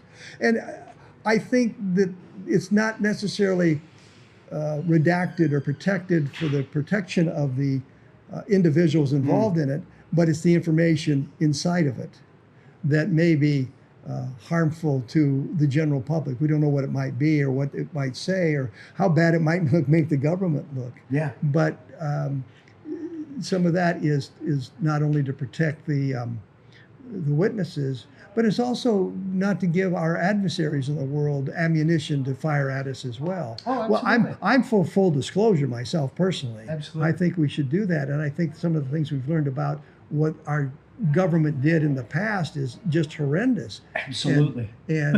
But the people who did it can't be held accountable because they're gone. Yeah. So they're really, the only harm is it tarnishes the reputation of the United States a little bit. But on the other side of the coin, you can say, well, it kind of brightens it because we let the information out and we're saying, hey, we shouldn't have done that. That was a bad thing to do. Yeah, no. We won't do it again. Exactly, and that's with the whole new MK Ultra stuff, things like that. That's what they're saying is that when you go through and read these documents, and the MK Ultra documents to begin with, those guys are responsible for some of the worst atrocities ever committed against people. When you're talking just like Mengele status stuff, it was horrifying the things that they did, and they were done on behalf of us, the taxpayer. I'm not sure it was Mengele level, but they irradiated children to see how. But they were children who were terminally ill. Well, with MK Ultra. With MK Ultra, they experimented on prisoners. They experimented on general populace. There's a house that they just came out, and in this hearing we're talking about in Germany, where they know about actual deaths, where like they took population of the German people and said, it doesn't matter if they die during our experiments, we'll just hide the bodies. That's messed up. That was our federal government. We can look at the Tuskegee experiment where they pretended to treat black males with syphilis because they wanted to study the course of the disease. Yeah. You know, and that's absolutely. Absolutely. The wormwood experiments. There may have been, with the Tuskegee experiment, there may have been a point if the person had shown up too late that there would be nothing they could do to cure it or save his life. But he should have been informed that the drug we're giving consent. you. Yes, the drug we're giving you, we're going to watch the advance of the disease. The others where it was eminently curable. Yeah. I mean, you come to me and say, well, you have syphilis and we want to watch the course of the disease. Is that okay with you? And my answer is no. Yeah. Well, and I want the treatment. Thank you very much. Yeah. And I mean, part of those experiments for MK Ultra were also the Edgewood experiments, which the whole movie Jacob's Ladder was based on, where they basically gasified LSD and put it into these guys' hoods and exposed them to the vapors for like 20, 30 minutes. And the whole concept was You can't program somebody until you break their brain. You have to. So how do we break the brain first? Let's figure that out, guys. Well, when I was studying psychology in college, we were required to participate in experiments. You know, because the graduate students need victims for their experiments. So I didn't. I was involved in a number of experiments, but none of them were very harmful. None of them on that level. Very few of them on the level of the Stanford experiments. You know, which are famous at this point. And that I don't understand in the Stanford experiments how you could put two groups of people together who were friends and separate them by the category where you're prisoners and you're guards, and things degenerate as quickly as it does. That's the frightening part. Like psychologically, is that it really shows that we all have the propensity for that. Even the further experiments where, hey, you know, someone on the other side of this wall is going to get a mild electric shock every time you push this button. And don't worry, it's not going to kill them. Just keep pushing the button when we tell you. And it doesn't matter how much that person screams, they always push the button. Well, but we have to be fair to say they weren't really electrifying the person on the other side. It was just an experiment to see how far they would go, and they went far. They went far. Don't worry about the guy screaming over there. Yeah, just listen to me. We just need to know how far we can go with it. But that's just it. And that was a lot of the MK Ultra hearings, was them saying, listen, we may have stopped with chemicals, but we are fully like InQtel, the financial arm of the CIA, gave initial rounds of funding to Facebook, gave initial rounds of money to Meta and all these corporations that make all this stuff. So technically, how to push the society is still happening. It's just happening in the electronic age now. We don't need to dump a chemical into the city water supply to get everybody to go crazy and do stuff. We can push them from a distance. And right now, especially with a lot of the conversation in UFO, UAP, moving to the religious side, things like that, it's very interesting to see where these things are pushing on social media and where this dialogue is going with that. Well, I've never understood the need to post everything you're doing to social media. I just bought a Coke, raise the roof, you know. You're absolutely right, Kevin. And the other thing is, there's no critical thinking. You get locked into one of the algorithms, and so you end up with video of the same thing going over and over again, and you never say, why isn't there anybody else involved in these things? Why is it always this way or that way, and not asking the questions? And is it real? It may be put together just for clicks. Yeah. Well, and that brings us right back to the conversation that we were having earlier of how do you vet things? How do you look at things? How are you filtering the data you get? Even as an investigator, like you are for the research you do for books, for the library, like I do, how do you filter that? How do you make sure that, because yes, like you said, we now know that a good percentage, 90% of the old photographs were faked. Things like that. There's a good cadre of them that aren't. But why fake them? That whole want of attention in that kind of way is pushing social media. It is pushing AI videos. It is pushing and I normally show an example on my show that I took in my backyard. It's actually the Dog Star Sirius, but it's out of focus. As in you can't be serious? Yeah. But it's out of focus. And the telescope isn't tracked on it yet. So you see it moving through the frame and it's pulsating wildly and changing colors. Now, if I posted that video on any social media group with no data other than I recorded this in my backyard last night, I'd get a heck of a response. Now, if I posted that with the data, I recorded this in my backyard in Austin, Texas, facing southeast at this time, aimed this direction above the horizon, this many degrees, it would not be hard to calculate what I took an image of. So if somebody's purposefully posting something with, like I saw one recently where it was like, and it was literally Austin, Texas. This was recorded in Austin, Texas on an undisclosed date. Why? Why an undisclosed date? Yeah, the date. And this was posted by a researcher that I know. And I'm like, I live in Austin. I lived there during that date. 0 news stories. None. 0 images, 0 pictures, 0 videos on social media. Somebody's saying, date undisclosed because they don't want you to research that moment. They don't want you to go back and look it up in flight radar or go back and prove what it is or what the news stories were about what was in the sky. So if they are guiding your sense of information like that, if they are unwilling to share where, when, how the photo was taken, let that be your first consideration. If you're disguising the date, then clearly they know what it was. Yeah, yeah. And, Exactly. and that's why they disguised the date, because they knew what it was. It's and obfuscation of the fact. I don't see any reason not to disclose a date or a location. Yeah, it wasn't taken at a secret military base in Austin or anything. It was like over downtown Austin. So it's like the only reason to obfuscate that is so that nobody can research news stories or anything like that about it. Yeah, keep it hidden. And I've got this wonderful clickbait. You sign on to my website, and I'll show you. I've got a picture. I've got a picture of Venus and Jupiter together in the sky. It's taken a long time ago, and some people have seen. Is this a UFO photograph? No, it's Jupiter and Venus. And the odd thing is, Jupiter is the smaller one. Yeah, because of course Venus is closer. So.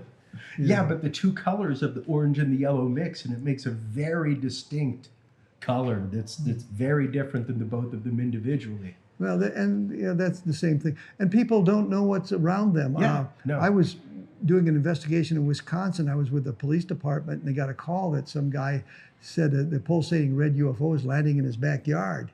And the police said, "You want to go?" I said, "Yeah, sure." Hell yeah. We got out there, we went through his house, and we looked up, and it was a pulsating red light on a tower. He'd lived there for years. He'd never seen it. Or never noticed it, I suppose. That brings up something that when the drone flaps were happening, we covered it. And it's the whole concept of you don't notice it until you're looking for it. Yeah. And suddenly there were drones all over, and it's like they've been there. You just haven't been looking for drones. You hadn't been seeing news stories about what drones look like when they fly and things like that. Or, hey, look up. Are there drones in your sky? Yeah, like I said, I live in Austin. Amazon's been training drones for the last 6 years for delivery in my town. So there's drones everywhere, and they're like the size of this table. They aren't small. They aren't like tiny little drones. They're like half the size of a car. Some of these things to lift like 100-pound package, that kind of stuff. So they've been testing all kinds of things in our skies for a long time that we just ain't looking for. There was a scientific study, I think it was in Seattle, about windshield pitting. And the story had come out that the atomic blasts, the radiation from it may be pitting windshields. And so what they found out was you really don't look at your windshield, you look through it. That's right. So you don't see the pitting. But when the story came out, you've seen the pitting and you report it. And now you're not going to unsee it. But it's not an increase in windshield pitting. It's always been there. It's just you started seeing it. Yeah, exactly. And all these things, Kevin, add up to the fact of we as a general public have to be as informed as we can. We have to be as open-minded as we can, but we also have to be critical thinkers. We've got to be willing to call BS for BS that it is. We've got to be willing to question narratives. And we've really got to be willing to even question ourselves and question whether or not we are investigating for the true scientific want of knowledge or the figuring out of a phenomena, or whether we're trying to confirm our own belief through that investigation. Well, I was talking to James Van Allen, the radiation belt guy. At the University of Iowa, they are the radiation belts, not the Van Allen belts. And I asked him about UFO research. What could we do? And he said, well, make it dispassionate. And he said, if you're in the middle of Wyoming and you hear the thunder of hooves, you don't expect zebra.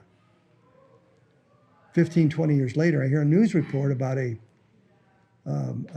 circus train or a zoo that had an escape of exotic animals. And some of the animals were zebra. And the ironic thing, it was the middle of Wyoming. Oh, wow.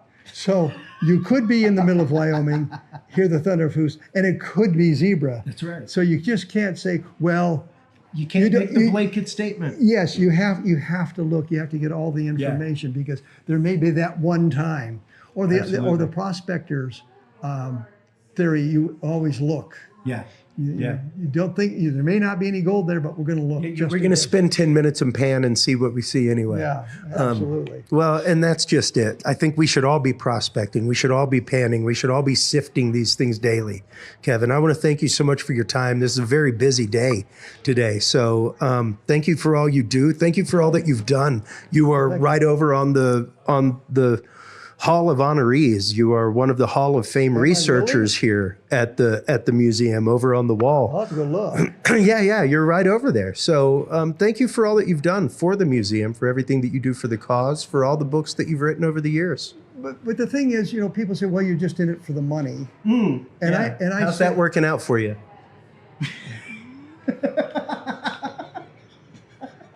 I do okay. But what I was going to say is, I would do this research for the pure love of it. I think it's a story that needs to be told. So if I had no ability to write books or no context to write books or to sell books, I would still be doing it because it's a story that's fascinating. Yeah. And I want to get at the truth. But so the money is secondary. It's the story that's important and getting the story out. Absolutely. And if I was talking to people, I've got a book for sale over on my table, and I tell them it's $5. There's only 2 people who've given me the $5. People have given me $7 or $9 or $12 or $10. Yeah. But only 2 people have given me the $5 I asked for. But I think I just don't understand that at all. And I'm glad to have the money because I get enough of it, I can afford a hamburger at McDonald's. Right. Eventually, someday. But the point is, it's not for the money. And then you could say the same thing to reporters on newspapers. Well, you're just doing it for the money. Yeah. You don't care about that. Or you're just the TV reporter. You're just doing it for the money. You're making big bucks being on TV. For me, it's telling the story. Well, I thank you for telling the story and telling your story over the last many decades with the literal volumes that you have written. So before we let you go, let everybody on the camera know where they can go to get your books, where they can go to find out more information, and where they can go to get involved with this amazing institution here at the International UFO Museum. Well, to get involved in the International UFO Museum, you have to come to the International UFO Museum to do that. My books are all available on Amazon. I do write under the pen name Eric Helm, so a lot of my fiction comes out as the name Eric Helm. I've done a lot of science fiction and action adventures, Eric Helm. And I've got a couple of books coming out next month, one on UFOs on August 24th or 23rd, and a novel on August 23rd or 24th. Coming out back to back, I don't know which one's coming out on which day is my problem there. So you can get that. I do a blog at kevinrandle.blogspot.com. There's now over 1,000 entries there. I've been doing it for a long time. Wow. And you can type in, if there's a case that you're interested in, I've done anything with it, you type in a keyword and the search engine will take it to you. Awesome.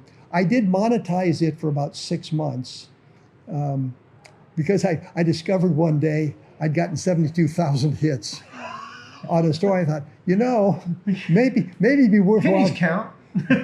maybe it'd be worth to monetize it, and I did it for 6 weeks, and say, well, you've earned 2.5 cents today, and I thought, well, it's just not worth the effort to irritate the people seeing all the damned ads. That's right. So I demonetized it, but well, good for you. But and that kind of proves you're not in it for the money, because here I am sharing this writing with people. When I was in college and I took some writing courses, one of the instructors says, never give your stuff away for free. I'm giving my stuff away for free on the blog. Yeah. So you go to kevinrandle.blogspot.com. If you're interested in my Vietnam service, there's one called vietnamgroundzero.blogspot.com, and it's some stories about my activities in Vietnam. And there's another one called the Science Fiction Site, which has some science fiction stories up on it. So awesome. I don't do a lot of stuff on those. I do it mostly on the UFO stuff, but that's where you can get it. So. Well, great. Well, thank you so much once again for the time on this very busy festival. Greatly appreciate it. While you are online, everybody, getting all of your books from Kevin Randle, make sure to stop on by Curious Realm. CuriousFilm.com is where you can like, follow, subscribe. That is where you can find all of the video channels of our guests, as well as your copy of the field Field Encounter Log. If you are an investigator into the world of UFO, UAP, cryptozoology, or even paranormal, stop on by, get your copy of the Field Encounter Log to put your data down in a scientific way so you're ready to shake hands with science come the day you need to do so. When we come back from this quick commercial break, we will continue with our on-site live coverage of the Roswell UFO Festival right here at the International UFO Museum in Roswell, New Mexico. Right after this, folks.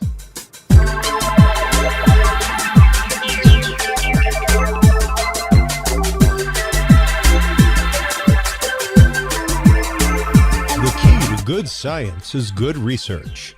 At the heart of good research is a good data set. With the field observation and encounter log from Curious Research, you can easily keep track of your investigative information all in one place, making it easier to review cases and readily see comparisons and contrasts between them. Whether out in the woods squatching, in a back room gathering EVPs, or using high-tech gear to track UFO, UAP activity, this easy-to-carry, pocket-sized scientific data log is the perfect companion for any field researcher. You can find your copy of the Curious Research Field Observation and Encounter Log at Amazon.com or visit the official Curious Realm store at curiousrealm.com/store to reserve your copy for yourself, your family, or a mind that you want to open. That website again is curiousrealm.com/store.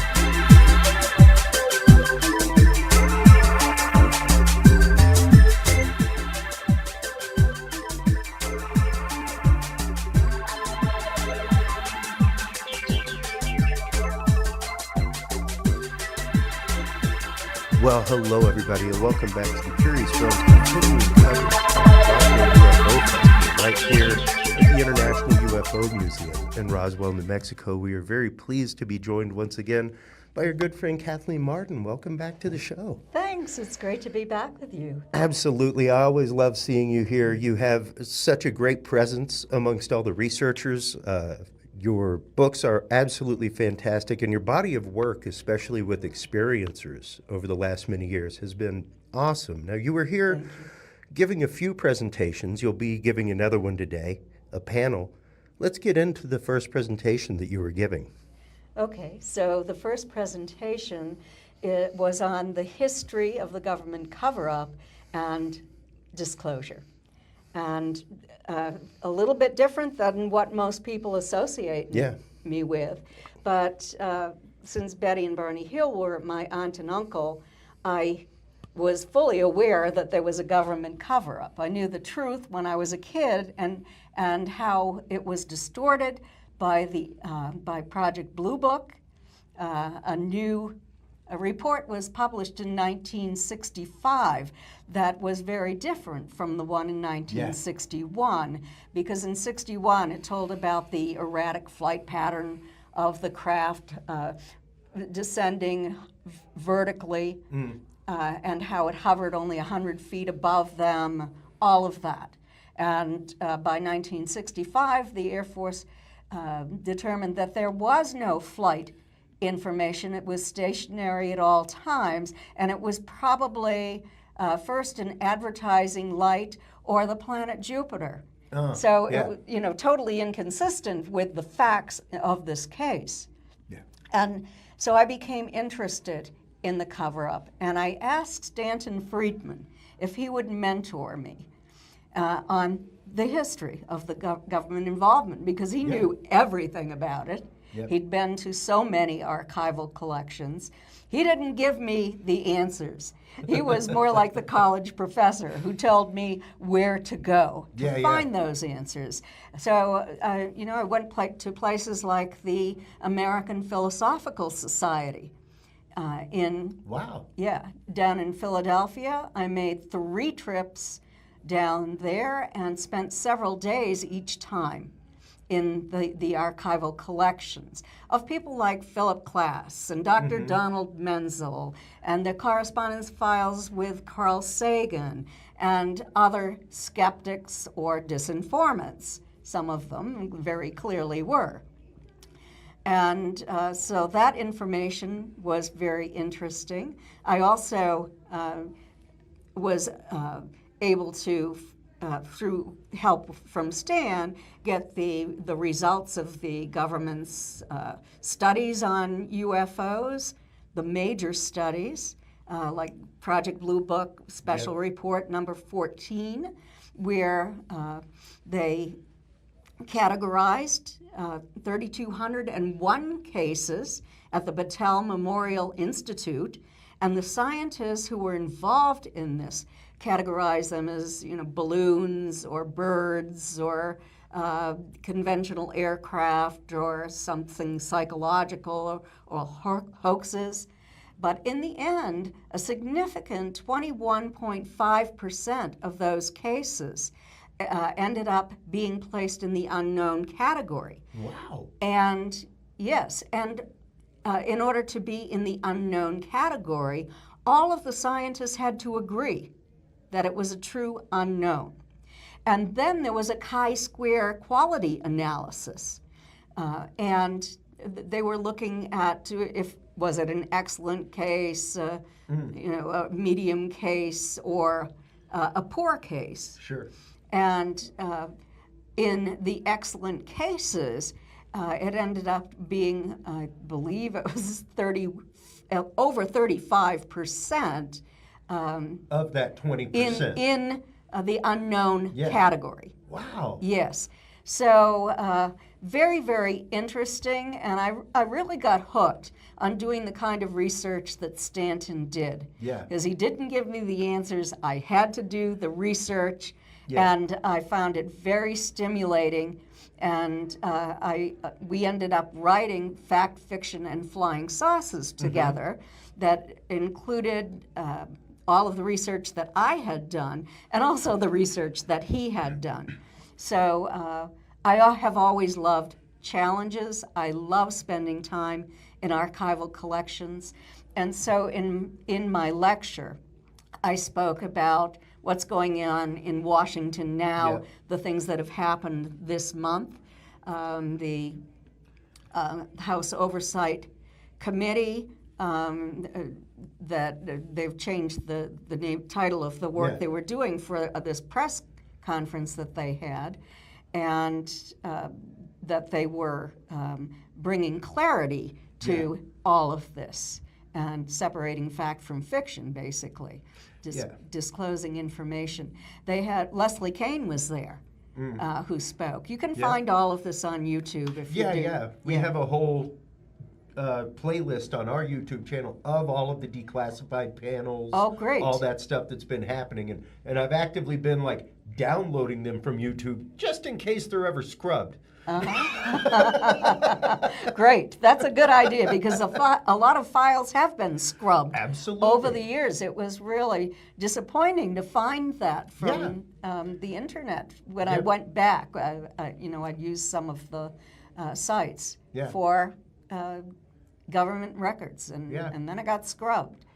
So anyway, James Fox, movie producer, in his movie about the Virginia case, had wanted to interview the doctor who treated a non-human who in the UFO case there. And the doctor was never willing to give him an interview, and finally he got an interview with him. And so he was at that press conference. And they talked about how they wanted to try to get that doctor up to Washington to go into a highly classified, secure skiff to give testimony. They also talked about, it was Representative Tim Burchett, who talked about, I'm trying to think,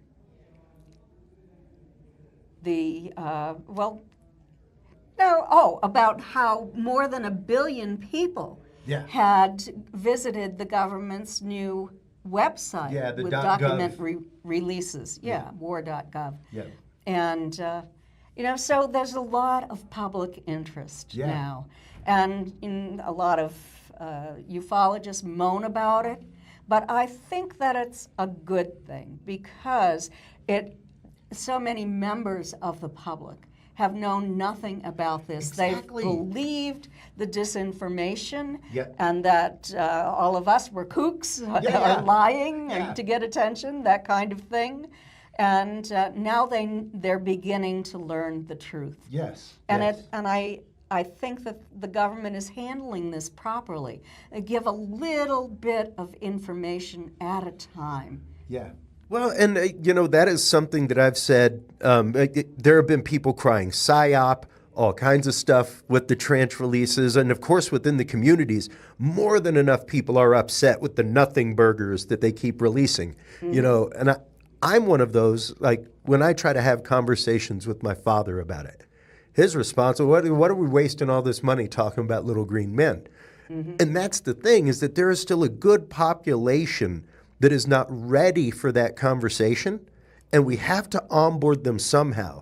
And if we make them understand, well, apparently our government has spent billions of dollars over 60 plus years researching this. Yeah. So they're interested. And it used to be the fact that researchers like us knew, once again, people like Stanton showed you where the well was. You had to learn how to draw the water, but there's where the well is. Yes. We knew where these repositories of files were. We knew about things like Black Vault. We knew about FOIA requests, that kind of stuff. The average person does not. That's you true. know. Yes. So the fact of having this is even a means of onboarding. Now, I think it's very interesting that it comes out through war.gov because it seems very much that they're still trying to carry on the dialogue of threat to national security, threat to airspace, all kinds of things, which can be a little disturbing. But at the same time, especially when you're talking about disinformation, there have been the first new MK Ultra hearings that just happened this last Tuesday. I was amazed by that. I watched that twice, getting ready to watch it again and take real notes. But one of the things that they brought up that I bring up regularly on my show is Operation Mockingbird. And that was the CIA plan to put plants in news organizations.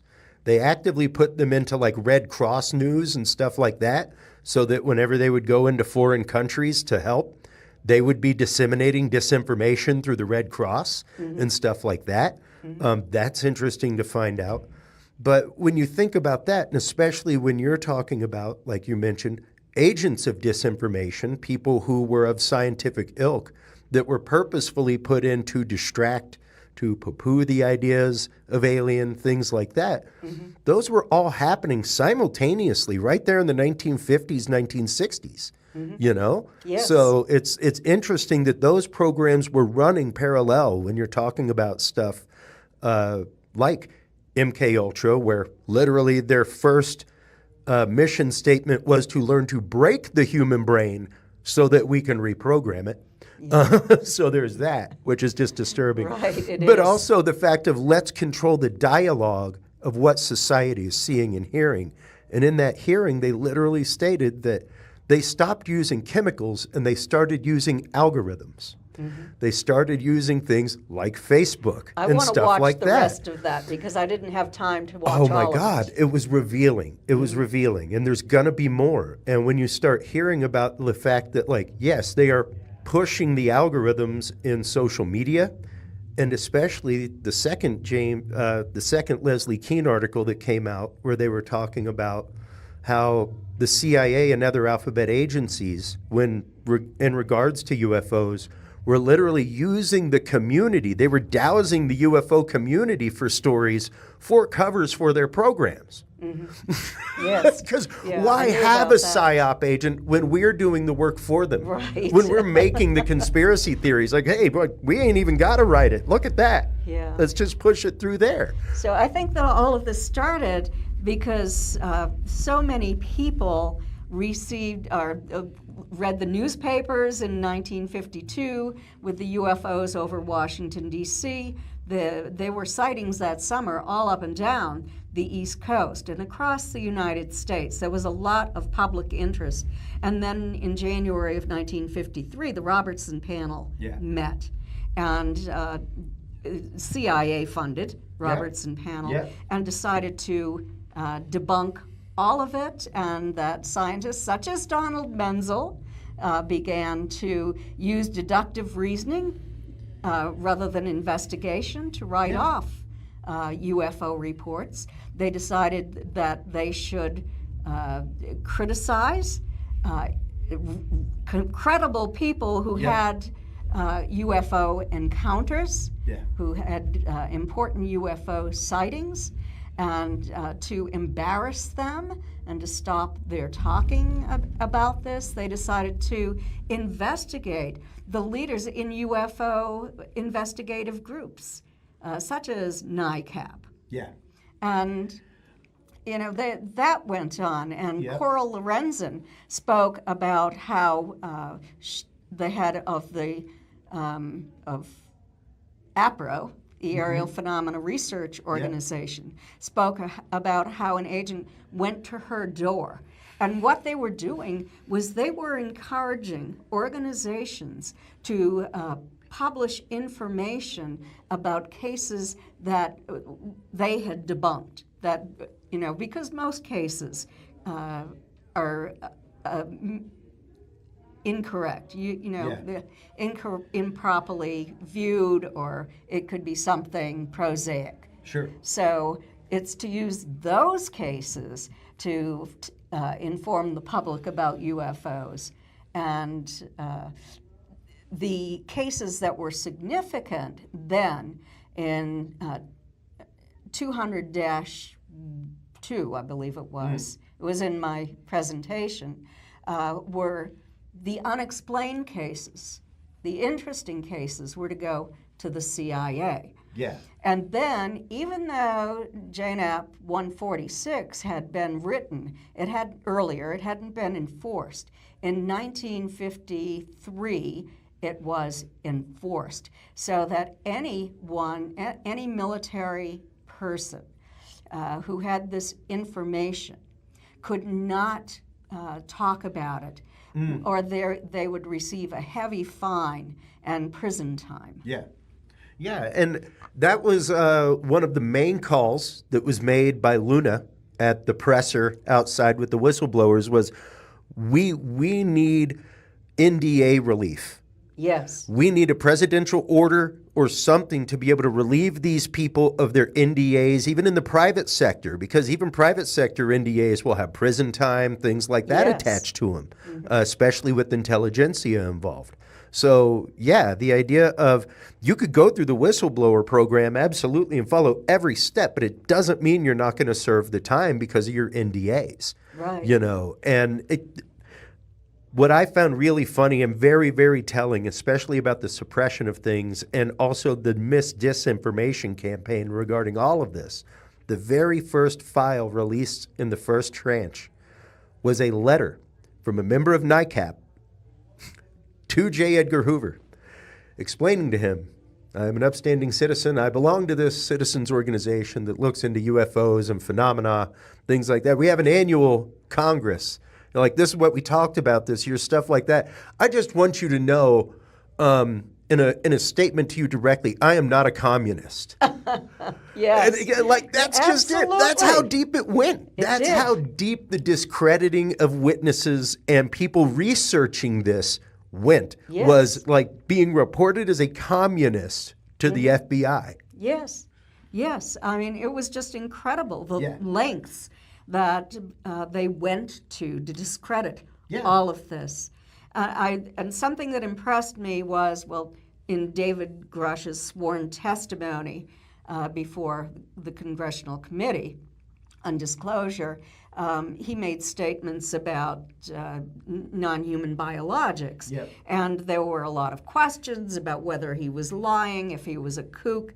And he talked, very intelligent man. And then Tim Burchett and also Eric Burleson spoke, and how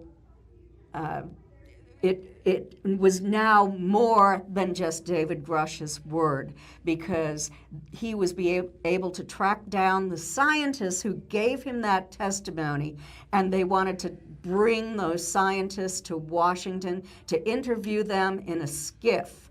And they did that. And so they came out with a lot more information. Yeah. And these members of Congress now believe completely that there are non-human biologics, they stated. Yeah. I think that's important. It's massively important, massively. And with that in mind, especially, Kathleen, we started this conversation with you talking about the first Project Blue Book report, which had your family's case in it. And then the second, where the case had been sanitized. Yes. Things like that.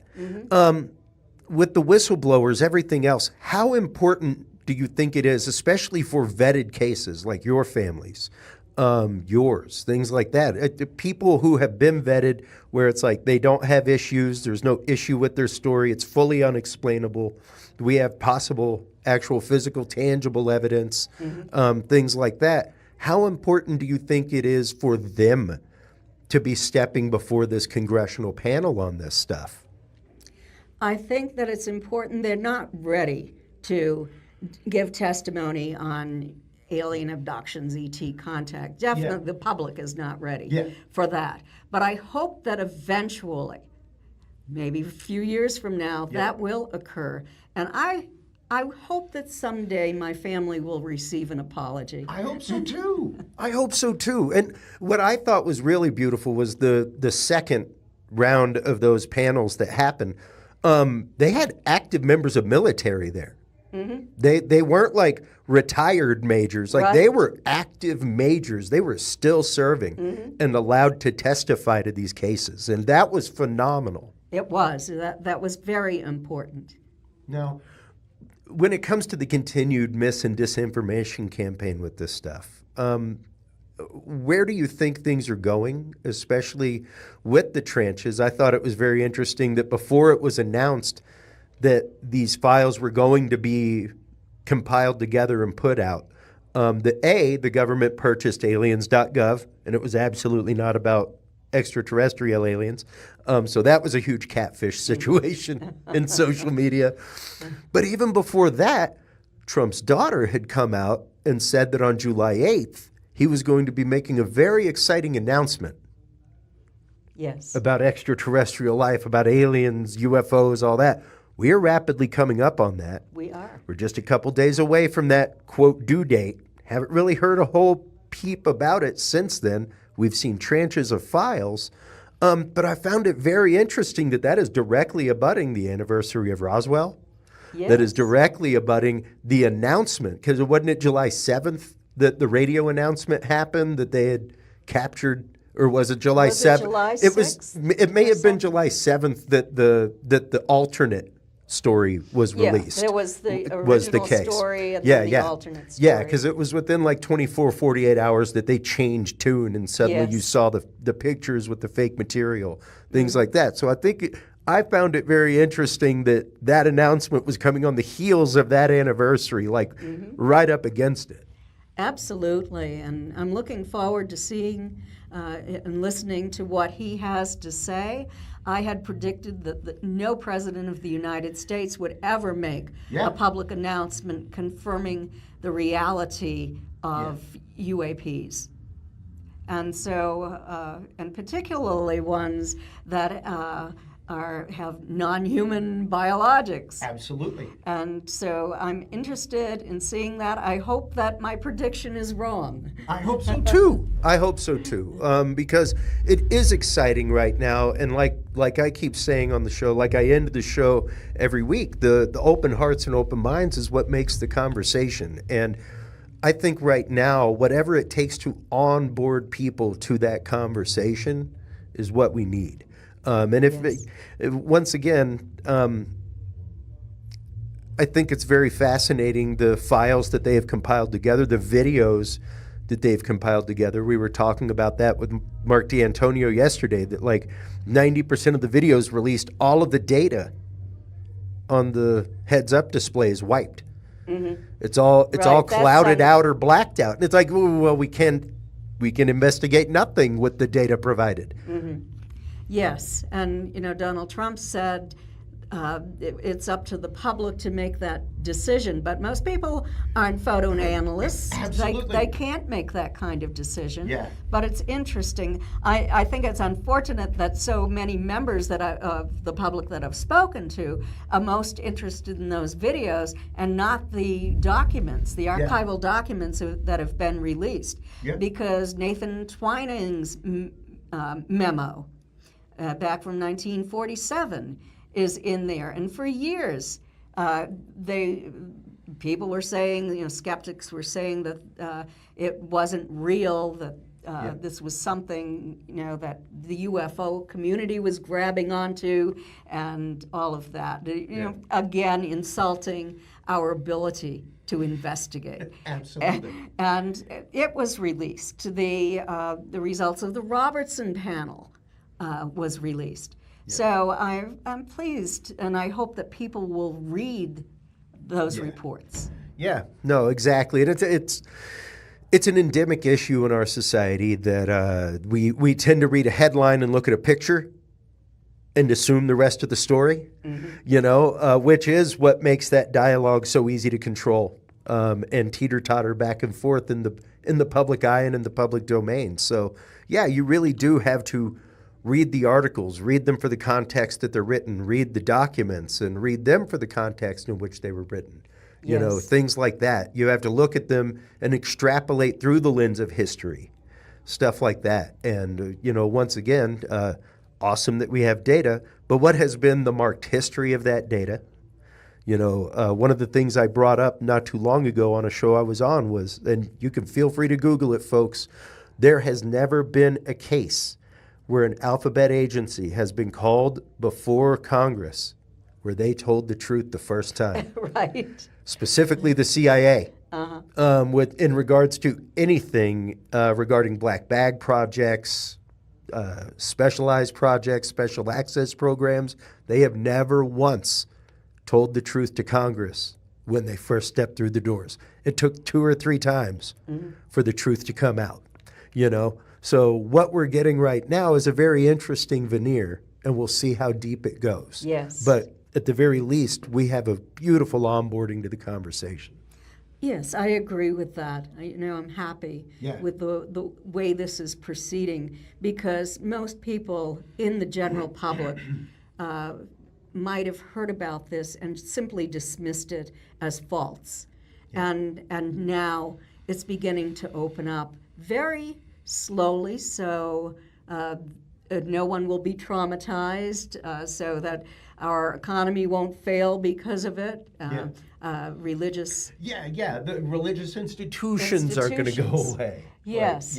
And I heard recently about a religious website that always used to talk about demons associated with UFOs, and that's what they believed. But recently they have come out after there was the release of these tranches, and are talking about that, and then talking about the things they're hearing out of Washington. So that's a positive step forward for the religious community. And honestly, speaking of the religious community, I've brought it up a few times just since I've been here. The recent dismissal of the D.C. exorcist for the Diocese of Washington, D.C., because he made a public statement on a show where he said all UFOs are demons. Oh my God. Now, I own a copy of the Roman Ritual, like Vatican I copy, Latin on the left, English on the right, man.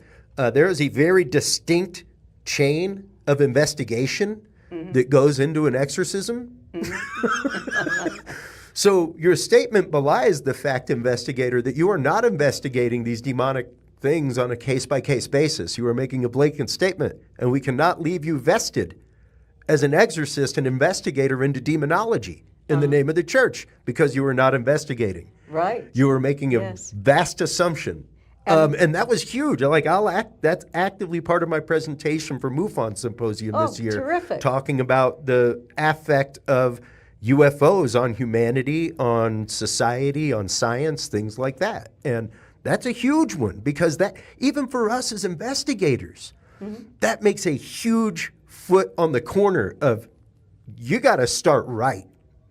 You can't start with a blanket idea And you can't start with like, am I investigating to confirm my belief? Right, absolutely. To add a little bit of information, Monsignor Corrado Balducci, who was close to the Vatican, this is years ago, he's now deceased, but he did a study for the Vatican to determine what these things actually were. Were they angels? Were they demons? Absolutely. Were they some kind of unexplained three-dimensional material craft with non-humans on the craft? And in the end, he determined that they were not angels or demons. And he said that people who were credible people from around the world were seeing the same thing. Yeah. And so that was his conclusion, and I thought that was very important. Absolutely, and that's just it. And I thought that was one of the beautiful things that was actually addressed and then let go in Disclosure by Steven Spielberg was the statement of, no, this will not destroy religion. This will not destroy people's faith. Like, they may have a crisis of conscience in their faith for a moment, but it doesn't destroy the religion itself and the overall belief. And that's just it. None of this has to be a crash of paradigm for anybody. It's an opening of paradigm.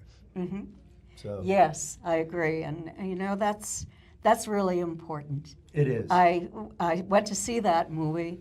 I enjoyed it. Same. And then I've been asking people. I've been hearing from other researchers about the people's attitudes toward it. Yeah. I heard that many experiencers were traumatized when they watched it. They felt that afterward. Sure. I also heard that members of the general public didn't understand it. They didn't know what that cardinal meant, and why the experiencer suddenly had these memories and this code and all of these things. And also, it was interesting because it went into directly one of the things I talk about on the show regularly that we've talked about, and that's the idea that some of these experiences seem to use the tropes in our mind that we would be comfortable with. The idea of the gingerbread house, Yes. the aliens presenting them to themselves to the children as animals that they would be comfortable with instead of their true form. Yes, that screen kind of memories. stuff. Absolutely. So it was very interesting. I looked at it very much, and I thought about you and our good friend Sev talk regularly throughout the show because I saw it very much as a message to experiencers. I think a lot of people were looking for it to be a combination of three things: the want of a new Close Encounters, the want of a new ET, and for it to confirm that Steven Spielberg was read into some kind of government program. And I think some of it was him being like, guys, I hire people like Jacques Vallée to inform me so I can write a cool movie. Like, I'm read into no government programs, I'm a movie director. I make things, and sometimes I call it, because I made it up. But it was a beautiful, beautiful message to experiencers, I think. Yes. Yeah, I agree with that, and I enjoyed the movie. Yeah. Pleased at the end of it. Same. I thought it was a great chase movie. Absolutely. Now, with that in mind, as we close out this segment, what message would you have for experiencers? You're part of the ERT. You work with experiencers regularly. What message would you have for experiencers as these disclosure things come forth, as this stuff is coming forth into society? It seems like a lot of people, we had it yesterday, BJ Zampa came on and for like the second or third time ever talked about his experience. There's a lot of people coming forward now. So what would you say to those experiencers that are out there, Kathleen? First of all, I want to say that I am now only a consultant to the ERT, although I was a founder and director for 10 years. But I'm growing older, and so I'm stepping back and doing less. And I no longer do hypnosis, and I no longer work directly with experiencers because I'm working, I'm one of the executive producers on a documentary series. I'm writing books. I'm doing that kind of thing. And it's taking up all of my time. So my message to experiencers is to hold tight, to gauge the response that they receive. I know that a lot of experiencers came forward over the past 10 years, and some of them ended up having difficulties because of that. So you really have to weigh whether or not you want to take that chance. Yeah. Make sure you have nothing to lose and that you can accept harassment, criticism, threats, that kind of thing if you go public, because that has been happening since 1961, as far as I know. Yeah. Well, not 61. It began when through a violation of confidentiality in 1965, it happened to my aunt and uncle. Mm-hmm. Yeah, and I remember distinctly when you told me that your aunt had told you, if this ever happens to you, don't tell anybody. That's correct. Don't tell anyone, because it can ruin your life, and that's just it. There is, and we have folks like Travis Walton here. He's amazing. And, people for some reason think that folks come forward to try and make a whole lot of money. Typically, the only people that are making that kind of money are the frauds, are the people that are pushing some kind of false paradigm, that ends up with all kinds of shows on networks and things like that. Right. And then you find out they aren't real at all. Where the actual experiencers,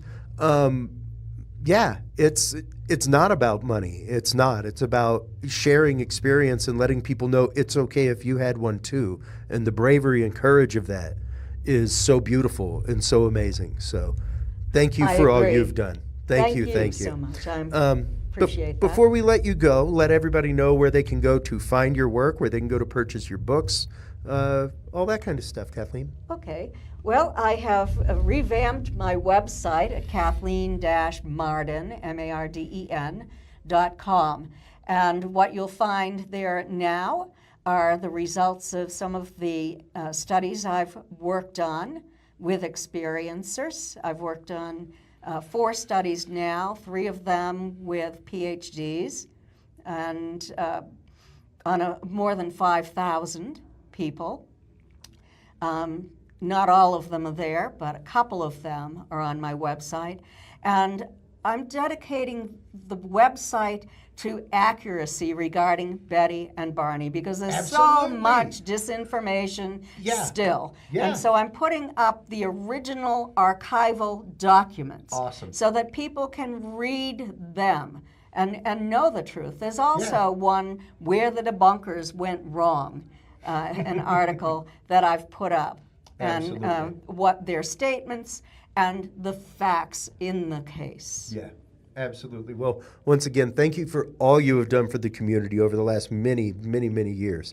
Your work is so hugely important in so many ways. So truly, thank you, Kathleen, as always, for sitting down, talking with us, and taking the time at a very busy festival. So. It's been a pleasure to talk with you again. Absolutely. And to do the work that I do has been the most stimulating thing I've ever done in my life. Good. That is beautiful to hear, because it is truly work of passion. So it is. Absolutely. Well, you are online, everybody, checking out the books and content by Kathleen Marden over at her website. Make sure to stop on by Curious Realm. CuriousRealm.com is where you can like, follow, subscribe. That is where you can find all of the interviews from on-site events such as this. Stay tuned through this quick break. We'll be right back with our continuing coverage of the Roswell UFO Festival right here at the International UFO Museum in Roswell, New Mexico. Right after this, folks.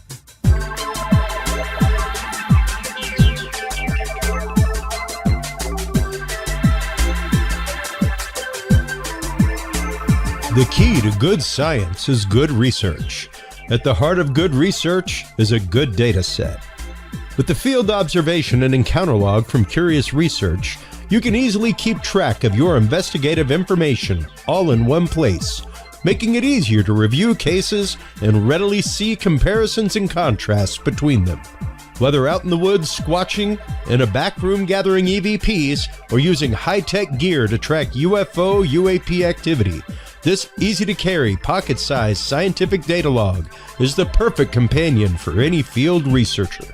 You can find your copy of the Curious Research Field Observation and Encounter Log at Amazon.com or visit the official Curious Realm store at curiousrealm.com/store to reserve your copy for yourself, your family, or a mind that you want to open.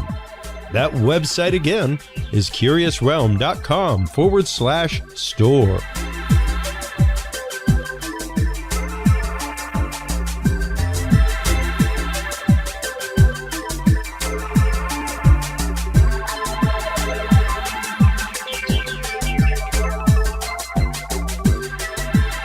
Hello, everybody, and welcome back to the Curious Realm's continuing on-site coverage of the Roswell UFO Festival right here at the International UFO Museum in Roswell, New Mexico.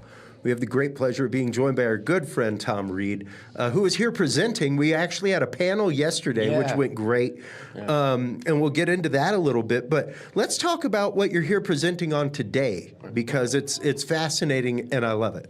Well, thanks, Chris. And thanks Absolutely.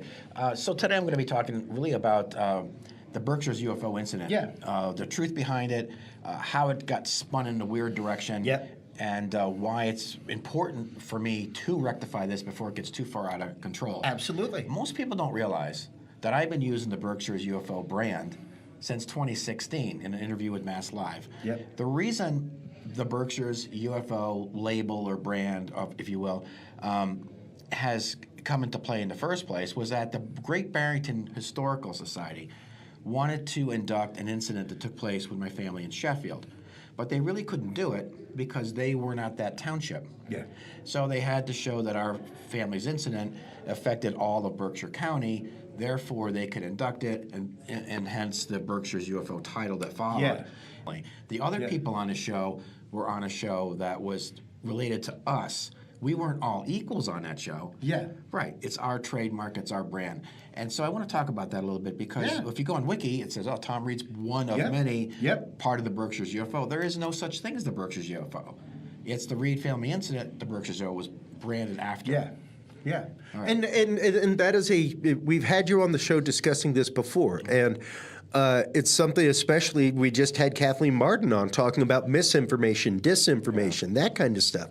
Whenever the documentary about Gene Napolitano came out, They did the same thing. They did the exact same thing, It's an ambush. to the point that there was a lawsuit that happened from Gene Napolitano and Peter Robbins. And Peter Robbins gratefully gave myself and Earl Grey early access to that filing and allowed us to do a whole episode on this and how these things affect the community, man. Because number one, it obfuscates somebody's experience in that kind of way, and especially an experience like yours that's not only registered with the state of Massachusetts, but also registered and recognized by the UN, for crying out loud. Officially archived. Exactly. And it's too bad that she passed too. You know, in the middle of that lawsuit.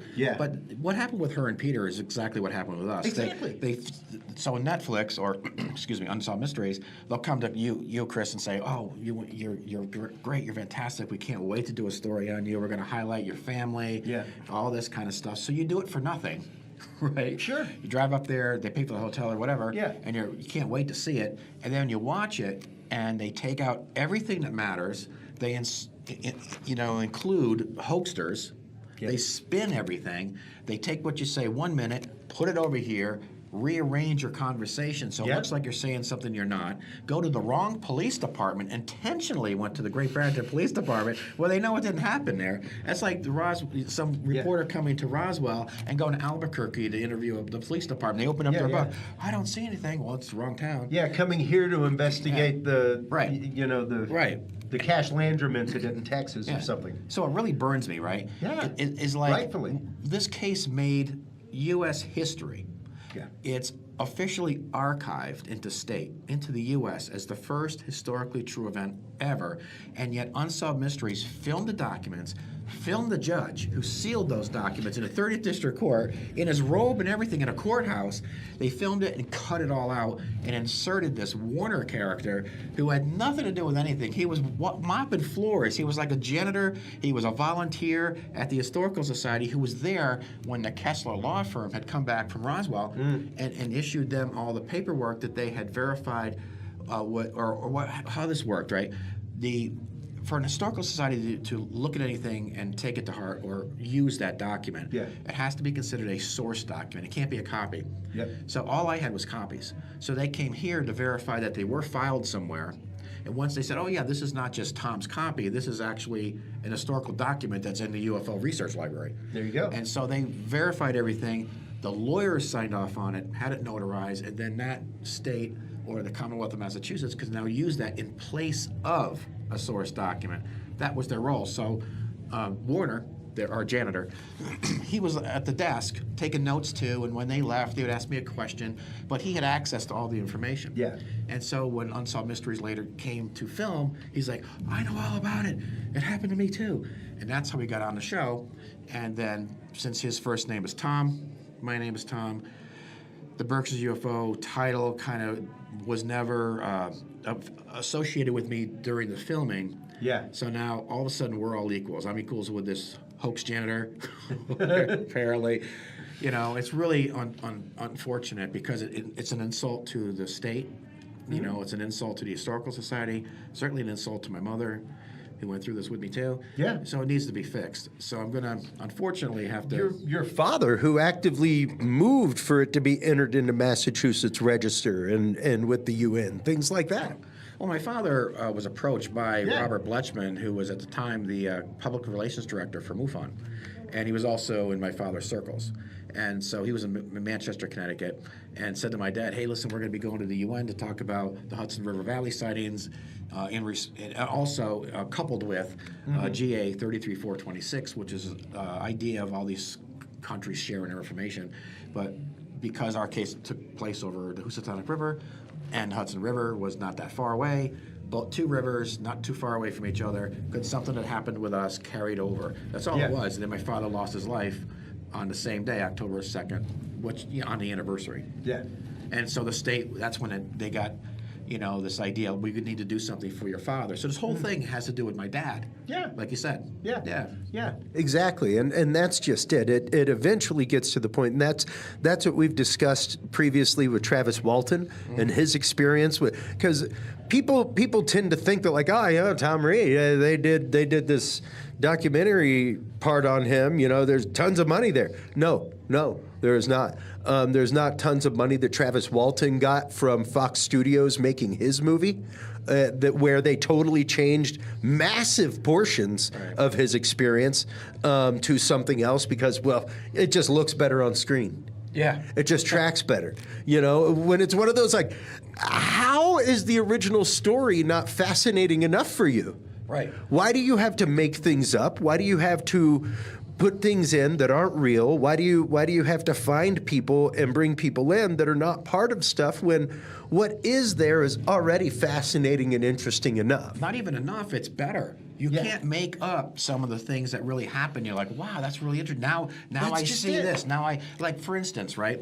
I'm getting warmed up. It's all right. So when our family saw the UFO, right? Going over the bridge, the cylinder that came up, and then the orange one off to the right, we split those, right? And there was this third one that was hovering over a field. Not one show has ever shown that there were three different objects.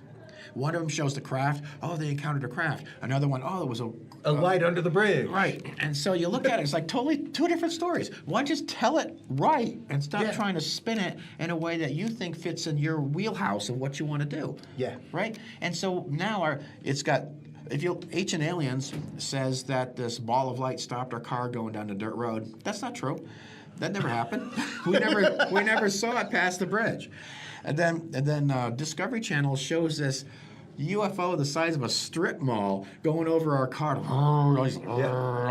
That didn't happen, you know, right? And then Right. I'm And then- laughing, but it's horrifying. And It's then horrifying. this Warner character who's gone ballistic all over, social media. I'm the real Tom. I'm this. I'm not the janitor guy, or the volunteer, I should say. Yeah. He wasn't part of it, and so it's when you take things out of context or Yeah. you make Well, when you stuff- contextualize a story, right is the problem. and then that gets headlines. Yep. And then some other reporter, some lazy reporter, copies that article or thinks that's true, so he works with what he sees circulating when that's not true. Next thing you know, the truth is lost forever. That's right. I think there's a responsibility. If you're going to do it, massive it's one. not a documentary. If you change it, bring it in. Because absolutely. It's and if it's not going to be a documentary, I'm sorry. No, You don't you're get good. paid for documentaries because it's almost like a news broadcast. Yeah, You don't get paid to go exactly. on a news. You get an IMDb credit. Okay, big deal, right? Who cares? But it's not a documentary if you change it. So in those contracts, it should say we have the right. Well, it does say you give away moral rights, but that doesn't say that you have the right to change the entire story of what happened. Yeah. The facts. You can't change the facts. If you change the facts, it's not a documentary. Then you should be paid That's right. because now you're an Now, actor. now you were a content contributor, and you're a story contributor. You've contributed to how that story was created. now you're working for so the sh- now so you're now you're working- part of the writers group. Yeah, now you're working with them. Yeah, You should yeah, be yeah. No, compensated. you're a creative consultant so now. What they do is they basically screw you there too because they don't pay you, call it a documentary, then change it and turn it into something that's not. Yeah. When in fact that's wrong also. Absolutely. Right. Absolutely, and that's just it. It's one of those. It sets up for a bad precipice of how you're covering something, and the fact, and like people ask me all the time, if you've asked me, you going to edit this? I'm like, nope.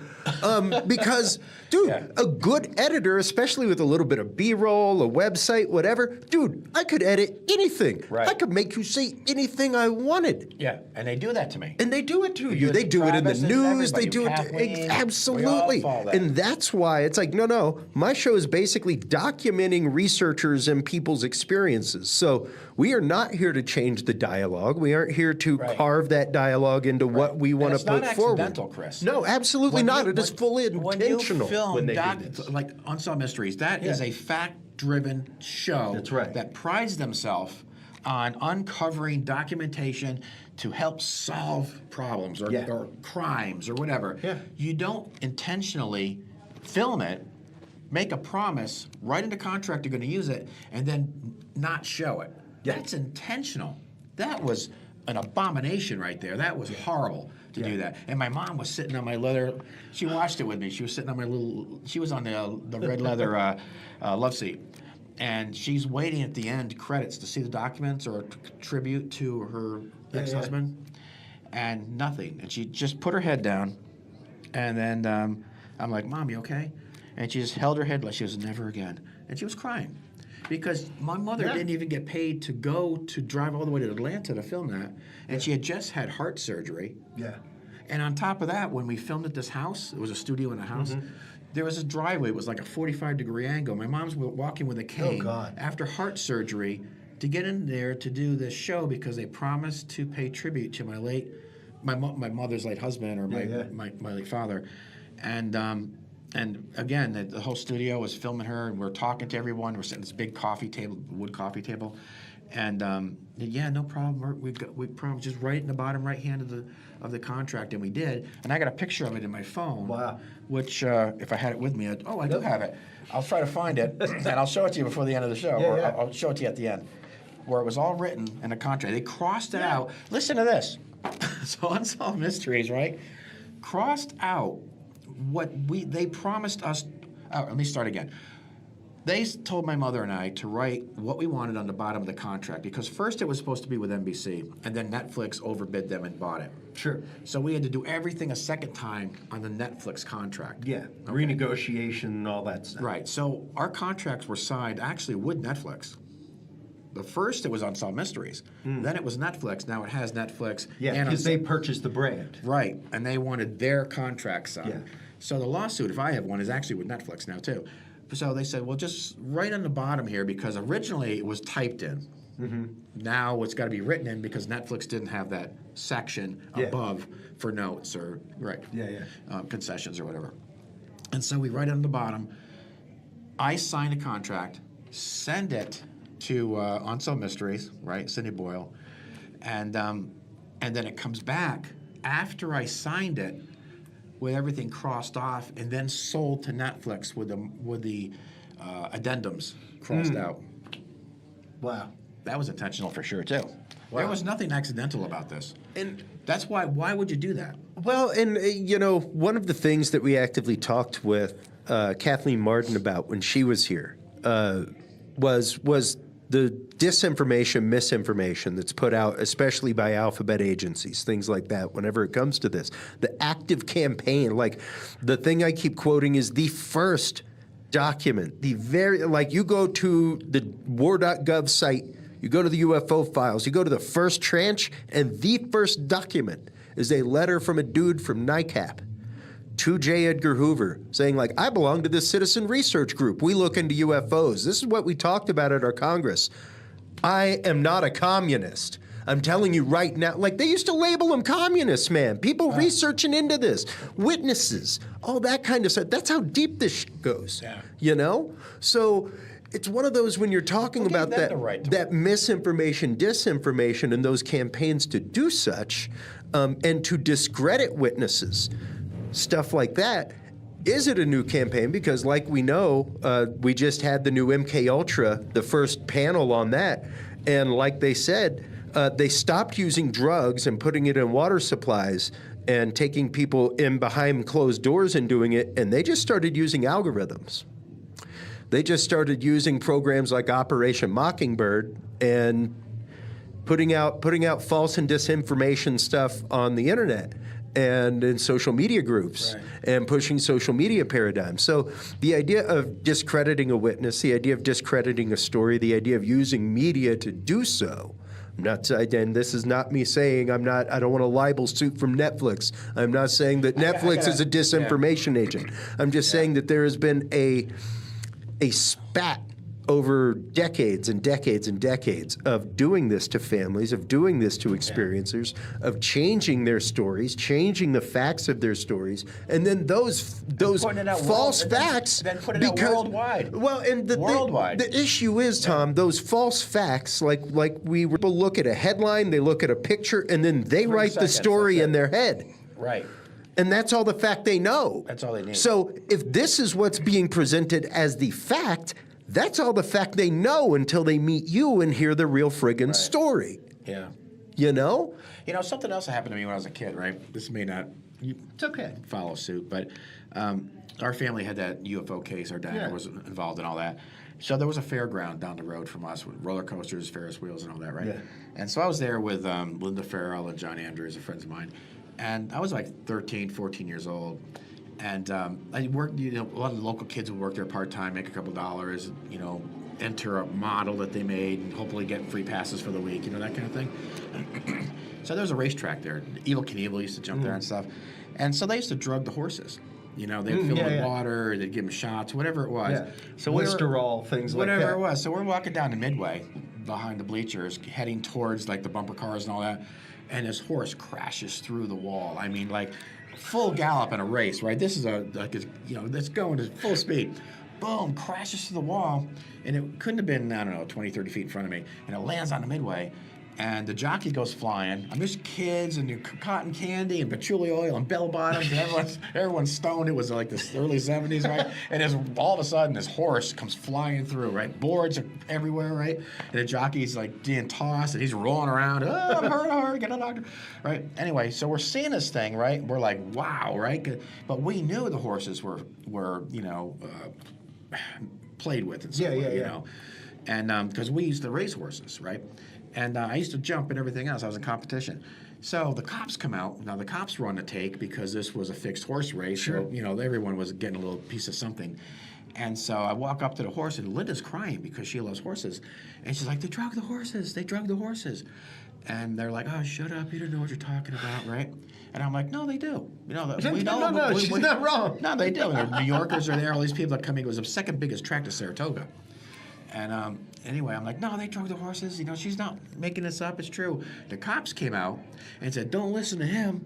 He'll tell you there's spaceships around here too. Exactly. So they used our Yep. connection to the UFO incident of the area to downplay horses being drugged for money. Yeah. You know, and they didn't pay attention to the jockey. I just remember them shooting the horse. They had to put it down. It was trying to get up, and it's dragging its feet. It was hurt, you know. But anyway, I thought that was just a perfect example of how they label you, and it's almost like you're demented It's no or different sick than or it's something, no or- different than getting a rap as a bad kid in school. It follows you. It Here's another follows thing. you. Since you know, our country has laws. Yeah. Each state has their laws. But who says that there's going to be laws about something that's not from Earth, something that's not in your town, something that's not in your country, something off-world? You got laws about that here too? You don't have the right to say you have laws in outer space. We're not in outer space. I'm in friggin' Tennessee, you know, for instance. Since when do you have laws that have to do with off-world? That's bullshit too. Yeah. Well, and that's just it. And that's, I think, what, especially a lot of people who aren't deep into the research community side of things, Tom, that are more into the social media side, the general media, the movie media, the ancient alien. Nothing against ancient aliens. I love ancient aliens. That stuff's on repeat in my living room like constantly. You turn on the TV, it just comes on. That's what channel it's on. And if you know, because I'm willing to court all kinds of stuff. However, when it comes to covering stories like this, when it comes to covering experiences, when it comes to trying to transmit the trauma that happened to somebody to the rest of the world and have them empathetically understand that, it does 0% of good to sully that or to obfuscate that or to rewrite it in some way that you see fit. I think that our government, if it is a matter of national security, they do have a right to jump in and take charge of that one, right? Sure. But if I or someone else sees something that's not, you know, going to affect national security, then don't treat it as such. And don't belittle people for it. You know, I think we're all part of a bigger picture. Exactly. And we have a right to know something. If, you know, we all know we're not alone. Let's face it, we all know that. We've known it for a long time. Certainly you and I have, right? So if we all know we're not alone, and we want to, you know, it's not going to affect religion like they thought, right? We've grown past the campfire stories, right? So we're more mature than you realize. Now, a lot of people out there are going nuts over things too, right? But I don't think this is one of those things they're going to trip over. No. You know, I think it's time, and I think those that are cornering people and I had I'll tell you something else. So when my father got killed, I had Key Point Government Solutions come to my door. I mean, they literally knocked on my door, put a badge in my face, had a clipboard. It was metal, and they flipped it over like a contractor might. And it had all these questions in there. And they knew more about me than I knew about myself. This is crazy. Did your father own a place over here? Did he work here from this time and that time? Do you travel internationally? Are you savvy with computers? All these questions about my father, what he had for documents. Yeah, I still got the guy's card. And I said, you know, where's your car? He goes, I said, you know, I asked him where his car was. I don't see it. He goes, well, you weren't supposed to.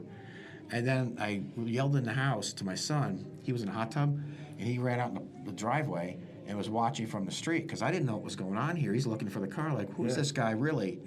And then after he was done questioning me, he turned the card over, and it said, or it had the freedom, what was it?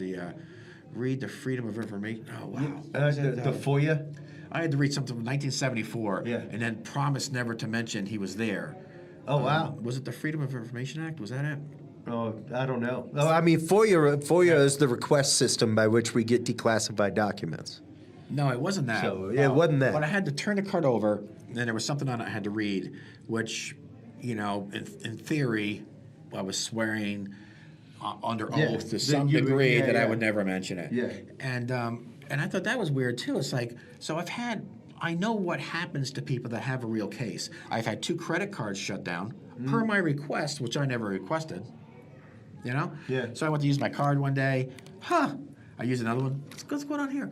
And yep, sir, we canceled those per your request. I never requested that. Yeah. Who cancels their own credit cards when you got $20,000 credit limits? There have been wild cases of that over many, many years where there is just, and we regularly talk on the show about electronic harassment and targeted individuals. And it's fascinating to see how some of that gang stalking activity like that and things like that occur to numerous experiencers and especially familial experiencers. I went through the airport. I got detained because I'm apparently on the FBI watch list. Okay. Yeah. For well, I'm pretty squeaky clean otherwise. Yeah. You know? Yeah. I had my problems as a kid. Sure. But I mean, like, yeah. So I know what happens to people that have real cases. Yeah. And I know what happens to those who don't. And, you know, you've got the asshats like Stephen Greer and other ones who claim this. I was offered $2 billion.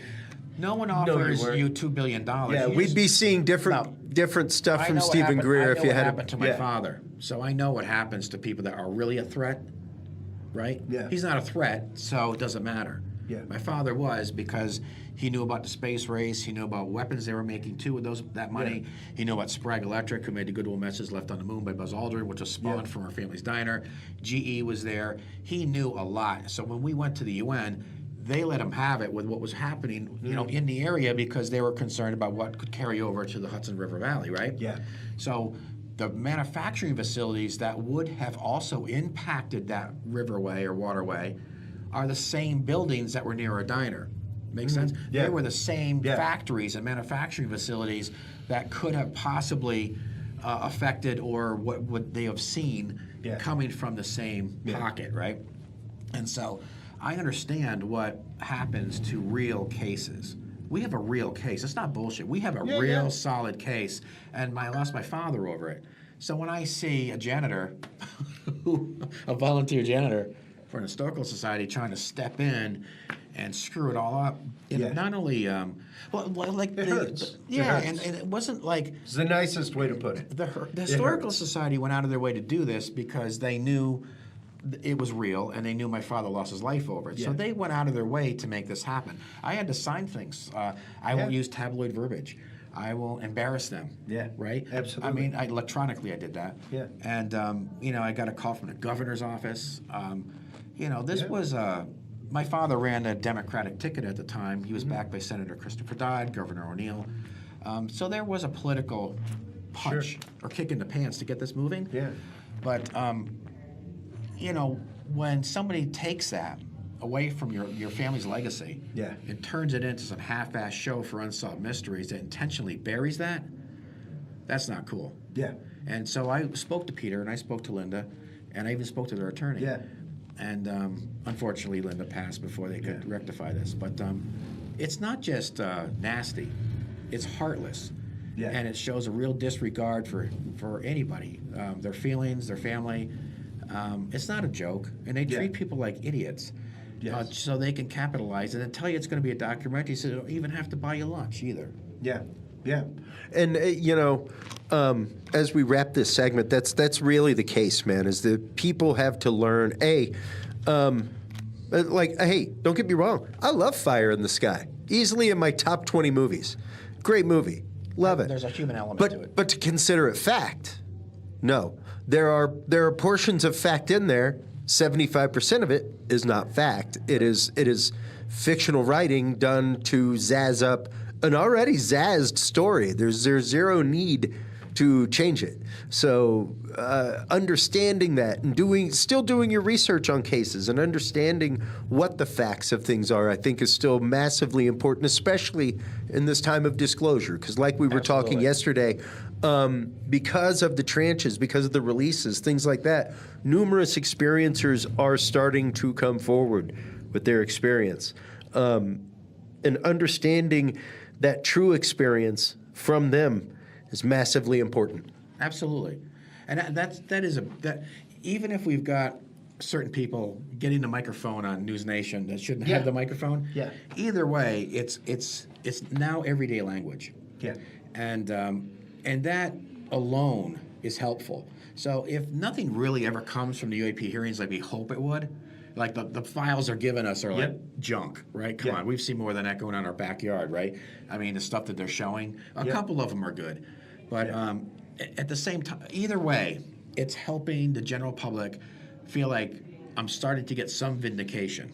Yeah. My grandfather wasn't crazy. My mother wasn't crazy, right? Yeah. And so, if nothing else, it's helping in that aspect. Yeah. So, you know, I support Tim Burchett, 100%. Luna. Yeah. You know, I've met Tim. I've gone to lunch with Tim. He's told me some things I can't say. I'd love to, but I'll tell you later. But I can't mention it publicly. Well, we definitely want to thank you for your time, and we're always here. Like I've told you privately before, like things like this become a mission for me. Getting facts out there because it really does obfuscate truth, and a lot of my show is dedicated to demystifying these things. We are not here. The analogy I give is there are enough people around the pond digging rabbit holes and kicking dirt into the water that we all have to drink from, Tom. Somebody has to help filter the water so we can all have a clean drink of water. Otherwise, we're just drinking filth all the time. You know, and that's what I hope I help do to some people out there is help demystify these things, help get down to the facts of what happened, because it's so hugely important to all of these communities. So thank you for your mission in clearing this up. Thank you for always being honest and candid about not only your experience, but your experience beyond the experience. Overly candid sometimes. Absolutely, absolutely. But I thank you so much. Let everybody know where they can go to follow the know, your show, where they can go to keep up with that, and where they can go to find everything that is Tom Reed, my friend. Sure. The best website, if you will, is berkshiresufo.com, which is BERKSHIRES.com. UFO.com. Berkshire's UFO. Thank God you're here, man. Yeah, Berkshire's UFO. I was spelling Berkshire's because it's a tough one. It is. Or UFOpark.org. So berkshiresufo.com or ufopark.org, and there'll be links there for everything. And you'll be able to see exactly the documents that Netflix and Unsolved Mysteries intentionally left out, which I'll be talking about today. And by the way, that was really eloquently said. Thank you so much for having me. Always, brother. Love you, man. Always. Take care of yourself. You too. Yeah. While you are online checking out everything from Tom Reed and BerkshiresUFO.com, make sure to stop on by Curious Realm. CuriousRealm.com is where you can like, follow, subscribe. It's where you can find all of our on-site coverage from amazing festivals such as this. Stay tuned through this quick break. We will be right back with our waning coverage of the Roswell UFO Festival right here at the International UFO Museum in Roswell, New Mexico. Right after this, folks. Good stuff.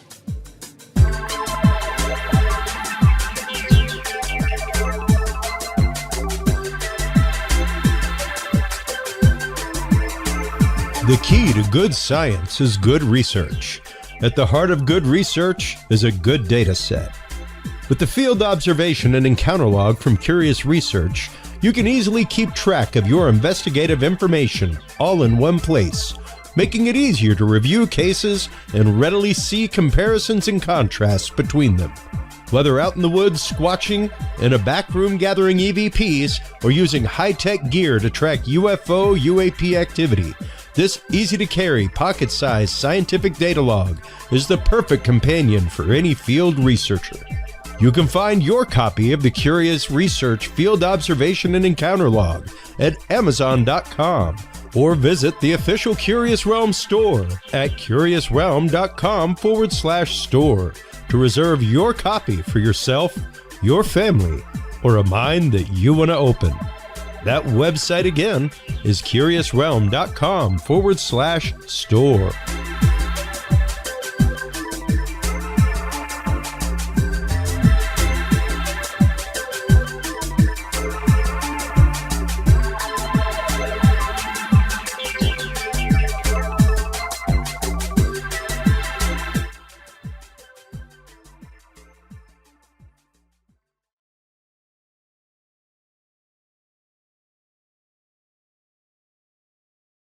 Well, hello, everybody, and welcome back to Curious Realm's waning coverage of the Roswell UFO Festival right here at the International UFO Museum. We have the great pleasure of being joined by the indomitable Donald Raymond Schmidt. So good to be Welcome, with you. welcome back Thank to the you. show.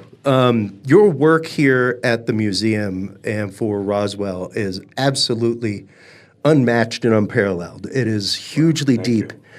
And with everything going on right now, I've been wanting to talk with you specifically about everything going on with the tranches of UFO files, Yes. with the misinformation, disinformation that's happened over numerous years, and especially the fact that amongst all these tranches, amongst everything going on, still not a lot about Roswell. No, You know, no. And certainly much to our dismay in that when it was originally conceived to even have these hearings, and after that 2017 New York Times article, Yeah. that then seemed to become the impetus as to, well, there's a phenomenon, there's something there, we need to look into this, and we have these reports from trained naval pilots who, personally, they are the best pilots in the world. Top Gun pilots, literally. I mean, they're the only ones that can land on a carrier. Yeah. I'm sorry.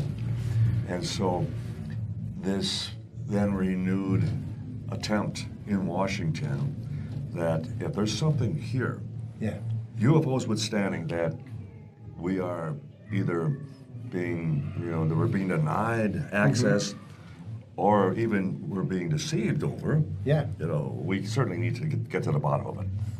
And originally they were only talking about when they had demonstrated that there was a UFO project as far as under wraps, as far as with the government and the ATIP as far as area technology, intelligence investigation, dating back to 2004. And originally their thought was that, well, let's only go back, 20 years and look into this.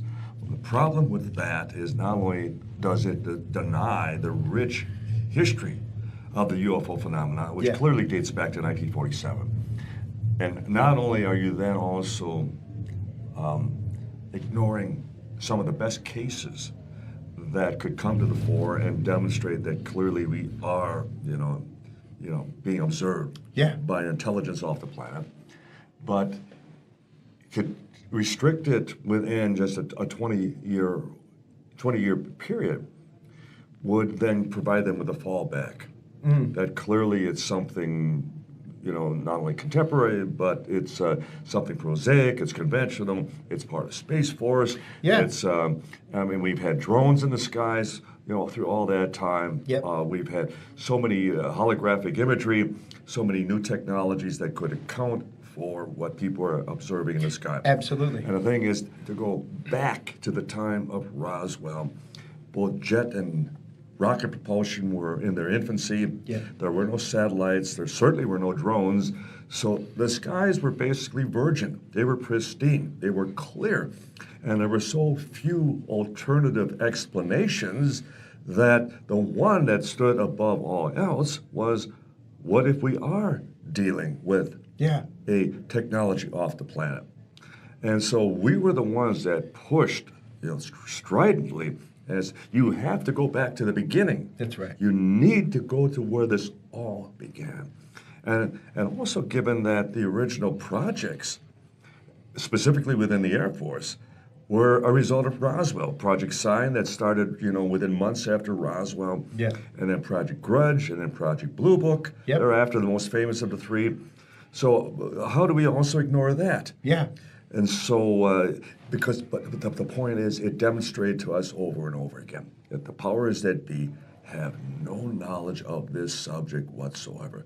And when you think about it, that's in itself quite amazing that you can sit in Washington. Frightening, actually. Frightening. And you're talking about clearly the biggest cover-up of all time. And like I have mentioned to Congressman Burchett in the past, UFOs withstanding, what you people on Capitol Hill need to be furious about is that the Pentagon has been withholding information to you, that they have been deceiving you on something of this magnitude.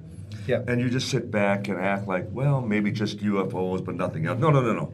It could be easily just the tip of the iceberg. Yeah, absolutely. And, the one thing that I keep bringing forward in conversation with people is that whether or not you want to go down the road of the panels, things like that, if it's open misinformation, disinformation, whatever.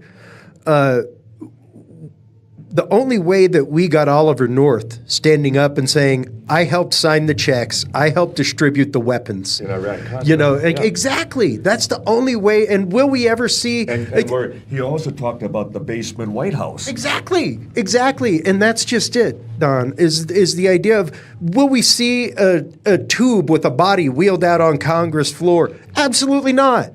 No, but we may see somebody like the good general who stood up and said, I was responsible for the black money. I was responsible for where the funds were dispersed. This actually happened. When we worked with the late Congressman Stephen Schiff of New Mexico, and that was in the early to mid-90s, and the push at that time was for congressional hearings specifically on Roswell. Yeah. And at the time, we had no less than 150 first-hand witnesses who had handled that exotic, that extraordinary wreckage, who were involved with the remains, the non-human bodies, the special flights clearly demonstrating that something big had happened. Those who were at the base hospital, those who were part of the recovery operation. And the fact that we could not enlist anyone in Washington to ally with Schiff to be part of that effort. And we had true whistleblowers, 150 of them, every one of them who could have stood up there and described firsthand what they witnessed that was clearly something beyond our comprehension. And then how convenient that, having failed that, but we did force the Pentagon to come out with a third official explanation, that being the same weather balloon, but that it was part of a top secret Russian spy balloon as far as monitor in the event they would detonate their own first atomic bomb, which they didn't do till August of 48. So, August of 49. So 4 years after we did. And the project mogul, it failed miserably. It did not detect that detonation. And then to come out with the fourth explanation regarding the bodies, the anthropomorphic wound crash dummies. And for a project that did not even exist until 1952, 5 years later, and then they come up with the concept of a time compression. Better yet, time travel. That type of thing. So you just see how they can stretch the facts themselves. And so it never happened. Congressman Schiff would get reelected, and then he passed away unexpectedly at the age of 51 of skin cancer. And something I also intend to still look into. But then how convenient that all those years later, 20, 30 years later, last of the Roswell whistleblowers passes on. Now we're going to have hearings. Now let's actually talk to these whistleblowers. Oh, they're all gone? Oh, no, we're sorry. We had no idea they were that old. Again, it continues to demonstrate to me how half-hearted. It's another thing that I mentioned, like Congressman Grothman. I said, it's like I'm buying a house, and all I ask for are pictures before I make that decision. Why don't I want to go back to the scene of the crime, so to speak? Why don't I want an actual piece of wreckage in my hand? Why am I only asking for pictures? Why am I only asking for documents, files, that type of thing? So they're dancing around this maypole as though it's anything different, anything new, and it's not. Well, and much like the tranches of files, none of these files are new. The videos, even the last batch that was released, out of the 9 of them, 5 of them were in Jeremy Corbell's Sleeping Dog documentary that was released 5 days before their declassification. So and if I'm not watching the hen house, I go, oh my God, they are cooperating. They are finally, disclosing, data that we haven't seen before. That's like, wait a minute, thank God for us, because we're pointing this out. Well, and I will say that it is a good opening foray to people that are not onboarded to the conversation. They have taken files that folks like us have known where to find them, and they've conglomerated them into one place where the average American can look them up. And obviously people are interested. There's 9 billion of us on the planet, and 1 billion people. There have been 1 billion clicks. So it's open to conversation, which is great. You make an excellent point. But it is not a new declassification whatsoever. But the one positive that clearly we all see in all this is that they have finally removed the taboo. Yes. That before this, it was still a career breaker. In college, you would not reach tenure far because you were involved. You so much as had a UFO book on your desk. I mean, granted, even the ATIP and the idea, or ARROW rather, and the All Domain Anomaly Resolution Office, and the new reporting system, come to find out, Mr. Fitzpatrick, who was the first person, full-on psyop plant. Full on. Now, granted, there's a new system, but know that when your report goes into that system, it's going into a psyop system. Yes. Which not only is a black hole. Yeah. It's like FOIA, Freedom of Information. Everything goes in, but nothing comes out.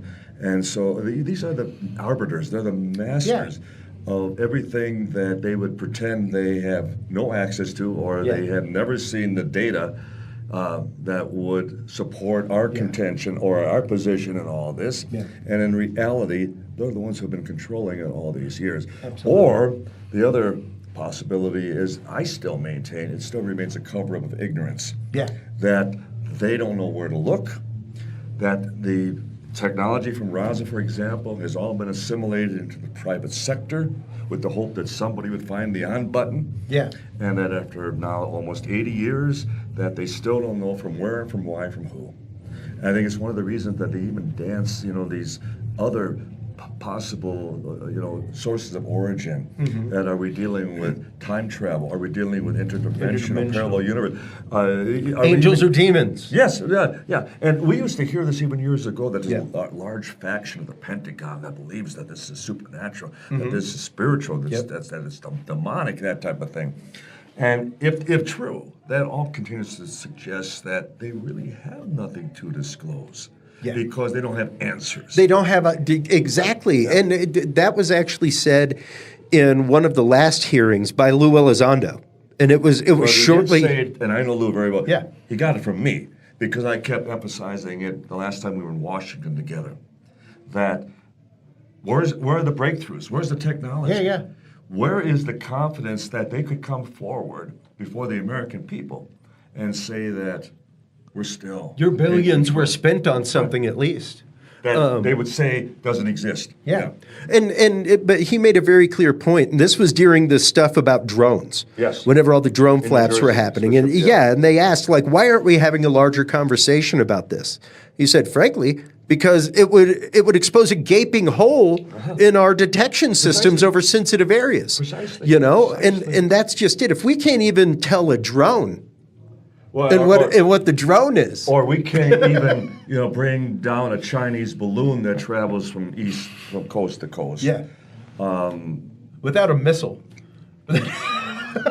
So, these are some of the things that are facing us. So we talked earlier with Kathleen Martin. She was here presenting on a lot of the misinformation, disinformation that's gone on over the years, and especially whenever you look at the first released Project Blue Book, then the sanitized Project Blue Book, like the example she gave, her family's experience of Betty and Barney Hill, the flight path that was recorded and on radar, totally taken away in the second report.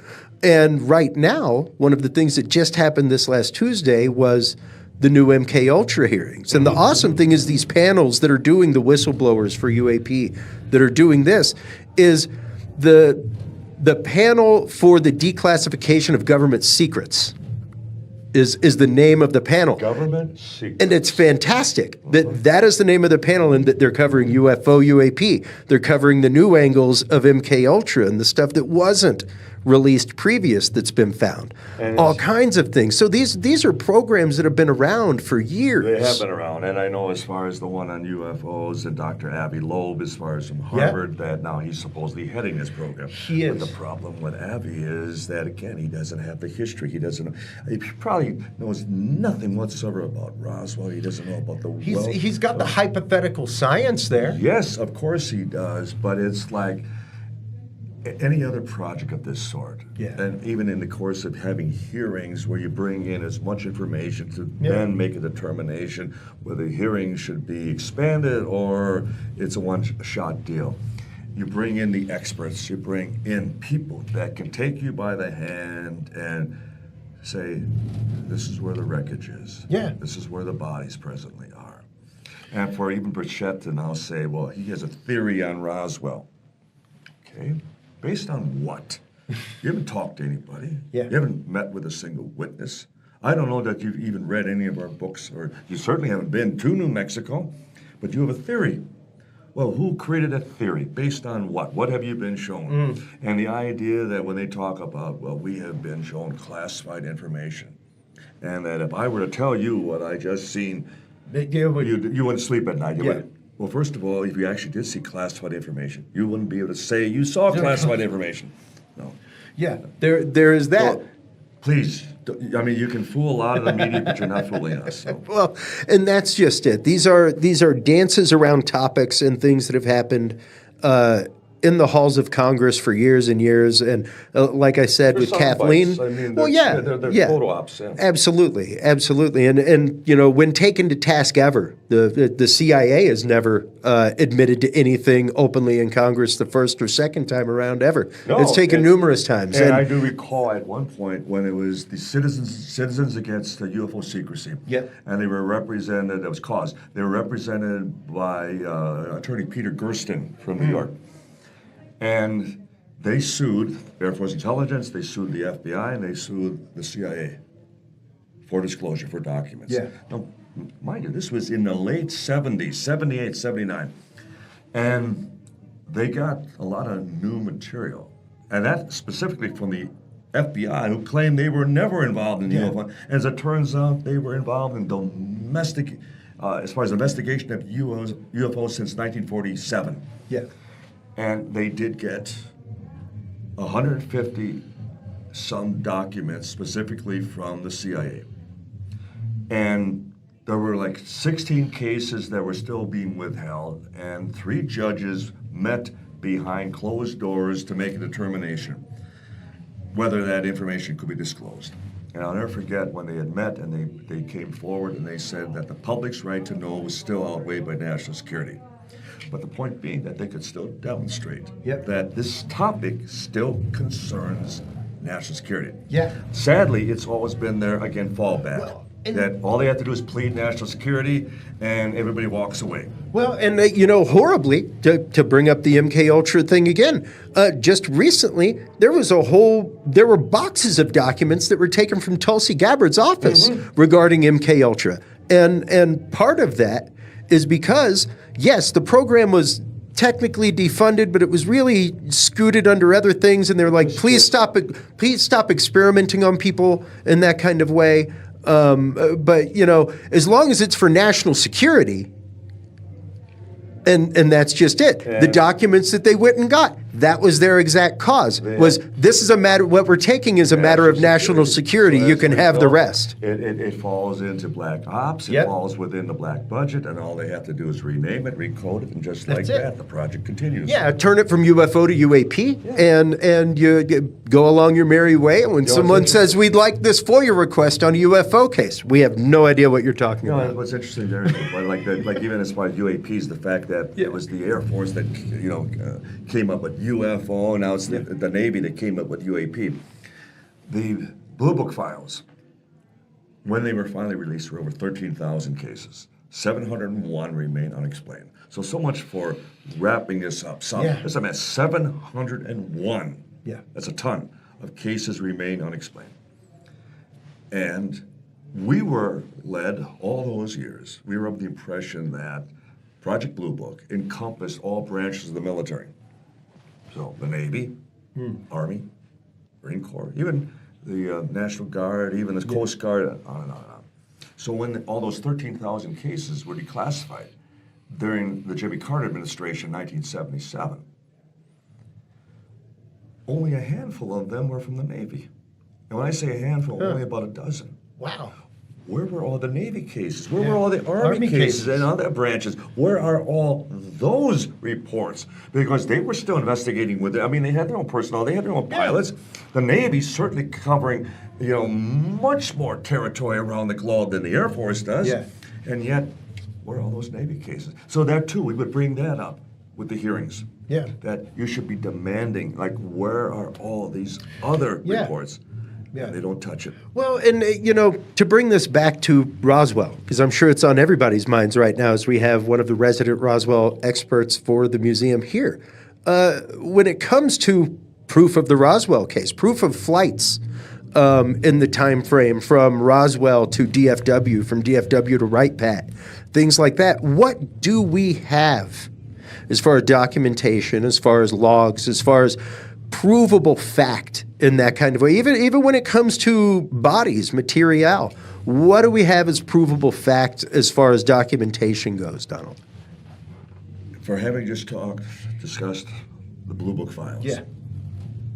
What's interesting is that within the Blue Book files, for a incident that involved the United States Army Air Corps actually putting out a press release on July 8th of 1947 that they had actually captured a flying saucer. Yeah. In other words, the first atomic bomb squadron in the world actually claimed that they actually got one. There's one lone clipping in the Blue Book files. I mean, this was a case that received worldwide attention. Yeah. And clearly it qualified. Yeah, made the Because they wires were all the way to claim- Japan. Because they were claiming they actually had one in Yeah. their possession. Now, granted, 5 hours later, it's all explained away. It's just a weather balloon device that the first atomic bomb squadron in the world couldn't recognize rubber, sticks, foil, tape, and string. It's something with an actual claim number on it, like contact us and get a reward if found. Precisely. And it's on the ground in front of you. It's not at 10,000 feet where it may look a little unusual, but no, you can handle it. Yeah. And so, where is the entire Roswell file? Yeah. All the photographs, all the documentation, all the people who were involved, and then the physical evidence, because it's the one case, again, beyond all other UFO cases that you can say, you got 24 hours, I don't want a piece of the wreckage on my desk. Again, why won't they do that? Yeah. Are they really serious? Because it could blow this open overnight. Yeah. Overnight. And it still comes down to, is it strictly for effect? Is it strictly, is it a psyop? Is it a diversion, a distraction? Yeah. Or, as I'm concerned now that even Congresswoman Luna just a few weeks ago said, I think this is all we're going to get from the military. Yeah. So they're already backing off. Yeah. They're already cooling jets on a lot of stuff. And then, where this could have been our one golden opportunity, and if we lose this one, it's done.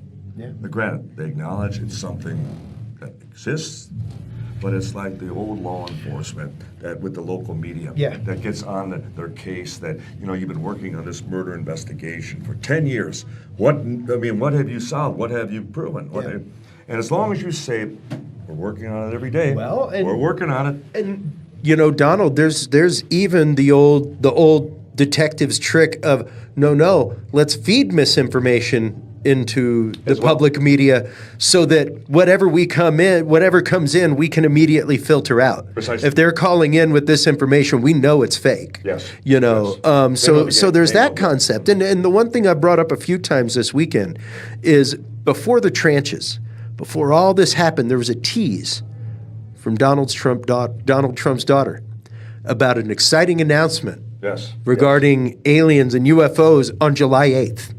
And I found it very funny that everything, the war.gov tranches dropped right as disclosure hit. And that was a 2-year-long rollout of a movie. So they had 2 years to plan all this and to roll it out at the time that the movie Disclosure came out. And I really think they piggybacked that on purpose. I'd like to think so. As far as let's get something behind it. And then they trolled us with buying aliens.gov and totally turning that into something about immigration, not about the UFO files. They put all that on war.gov, which is also interesting. Let's keep the national security in mind and put it under war.gov.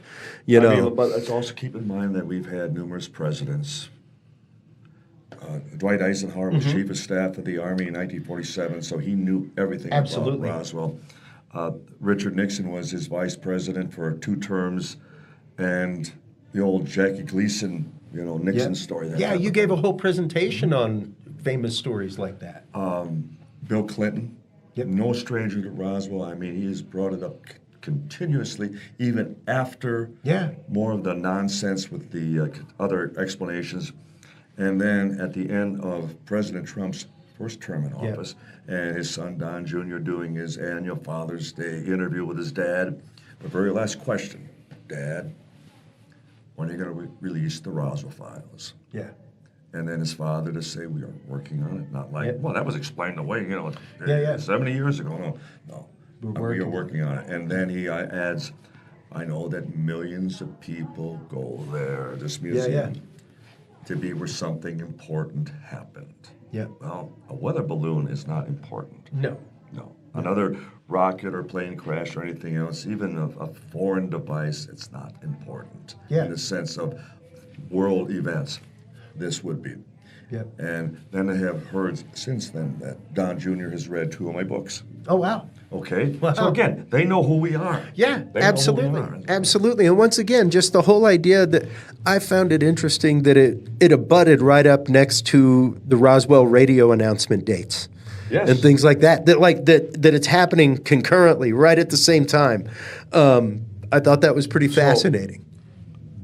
At least I'd like to believe that Don Jr., who's demonstrated a keen interest in Roswell, is keeping on his dad about this. Yeah. And it is, again, the one case that overnight. Yeah.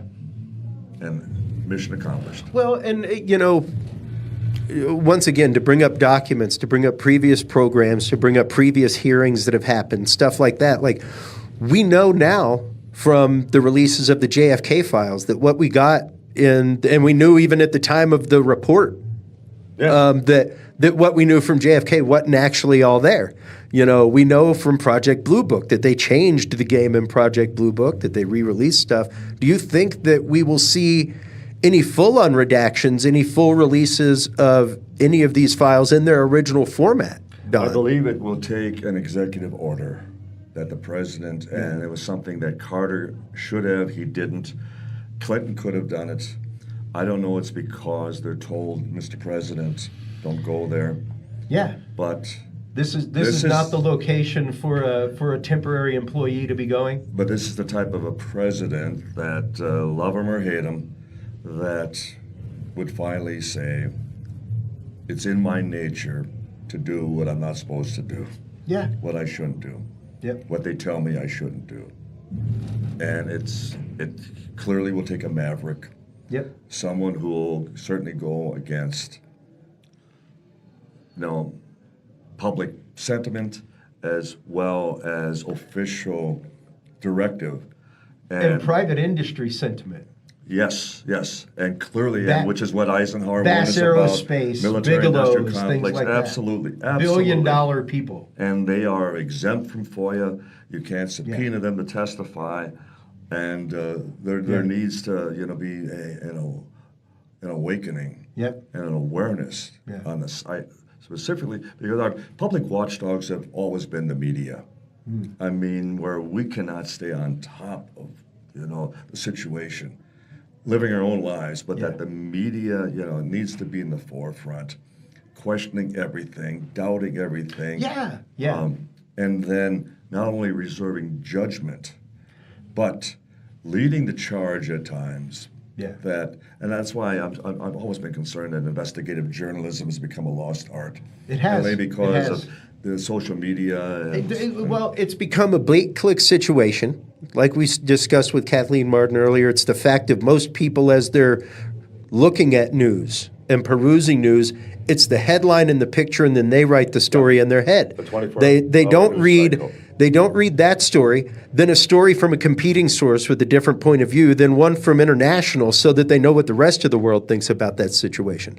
They aren't filtering the data; they're just taking it in and the reliance on no fault of their own. That's the propensity of the human brain. But the reliance on authority, the idea, I've always reminded the media that they have to always take into consideration that anytime they speak to either a government or military official, that they're dealing with people who are highly compartmentalized. That's right. That they only know that which they have access to, nothing more.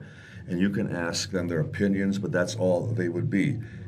in our case, we can come at this from every direction. We are not restricted. We are not, liable to the government in any respect. And in many ways, and we have had many a high-ranking officer in the military, even at the Pentagon, who have told us that on the sidelines they are cheering us on. Yeah. Because they are the ones restricted. They are the ones handcuffed.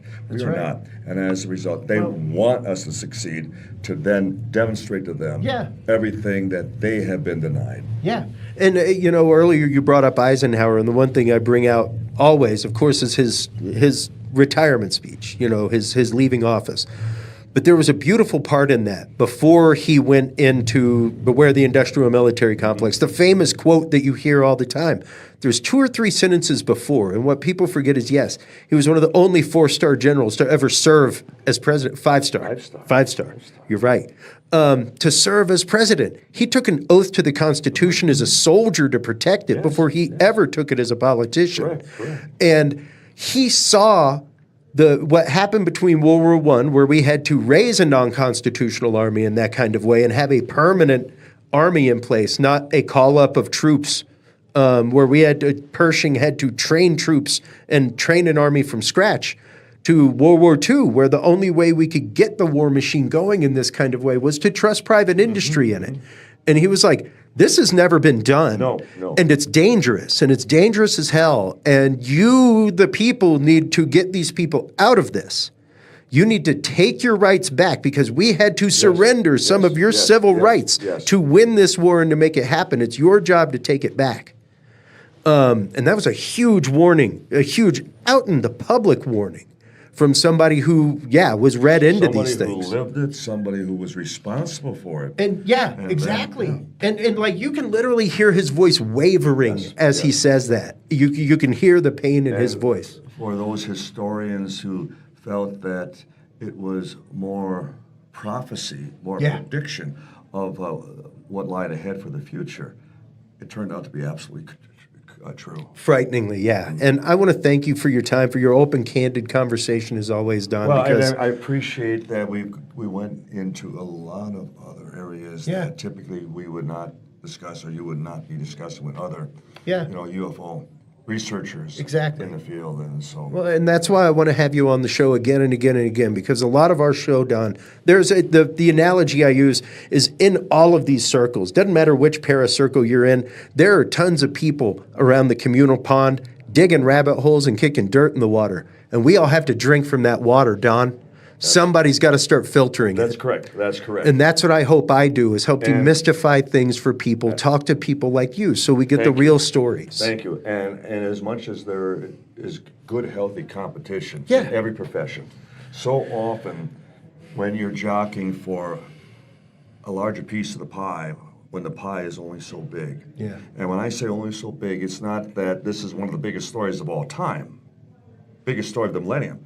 It's just that the information we have is still the size of a small pie. That's right. I mean, it'll be the biggest pie, almost in history. But for the time being, everybody jockeying for position. There's only so much crust. I have always emphasized that if you or if any one of my colleagues breaks this, cracks this, this door of disclosure, we all win. That's right. We all win. I just want to be at the finish line. That's all I can say. Yeah, I just want to be there when it happens. I just want to see it for the sake of humanity. So let's do it in my lifetime. Absolutely. Absolutely. Well, Don, once again, thank you so much. And we will. We will do this on a regular basis. Absolutely. Absolutely. So you're certainly one of the better ones, and I appreciate it. I appreciate it so much. Let everybody know where they can go to find out more about the Roswell case, where they can go to find out more about the Research Library and Museum. If you're a researcher, folks, this is hands down one of the best walk in, sit down with a book, like reams of tapes where you can just go up, check out a tape player, and start listening to testimonies from witnesses. It is amazing. The International UFO Museum, as far as website, our website is roswell-investigator.com. The books, I'm so blessed with 7 best-selling books on Roswell, and most of them available on Amazon and Barnes & Noble, fine bookstores, around the world, actually.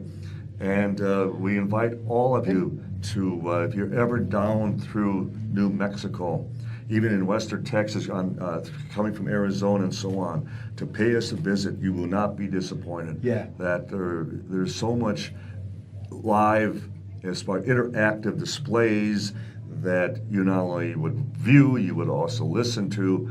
And as a result, I mean, you're going to come away with more questions, and that is education. That's right. They raise more curiosity. They don't close doors; they open doors. That's right. Exactly. Once again, thank you so much for the My open, pleasure. candid conversation. Because, as we say all the time, folks, number one, make sure to stop on by, check out everything from Don Schmidt on Roswell-researchers.com. Investigator, Roswell Investigators. Investigator.com. And CuriousRealm.com as well, folks. That's where you can find all of the episodes. That's where you can find all of our video channels from guests embedded on CuriousRealm.com/video. You can also visit our archive, which has tons of declassified documents, patents from various things that relate to UFO material, stuff like that. Thank you so much, everybody, for your open hearts, your open minds. That is what makes the conversation. And without the conversation, humanity does not march forward. So thank you so much for tuning into this episode. We appreciate you, and we will see you next week. Take care, everybody. Bye-bye. Thank you for tuning into this episode of The Curious Realm. Stay tuned for more guests, forbidden topics, and hidden truths. Follow us on social media by searching Curious Realm. To download the official Curious Realm app and view the Knowledge Vault, or become a sponsor of Curious Realm, visit our website at curiousrealm.com. Curious Realm is available on your favorite podcast and video services, curiousrealm.com, as well as KGRA Radio, APRTV, and the official Curious Realm app for Roku devices. Curious Realm is a proud member of the Ground Zero Media family of podcasts. For more shows and members-only content, visit groundzeroplus.com today. Thanks for listening. Stay curious, and remember, the other side is always watching.